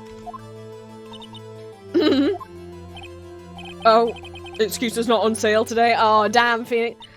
Oh. Uh-oh. She's going Super Saiyan. Oh. Okay. I forgot about the boom physics in this game. Oh, no. What's it to you, porcupine head? That stupid clock doesn't matter, okay? She did it. And she should die for it. Die!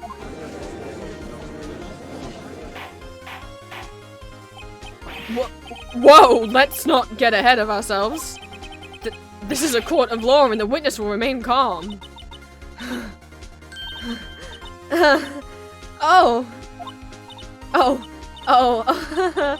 Silly me. Did I, like, lose it? I guess I did. Tee. Scary. Miss May, let me ask. Tell me, how did you know this weapon was a clog? Ugh. Oh dear. Does the defense have an opinion on this behavior? Okay, this is it. Yes, Your Honor. Allow me to explain how I see the truth of the matter. Miss April May, you knew the weapon was a clock because...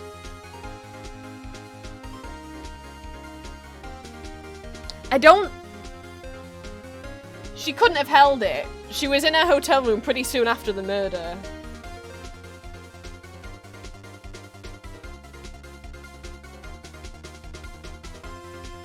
She couldn't have held it. There's no way she could have killed Mia and then got round. Well, oh, also we know that she didn't do it. I'm sorry, I forgot. We know she didn't do it. We saw who did it. I'm gonna say you heard about it. Witness had never held the clock in her hand. However, she'd heard of it that it was a clock. She heard- oh, the white tap, duh. That is correct, Your Honor. There was no other way she could have known the thinker was a clock. And I can show you the proof. Well, this is interesting. Let's see it then. Show me evidence proving that the witness had heard the murder weapon was a clock. I mean, we didn't steal this from her hotel room. Have a look at this. That? I found this in Miss May's room. I mean, we have no proof we found it there. We could be lying. Mr. Wright, please explain to the court what this is. Miss April May, you were tapping the victim, Miss Mia Fay's phone, were you not? Oh.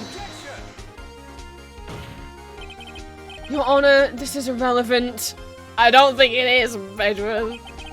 I'm not entirely sure that it is. Objection overruled. Troubles me that our witness is in possession of a wiretap. This is outrageous. Does the defense truly claim the witness was tapping her phone? Yeah, absolutely. Even if that was the case, which it's not, you still have to prove one thing. Did the victim ever say that the weapon was a clock on the phone? Yeah, we just played the recording where she said she'd taken the clockwork out. Can you prove that? I think not. Oh yeah? I think I can. It's simple. What? I already played you the recording. Here's my proof. The proof the victim said on the phone that the weapon was a clock is... I mean, we already played it. And present the defendant's cell phone. Yes, we've seen that. Listen once more to the conversation between the defendant and the victim. Oh, okay. It's gonna do the beep again at the end. Everyone prepare for it. I'm gonna lower my voice. Mia, what's up? You haven't called in a while. Well, actually, there's something I want you to hold on to for me. Again? What's it this time? It's a clock. It's made to look like that statue, the thinker. It tells you the time. Oh, it didn't beat. Oh, you didn't beat this time? Miss April May. You used a wiretap to listen to this conversation. That's how you knew the thinker was a clock. Am I wrong? Miles. Your Honor, this is ridiculous. Your Honor, look at the witness's face. Does she seem amused to you? The defense demands an answer. Witness, answer the question. Did you tap her phone? Miss May. Shut up, all of you! What gives you the right to talk to me like that? You, lawyer! She told the judge to shut up. It's not fair! All of you ganging up on me like that. Oh, so I'm the bad girl, is that it? Is that it? Oh god, lady. That did it. The court's seen the real Miss April May now. Now to deal the final blow. Why the wiretap? Because I don't think she did it. Well, sorry, we saw that we saw Sweet Tooth did it. Why did you tap her phone? Answer the question. Do I have to? Isn't this a murder trial? Isn't tippy-tapping, irrelevant? She's saying exactly what Edgeworth wants her to say.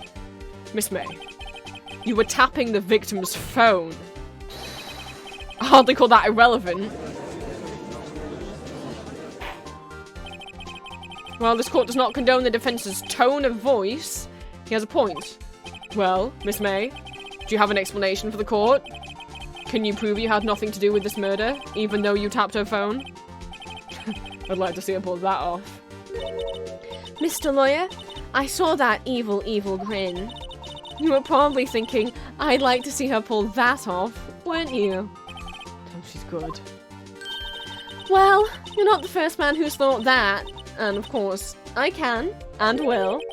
You can't be serious. No way. Way? I say way. Oh, and I assure you I'm serious, Mr. Lawyer. Okay, so the killing happened around 9 at night. Why, that's just when I was getting room service from that sweet bellboy. Room service? Room service. Iced coffee, I believe it was. Iced coffee, you know, like normal coffee, but cold. If you don't drink it quick, the ice melts and then you have regular cold coffee. Iced coffee. Think I'm making this up? Ask the bellboy, wink. Fucking... Ergo, the witness was not on the scene of the crime at the time of the murder. I'm not saying that she was. I'm just saying she was involved. I'm not saying she was at the scene of the crime. So where does that leave us? It is my great displeasure to inform you that the witness appears to have been tapping the victim's telephone. However, that is a separate crime with no bearing on the current case whatsoever. Her testimony stands. She saw the defendant, Maya Fey, commit murder. While she was drinking the coffee with the bellboy. Why didn't the bellboy see it? No, they're gonna let her just walk away? There's no way I can win, unless I can tie Miss May to the murder somehow. Well, does the defense have anything to say? Oh, well, come on, think of something. Oh! After pig? Can I call- if I pick Miss May, can I still call the bellboy after? Because I'm like, if she was drinking the coffee, how did she see the murder? Let me look at the court records, hang on. Oh, we don't have a time of death?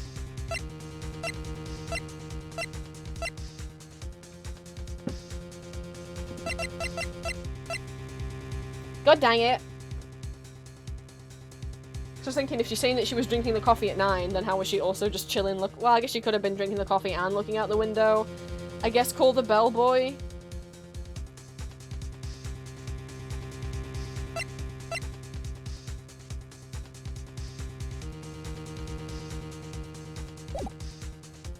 I'll call the bellboy. Defense would like to call the hotel bellboy as a witness.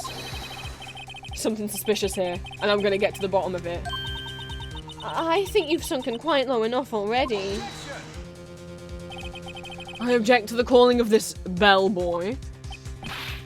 Why? What's your reason? Because I hold that the wiretap had nothing to do with the killing. But if he was in the room with her, wouldn't he have also seen the murder? However, if you agree to one condition, I'll consent to calling this witness. Condition. If Miss April May's alibi is not called into question after you examine the bellboy, then you will recognize that Miss April May is not the killer. I don't believe she's the killer! I just believe she was in on it! Thereby you must accept the verdict of guilty for Miss Maya Fey.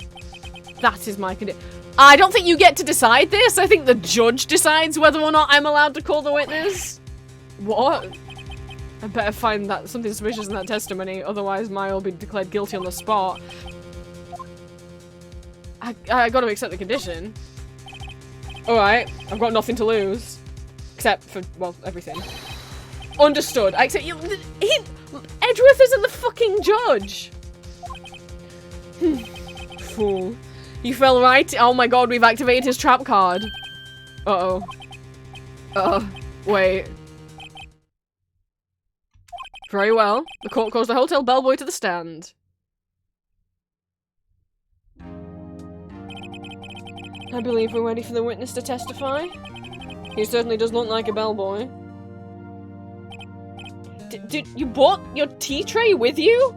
Yes, sir. I received your summons in the middle of work, sir. I'm happy- You could have put the tray down! That tea set looks rather heavy, so without further ado, the witness may begin his testimony. Very good, sir.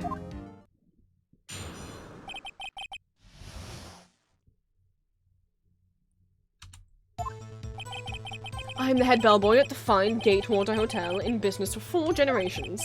I believe I received a call after 8 in the evening from our guest, Miss May. She asked for an iced coffee to be brought to her at 9 on the dot, sir. I brought it to her I brought it to her at precisely the requested time, of course. And I delivered the iced coffee to our guest, Miss May herself. She's outside the room. How could she see the... I see. The defense may begin its cross-examination. Right, I'm ready, I hope. This is it. If I can't prove Miss May was involved somehow, Maya will be finished.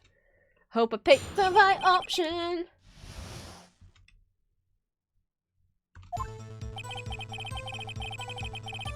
Yeah, I sure believe you're the head bellboy.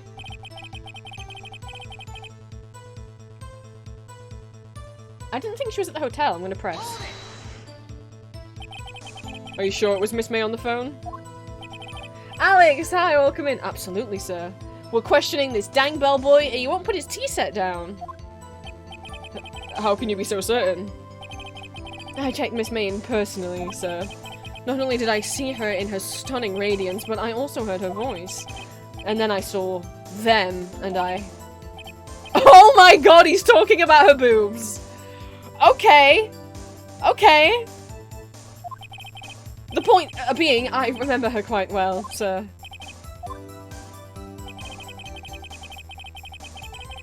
I'm gonna press. I don't lose health for pressing. 9 on the dot, you say? Yes, I confirmed that detail several times. She was watching a program on the TV and wished to drink after she finished, sir. So she wasn't looking out of the window? 9, the time of the murder?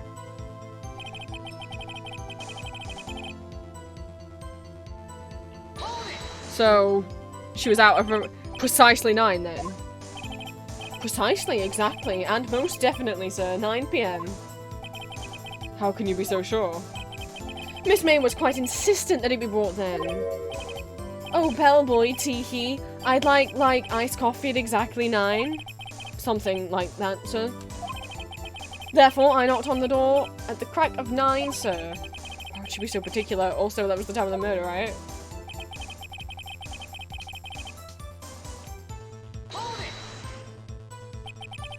You sure it was Miss... Oh, well, yeah, I mean... absolutely, sir. Absolutely. Yes, sir. As in, so very absolutely, sir. It's an enduring mannerism of mine. Endearing. There. How come you're so very certain? Oh, well, when I bought the room service, sir, the guests, favoured me with a, an embrace, oh, do you mean an embracer, sir? Embracer, is that French for embrace? It's French for kiss, sir. Oh, but not a French kiss, sir. More of a peck on the cheek. Why would she have done that? I believe perhaps she was momentarily swayed by my prim demeanour, sir. It was a moment I shall never ever forget, sir. It's pretty fishy to me. I think Miss May was up to something and wanted the bellboy to remember her. It's no good. There's nothing here. Is that? No, it can't be it. Shit, should I have questioned her more? Did I fuck up? Finally, you understand. This bellboy has absolutely no reason to lie. Now. Fuck! Did I fuck up? If you have any decency, you will end this rather tedious cross-examination here. It was a bit tedious, the witness may leave the stand. Can't let this happen, can I? Protest! Protest, Phoenix! Wait, please wait. Yes, does the defense have something to add? One last question. Let me ask one last question. Your Honor, I must object. This charade of justice has gone on long enough. Now, Mr. Edgeworth. Alright, Mr. Wright. I'll give you one more question, that's all. Okay. This is really it. Oh, fuck, yeah.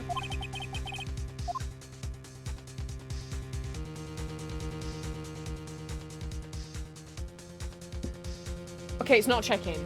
Room service or bed making? We did note when we were in her room that the bed was freshly made.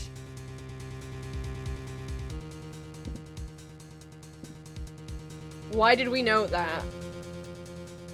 I mean, I mean, he doesn't necessarily make the beds. And that was the morning after the murder anyway. It makes sense the bed was made in the morning. Just the room service? Why precisely at that time? Oh no! Coming out of the room service.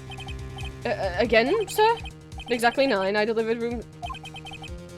It's got $18 was the charge as I recall. I see. $18? Doesn't that seem a bit expensive? Yes, well, iced coffee for 2, you know. And we don't skimp on the ice, sir. For 2? What did he say? What did you say? Rather quite. Bellboy, tell us the truth now. Was someone else staying in Miss May's room? I object. That was objectionable. Objection overruled. The witness will answer the question. Yes, I see.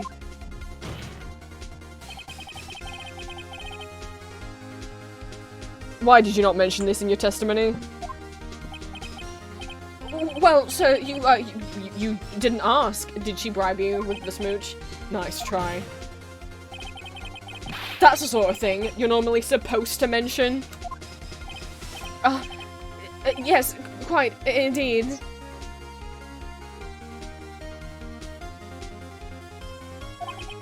It was the, good barrister there, Mr. Edgeworth, who... Wait,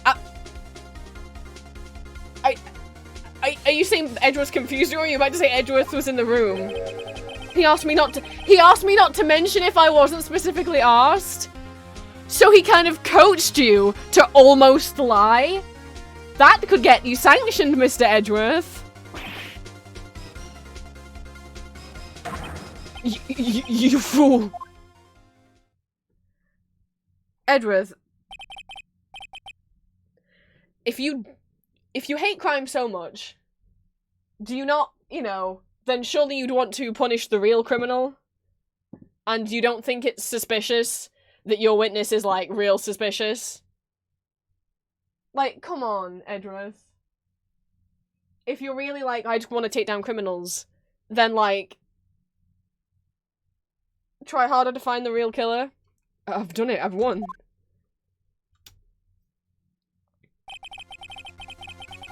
Miss April May checked into a twin room with a man. Correct? Yes, sir. Then, when you brought them room service, you didn't see that man in the room? That's right, sir. Your Honor, we have just learned of another person involved who may have been the murderer. In light of this new fact, I hold that it's impossible to judge the defendant. Wouldn't you agree, Mr. Edgeworth? And who, Mr. Wright? Who is this other person? Simple. Was the man with Miss May? The man who checked in with Miss May. Oof. Your Honor, as has been previously revealed, Miss April May was tapping the victim's phone, yet Miss May herself has an alibi at the time of the murder. Just her co-conspirator. However, that does not clear the man that was with her. The bellboy saw no one else in the room at the time of the murder. What a convenient little setup. But it's too late. Too late? I suppose you'd like it if it was too late, wouldn't you? After all, it was you who hid the presence of the other man from this court. Oof. Upstart. Amateur. These accusations are ludicrous. Enough. The court acknowledges the defense's argument. I expect the prosecution and defense to look into this matter fully. Am I understood? Yes. Yes, Your Honor. That is all for today, for the trial of Maya Fey. Court is adjourned.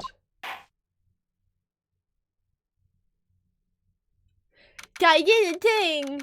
Oh, I was so convinced I'd fucked it up. I was getting worried.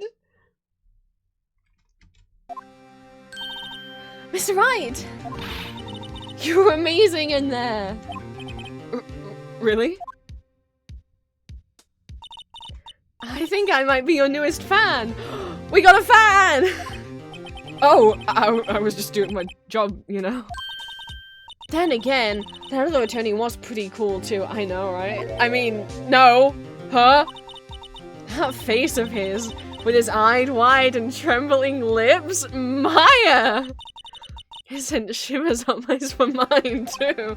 If you say so. You didn't feel it, Phoenix? So what happens with me? Do we get to go home now? No, it's just been adjourned. You still haven't written. No, I don't think so. Not yet. Oh, I see. But I got a great lead in today's trial. A lead? That man with Miss May. He's the key. Oh, I get it. What happened to Miss May after that, anyway? I heard they arrested her. I guess she's learning her charms won't work everywhere. She's probably at the detention center now. I have to go down there later. Oh, I may have to go down there later. Anyway, this case is far from closed. Yes, sir! I'm gonna find out more about this man. Do you think he was the one who... Maybe so. Sis. Don't worry, I'll find him by tomorrow, I promise. I'm counting on you! They asked for a full record of April May's testimony. I thought it might come in handy during the trial tomorrow. We know that the bellboy dropped the name Mr. White, telling Mr. White now I have it, I'm not so sure. Most of her testimony was all lies. In fact, there's only one part that hasn't been stricken from the record. She dodged to the right, but she was caught and struck. I don't know how much good this will do me at all now. Anyway, time to hit the pavement and do some investigating. Maya doesn't belong in that detention center. It's up to me to set her free. To be continued. Do I get to save? I get to save. I don't know how much longer the next part will take. Oh, wait, I haven't actually saved it. Oh, I need to... Hang on. I'm not gonna go on the BRB stream. I'm just gonna mute for a sec. I'm gonna close my curtains. Someone's knocking at my door.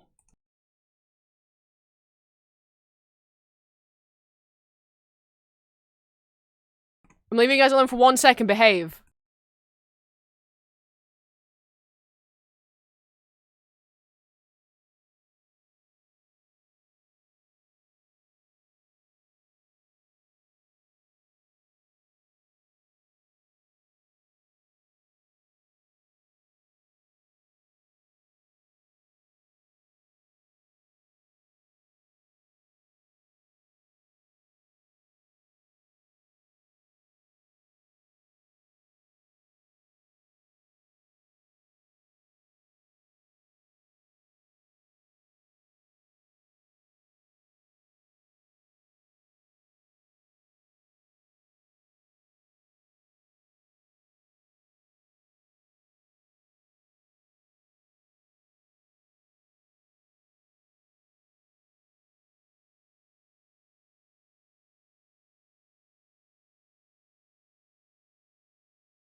Did you behave? Did you? Innocent beings, a likely story. I think. I know this is earlier than I would normally end stream. Here's what I'm thinking though. This game has required a lot of talking. And my voice hurt.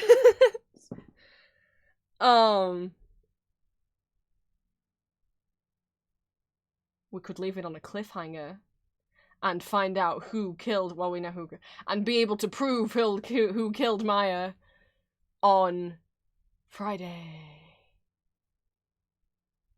Dun dun dun. If I can figure out. If I hit back, it's gonna take me back into the game. So I guess I just exit out? Yeah?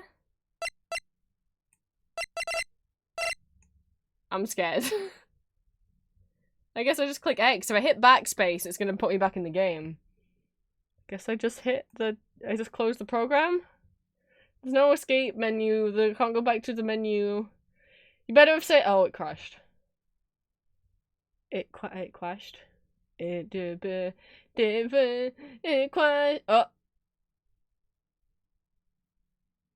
Oh. Oh, it gone. I hope I did the right thing. I hope I did the right. Let me find some music. Oh goodness. Oh, he's not wearing a hat in this. Oh, it's okay. He's off duty now.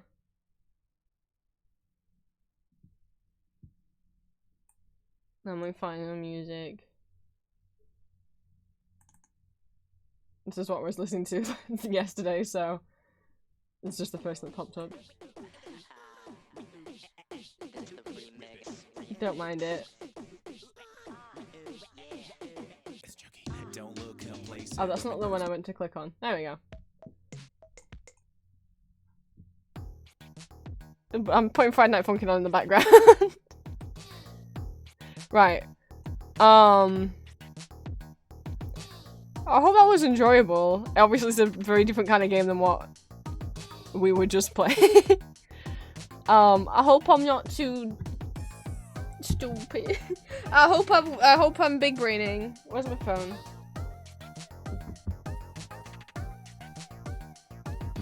Why can't I get in my... Oh, it wants me to type in my password. Genuinely, when I, like, picked the bellboy and then they were like, oh, you didn't find anything, I was like, no, if I fucked up and I have to do it all again, I'm actually gonna, like, not be okay on stream. I'm actually gonna get upset.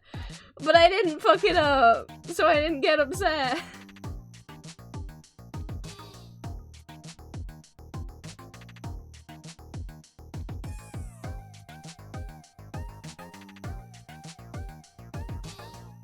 I know I don't, yeah, as I say, I normally don't end stream around this early. Oh my gosh. My phone volume was on. I don't know anyone who's currently live.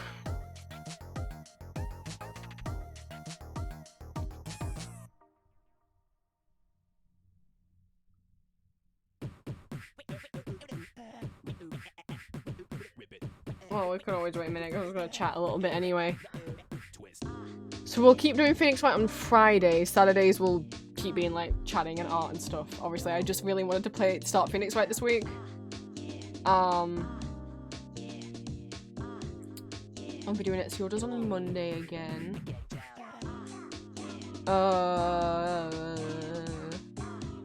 Keep your eyes and ears peeled for when Julia's subathon will be announced. Hopefully her internet gets fixed soon. It's not her personal connection, it's just the internet in her area. It's just like broken. We used to have problems with our internet provider years ago. Like anytime it was like the evening, you know, like more people were using the internet, it was just like impossible. It was so slow. That's kind of what's happening. Although Julia's not getting slow internet in the afternoon or the evening. She's getting none. Her internet is either 100% there or 0% there. It just keeps cutting out completely. You should do a test stream to see how well it would handle stream, and it just kept stream just kept crashing and restarting every 10-15 minutes. So I hope that gets fixed so she can do the subathon, and I hope I see you guys there.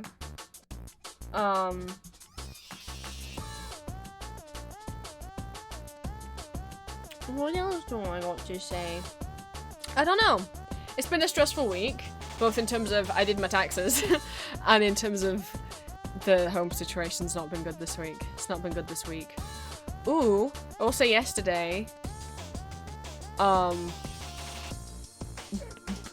the home situation being really not good this week, prompted me to finally start, because I've said plenty of times I'm trying to move out this year, ideally by July.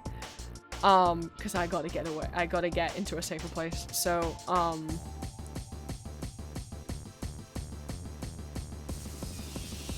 I said I would start, like, I wasn't gonna start apartment hunting till after I got my tax return done, because that was the big stress that needed to be done first.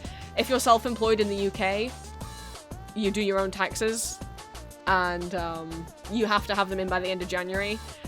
It's January, so that had to be done first. So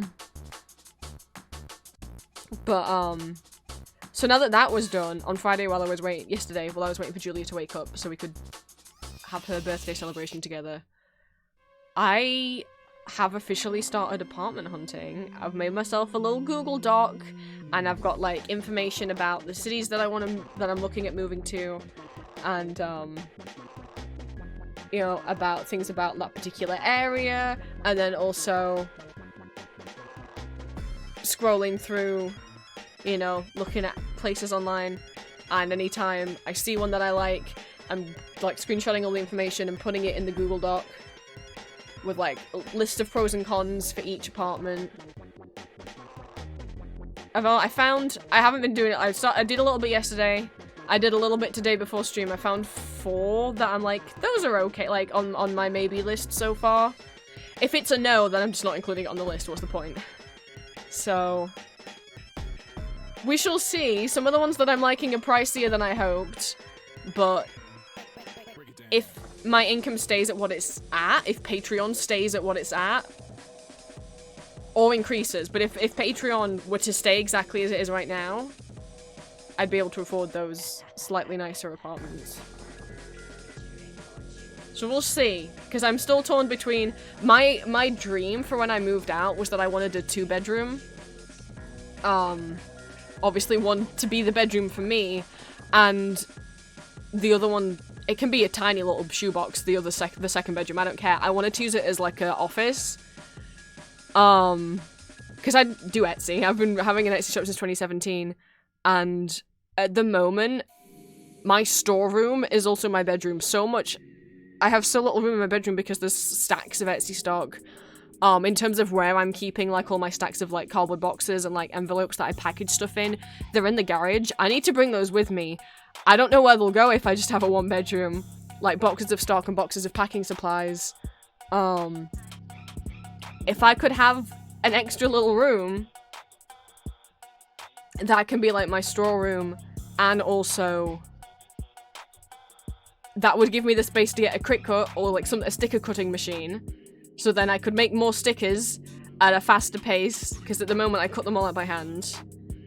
I'd love to get a heat press or, like, a dye sublimation printer, so then I could print my own t-shirts, and I could start selling t-shirts. I know I have t-shirts on Redbubble, but I barely get a cut from Redbubble sales, and I don't have many designs on there. But I'd love to be able to do t-shirts. I've seen people use dye sublimation printers to, like, do their own socks. That would be cute to, like, print on socks. It'd let me print on, like, tote bags. It just lets you print on fabric, basically.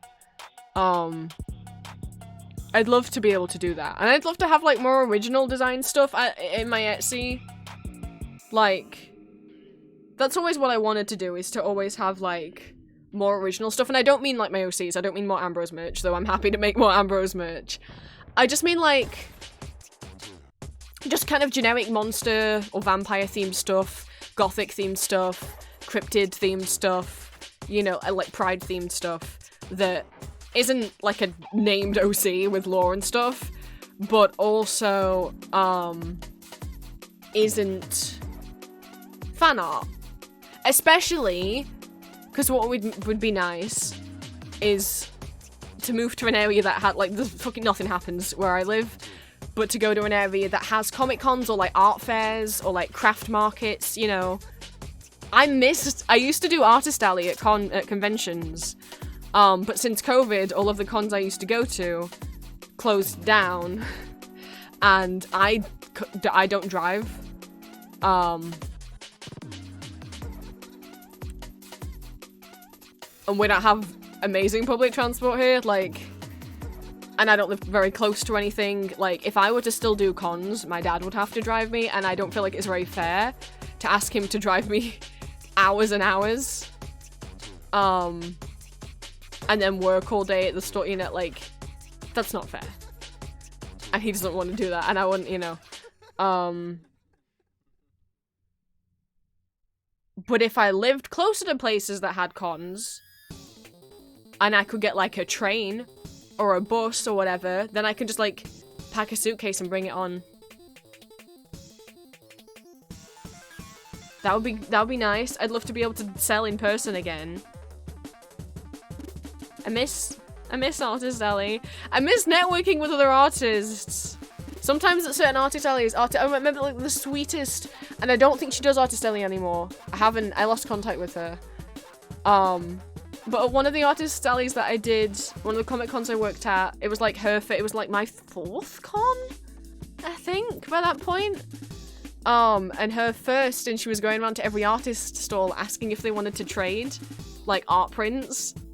She was so sweet. That was the sweetest interaction. And then when I saw her again the following year, I found her stall and we had a chat and I met her mom and it was really sweet. And I'm like, I miss talking to art people. Like, I'm in a Discord group for, like, UK Artist Alley Comic Con sellers, but I don't really get the chance to talk to them much and get friendly with them because it's like, well, I'm not going to any of these cons. So that would be nice to do, not just for the extra income, but also I need to talk to people. My girlfriend lives in another country. A lot of my friends don't live in the UK. I need to get out of the house. Would be nice. Good luck in the apartment. Thank you. If it's anything like here, the extreme doesn't even make much difference. Oh my god, honestly, that so surprised me. Like, I expected, like, in my mind, I'm like, oh, like, if a 1-bedroom, if, like, let's say two houses, apartments, whatever, because a lot of apartments in the UK are houses that are just now being rented out as apartments. Like, people just rent out, like, the bottom floor and the top floor, or they kind of, like, slice the house down the middle and buy floor and rent, like, 4 apartments out of what was a house. But, like, let's say that the 2 apartments are, like, the same quality. Like, in my mind was like, oh, well, if there's an apartment that's 500 a month, 1-bedroom, then a 2-bedroom would be, like, 800 to 1,000. No! I found so many 2-bedrooms that are cheaper than the 1-bedrooms.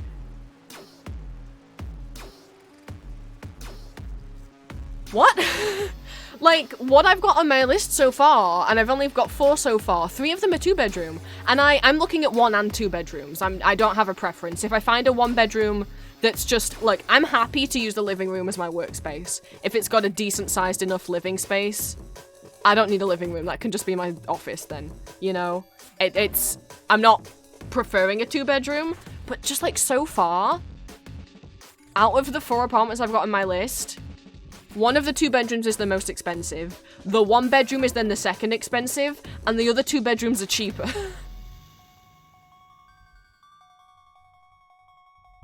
What? I found one that, like, is almost like a 3-bedroom, to be honest. It's not. It's just that the kitchen and the living room are separate rooms instead of one kind of studio kitchen living area. But I'm like, genuinely, the living room, that separate living room is bigger than any of the bedrooms. I might just use that as the bedroom. Like, that's the thing that's frustrating me the most with looking at apartments is big living rooms, tiny bedrooms. I would like it the other way around, please. I want a nice big bedroom because I want to be able to have my desk in my bedroom so I can have my PC there, because yes, as much as I use the PC for work, I also use it for pleasure. Streaming is partially work, partially pleasure. Talking to my girlfriend, drawing for fun, playing video games, like, I don't want to have to go into another room. I'd like my PC and my desk in my bedroom. So many of these bedrooms you can fit a bed and that's it. There's not enough room for a desk. And there's definitely not enough room for, like, a desk and, like, some kind of dresser. And for me personally, I got a lot of figures and plushies, if you couldn't tell. And I'm like, Like, I don't care about getting a double bed. I can get a single bed. I can just keep having, like, I've got a single bed here. Like, you know, I can happily save some room by putting a single bed in these rooms that they're calling, like, double rooms, you know? But, like, I want enough room to have a bed, even if it's a single one. A desk. And bookshelves, please! I want my bookshelves! You know, I don't mind putting, like, bookshelves with books and DVDs in the living room, but, like, my figures, I want my figures on display. My ideal, if I had, like, shit ton of money, I would love my bedroom just to have, like, one wall that is all bookshelves. Just one wall that is all shelving. And what frustrates me is looking at so many of these flats is the tiny bedroom where it's, like, bed and, like, a foot worth of, like, room to walk around the bed. Like you said, Green, it's literally just bed and a tiny border, a tiny little moat around the bed. But then the living room's big, and I'm like, why? Do most people like displaying their little things in their living room? I'm not most people, I guess. I'd rather have more room in the bedroom. Like, if I had a living space, I'm not gonna use it very often. I don't watch TV all that much. The only point of me, the only real reason why I would have, like, a living room is for, like, when Julia comes over so she's got somewhere to sit her butt down. Like, don't get me wrong, like, because I never go in my living room here because that's where my mum's desk is and she's in there all the time and I can't go in there without being shouted at and belittled all the time. So, I haven't been in a living room in a very long time. I don't sit on the sofa in my own house because it's not fun. But I'm like, I think it's a pretense thing, like a big living room, so when you have guests over. What guests? I'm not inviting guests over. Like, I know, I assume that's why it's that way, but I'm just like, I don't know how much time I'll spend in the living room, to be honest. I'm not bothered about having a TV. And if I get a TV, it will literally just be a monitor that I watch, like, YouTube on. Like, that I just plug, like, a laptop into. I just use it as a screen to, like, watch YouTube or, like, watch musicals that I have downloaded to my PC. I'm not buying cable. I'm not getting a TV license. I don't watch TV. And I'm like, my computer, I'm like, well, maybe sometimes if I've made a meal, it might be nice to sit on a sofa, maybe. I'm like, I mean, I'm sure maybe the idea of having a space to sit that isn't in the bedroom could be nice for just, like, a change in scenery. But the only point of me having a sofa or some kind of chairs in the kitchen living area to eat food in would just be for whenever Julia visits. I don't know that I'm gonna let my family come and find me. I mean, I don't mind if my sibling wants to visit. Obviously, I'm cutting contact with my mum. I don't know what's happening with my dad. I don't know. Maybe it'll be better. Maybe that relationship will be better once I move. I don't know. Like, I don't mind having friends around. I don't really want anyone to sleep over other than my girlfriend. I don't like the idea of someone sleeping over in my space. I mean, yeah, I don't mind if a friend wants to visit. Though, yeah, so I don't know. But I feel like, here's how I feel. If a friend came round to see me, I'd rather us go out. Like, go out shopping or, like, go out for a meal rather than just sit inside my place. Maybe that's just me. Maybe it's not. Maybe I just really like the privacy of my own, like, this is my home, don't touch anything. Don't touch anything, this is all my stuff, don't touch my stuff. I don't know.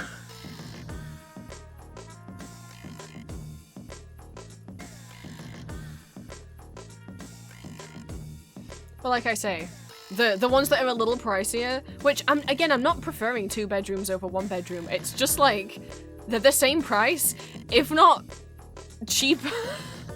What? Maybe it's because more of the 1 bedrooms are like in the I don't know. But if my income stays at what it is right now,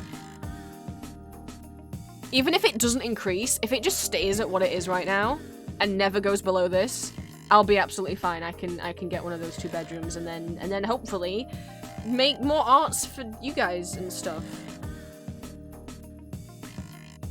That'd be nice.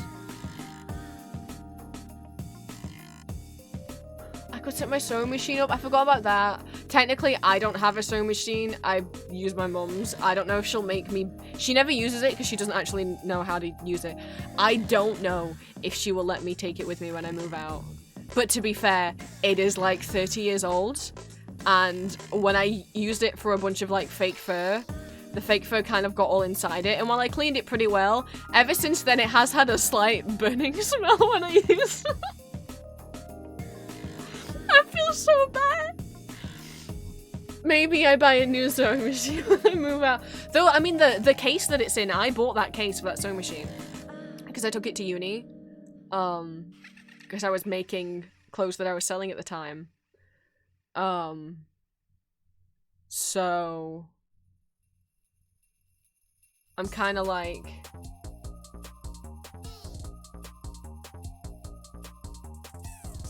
If I don't get to keep the sewing machine, I should get to keep the bag that I bought for it. That bag wasn't cheap. I paid for that completely. Maybe, regardless, it would be good to get a new one. An embroidery machine would be so cool to have as well. Like, my main reason that I don't make plushies anymore is because just, like, I don't have a good way of doing faces. When I would use fell and glue it or sew it on, they'd, like, fall off or not look very good. I could embroider them by hand, but then I'd have to charge a shit ton of money because that would take so much time. But if I had, like, a CAD machine, if I had, like, an embroidery machine, which is what most people have, most, like, plush artists that you see on Etsy that mostly make plushies, they go to any professional plushie you get that's got stitching on it, like Maury, for example. His beans, the white dots in his eyes, the white dots in his antenna, that's all done on an embroidery machine. Like, I can construct a plush. My main downfall is... My main problems with being able to do plushies is how to, like, get faces and little details. If I had an embroidery machine, ooh. And 2, finding fabric. There's not really any good fabric stores in the UK. I used to order my fabric from Germany, but then we left the EU, and now it costs a shit ton in shipping and taxes if I want to order my fabric from that shop in Germany anymore. Like, finding plush fabric, like, plushy, fleecy fabric in the US is pretty easy. Whenever I Google plush fabric, it's all sold in the US, and I'm like, fuck!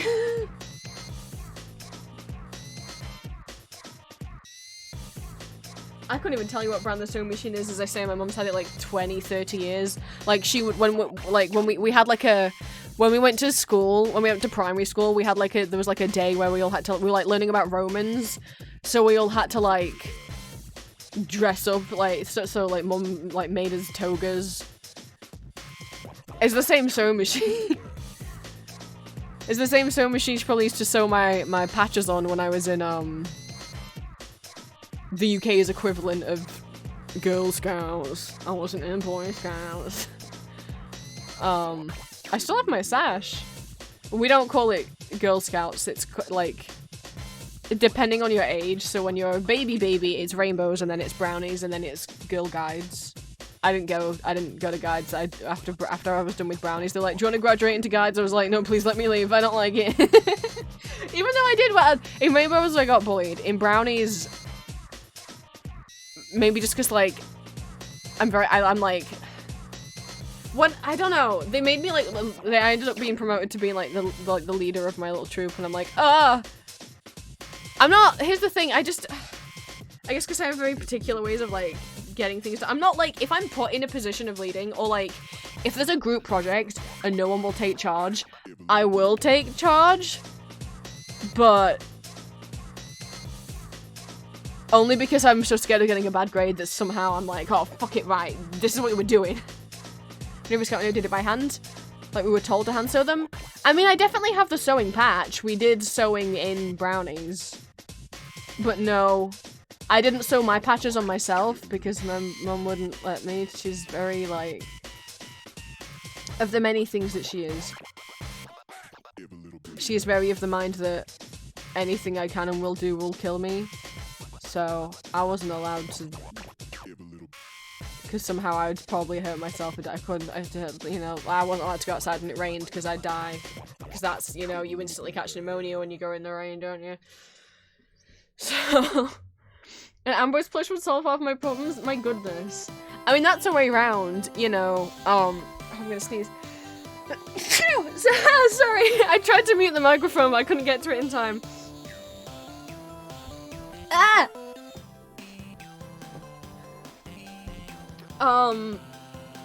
Of course, that sneeze took my brain cells with it. Ambrose plush. You know, I'd never... You know, if one day, you know, like Yuri voice makes his plushies with Makeship, I don't have enough of a following that would buy a minimum of 500 of Ambrose. And if I had them manufactured myself and found like a manufacturer on Alibaba,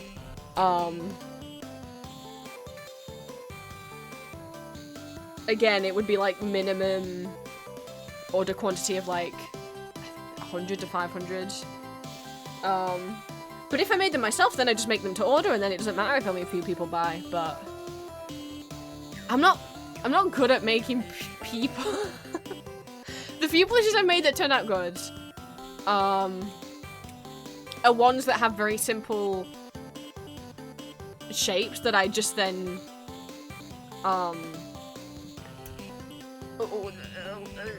where I've made characters, like I tried to do some humanoid Undertale ones, it was not good. It was not good. I tried to do these felt ones for Metaton stuff, there's not. But the few times where I've done decent ones are where I tend to, let's see if I can find pictures where I have like I made one for Bendy and the Meat Machine when Bendy and the Meat Machine first came out, and literally just printed off a picture of him from the game and then cut all the pieces out and used that as a template. So he's basically like 2D in a way, of that each piece is just the same shape twice sewn together. When would I have made it? I don't remember when Chapter 1 came out. Like the original version. This is my favorite song from Friday Night Funkin'. I fucking, like, I was listening to Friday Night Funkin' and I was like, yeah, the songs are okay. And then someone comes on and I'm like, this is the best song I've heard in my life. I'm so into this. Okay, where artwork.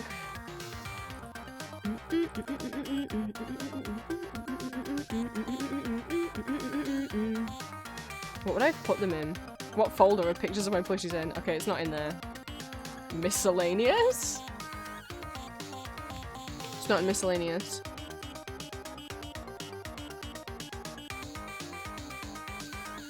Really?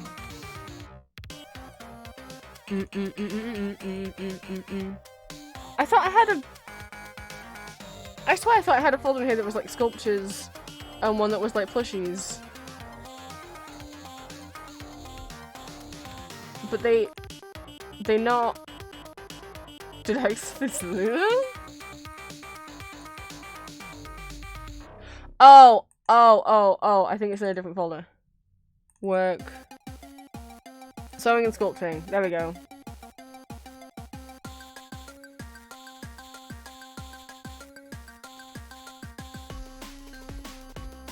This is my tiny boy.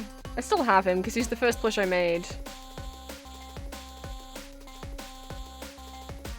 That's the only picture where I ever got him to stand up unaided. He's not propped up by anything. I've never been able to do that since. He's got cardboard in the bottom of his feet. But, like, I've never made that happen since that picture.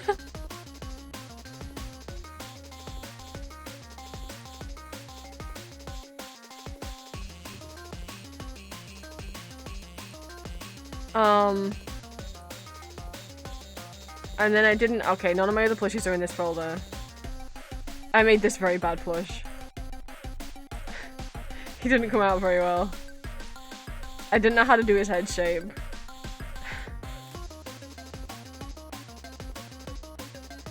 Oops. It's Hollow Knight. Let me find my... And then I didn't make any plushies for years and years. Until 2020? 2021? 2021, I think. Yes? I think. Which is the where the fake fur debacle happened.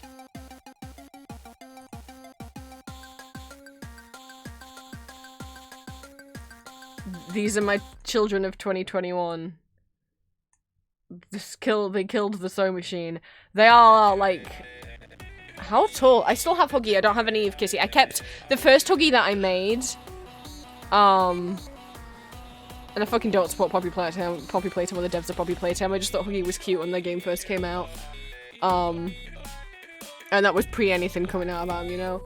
I made Huggy for myself, and then I made a video of him dancing on TikTok, and then it got 3 million views, and I was like, oh, maybe I should sell these. So I did. And I made them to order for a painful few months of my life. I still have the first Huggy I made. Height-wise, they're like... maybe a meter tall? They're tall. I sold a lot. I don't think a lot of... And I remember someone, like, on TikTok on me, like, the arms fell off mine when I was throwing him around, and I'm like... I sold them as art dolls, not toys, but, you know, because kids like to play the game, so I think too many parents bought them for their kids, not paying any fucking attention. Also, I had 1 or 2 people buy one, and then message me on Etsy saying, my kid stole my card in order to buy this, can you cancel the order, please?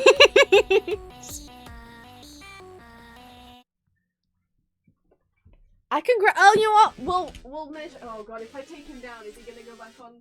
He's on my wardrobe. I haven't pulled him down in a long time. Hello, Huggy.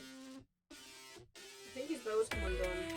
Oh, he's so sad. His fur's like not in the best condition. I feel really bad because like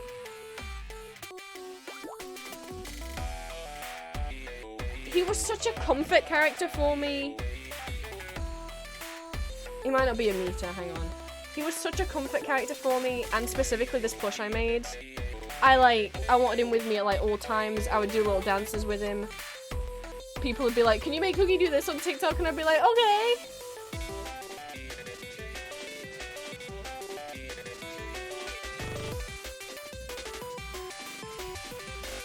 Alright, I've got him. I don't know if he's a meter. I don't think he's a meter. I think I forgot how long a meter was. Tape measure. You're a growing boy, Huggy.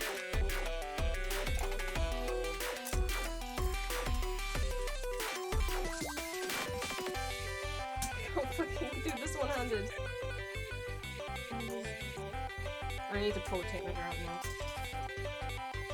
Okay, yeah, he's not a meter. I forgot how much a meter was.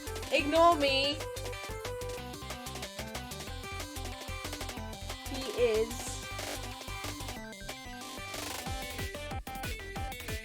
63 centimeters tall.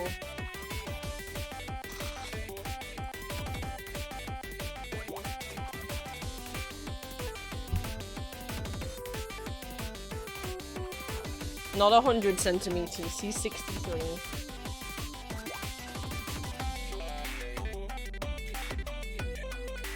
Ah! Oh no, I've killed him!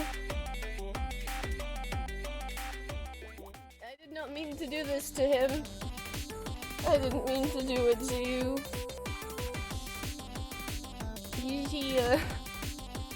Oh god. He's got no strength to keep his head up. Oh god. Oh, this was a mistake. This is a horrible mistake. Please. Everything's fine. Wave to everyone. He's got little thumbs.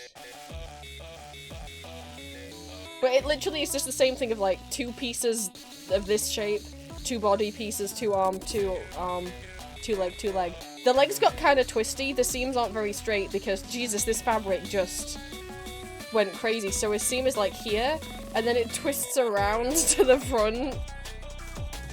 He's got little toes. I'm gonna put it back now.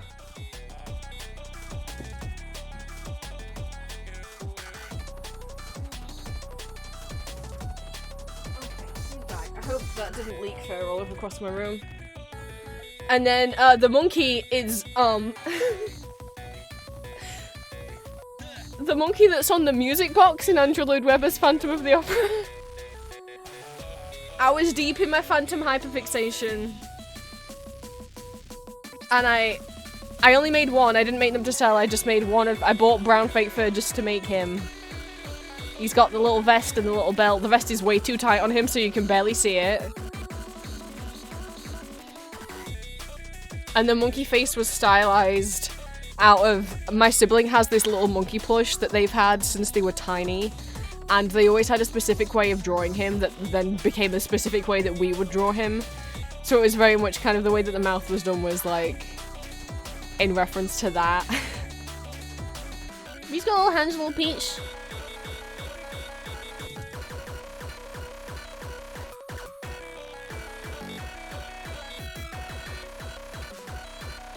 And then I did ones that didn't come out well at all. Which are these guys. They were way it's all felt. Because I couldn't get my hands on any good fabric, so they're not that soft. I only still have... rules? I think I threw all the rest away. This is before there was an official Spamton plush, so... But I hot glued all the felt bits on. After time they would kind of fall off. The seams were so tight, the felt was not stretchy at all. And like... they're so much shorter than I wanted. I wanted them to be kind of like the height of a Build-A-Bear-ish, because that's like the height of plushies that I like. I like them to be huggable. They were not. I would not want to... if I attempted like an Ambrose plush and it looked like one of these, I'd not be happy. I guess I could use the same pattern, because I still have the base pattern for these bodies. But just make it bigger. And make it bigger and use better fabric. Because this was not good fabric.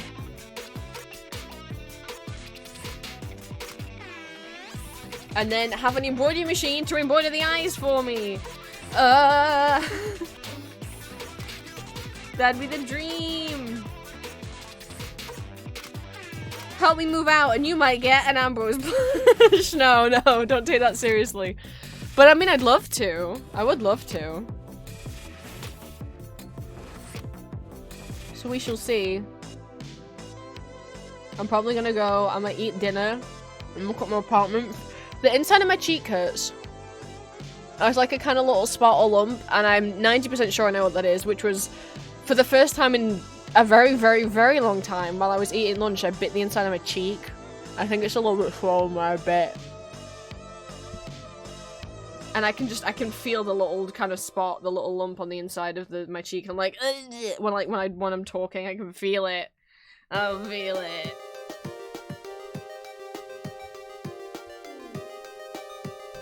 I don't want to be feeling it. I would raid this person, but I'm pretty sure that I raided them last time. I don't like raiding the same person twice in a row, just because I don't want them to think that I'm, like, spamming them. Maybe they wouldn't mind, but I get nervous about it.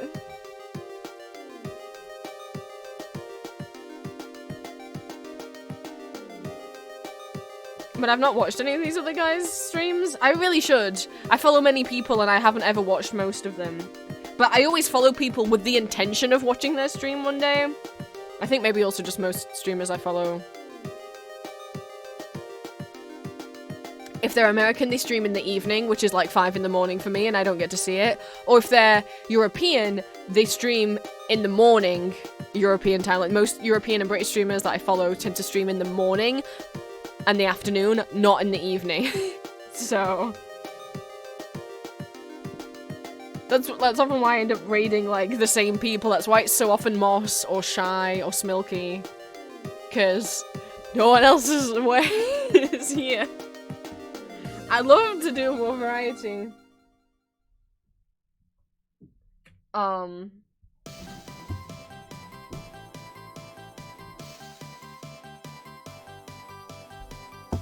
Time zones. I guess I'll not raid anyone then. Because I'm too scared to raid someone who I'm pretty certain I raided in my last stream.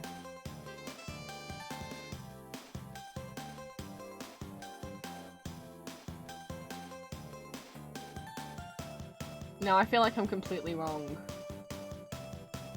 I don't know. No, the stream that I finished Alice, we raided Smokey because I remember telling him that I'd finished Alice. And then last stream, I remember telling someone I was cutting out stickers, but I don't remember who it was.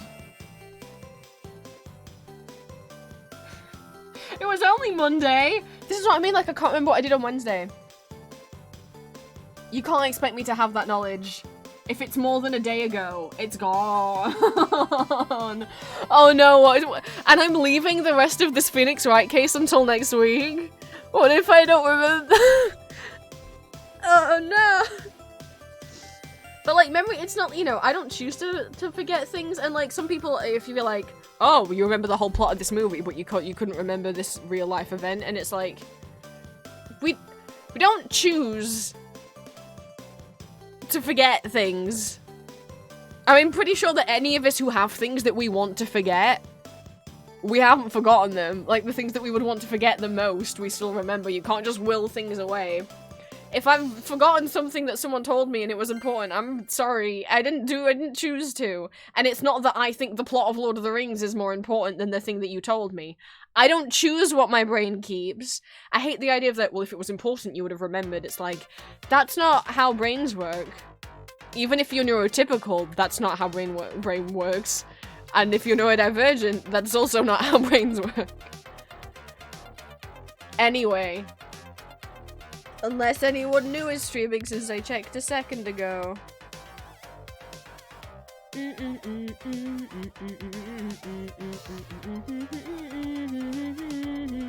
I know I could raid a new person that I don't follow.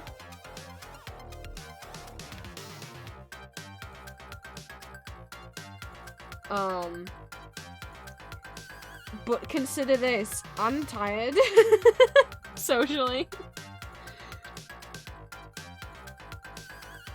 So...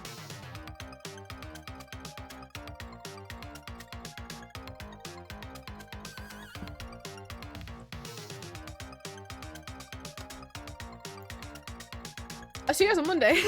I don't know how to end stream when I'm not raiding. Because I just have to quietly... Also, I have noticed my Divine by Prince logo that's like animated on my starting soon, my be right back, and my thanks for watching screen. For some reason, on the thanks for watching screen, sometimes it's like flickering in and out. I have no idea why. It's the same... It's connected to the same thing that the logo on the other screens are. I don't know why it's flickering in and out sometimes. Please forgive me. Forgive it. It doesn't mean to. But hey! Hey ho, we hit 600 followers. Thank you so much. Normally I tend to wait until we're like 601, 602 before announcing stuff, because what typically happens when I announce that I hit a follower goal is a couple people instantly unfollow. That just happens every time. So I might wait until we're at 601, 602 till I announce, hey, we did it! Karaoke stream! But I mean, I want to do the karaoke on Saturday, so I guess we'll see. I guess we'll see.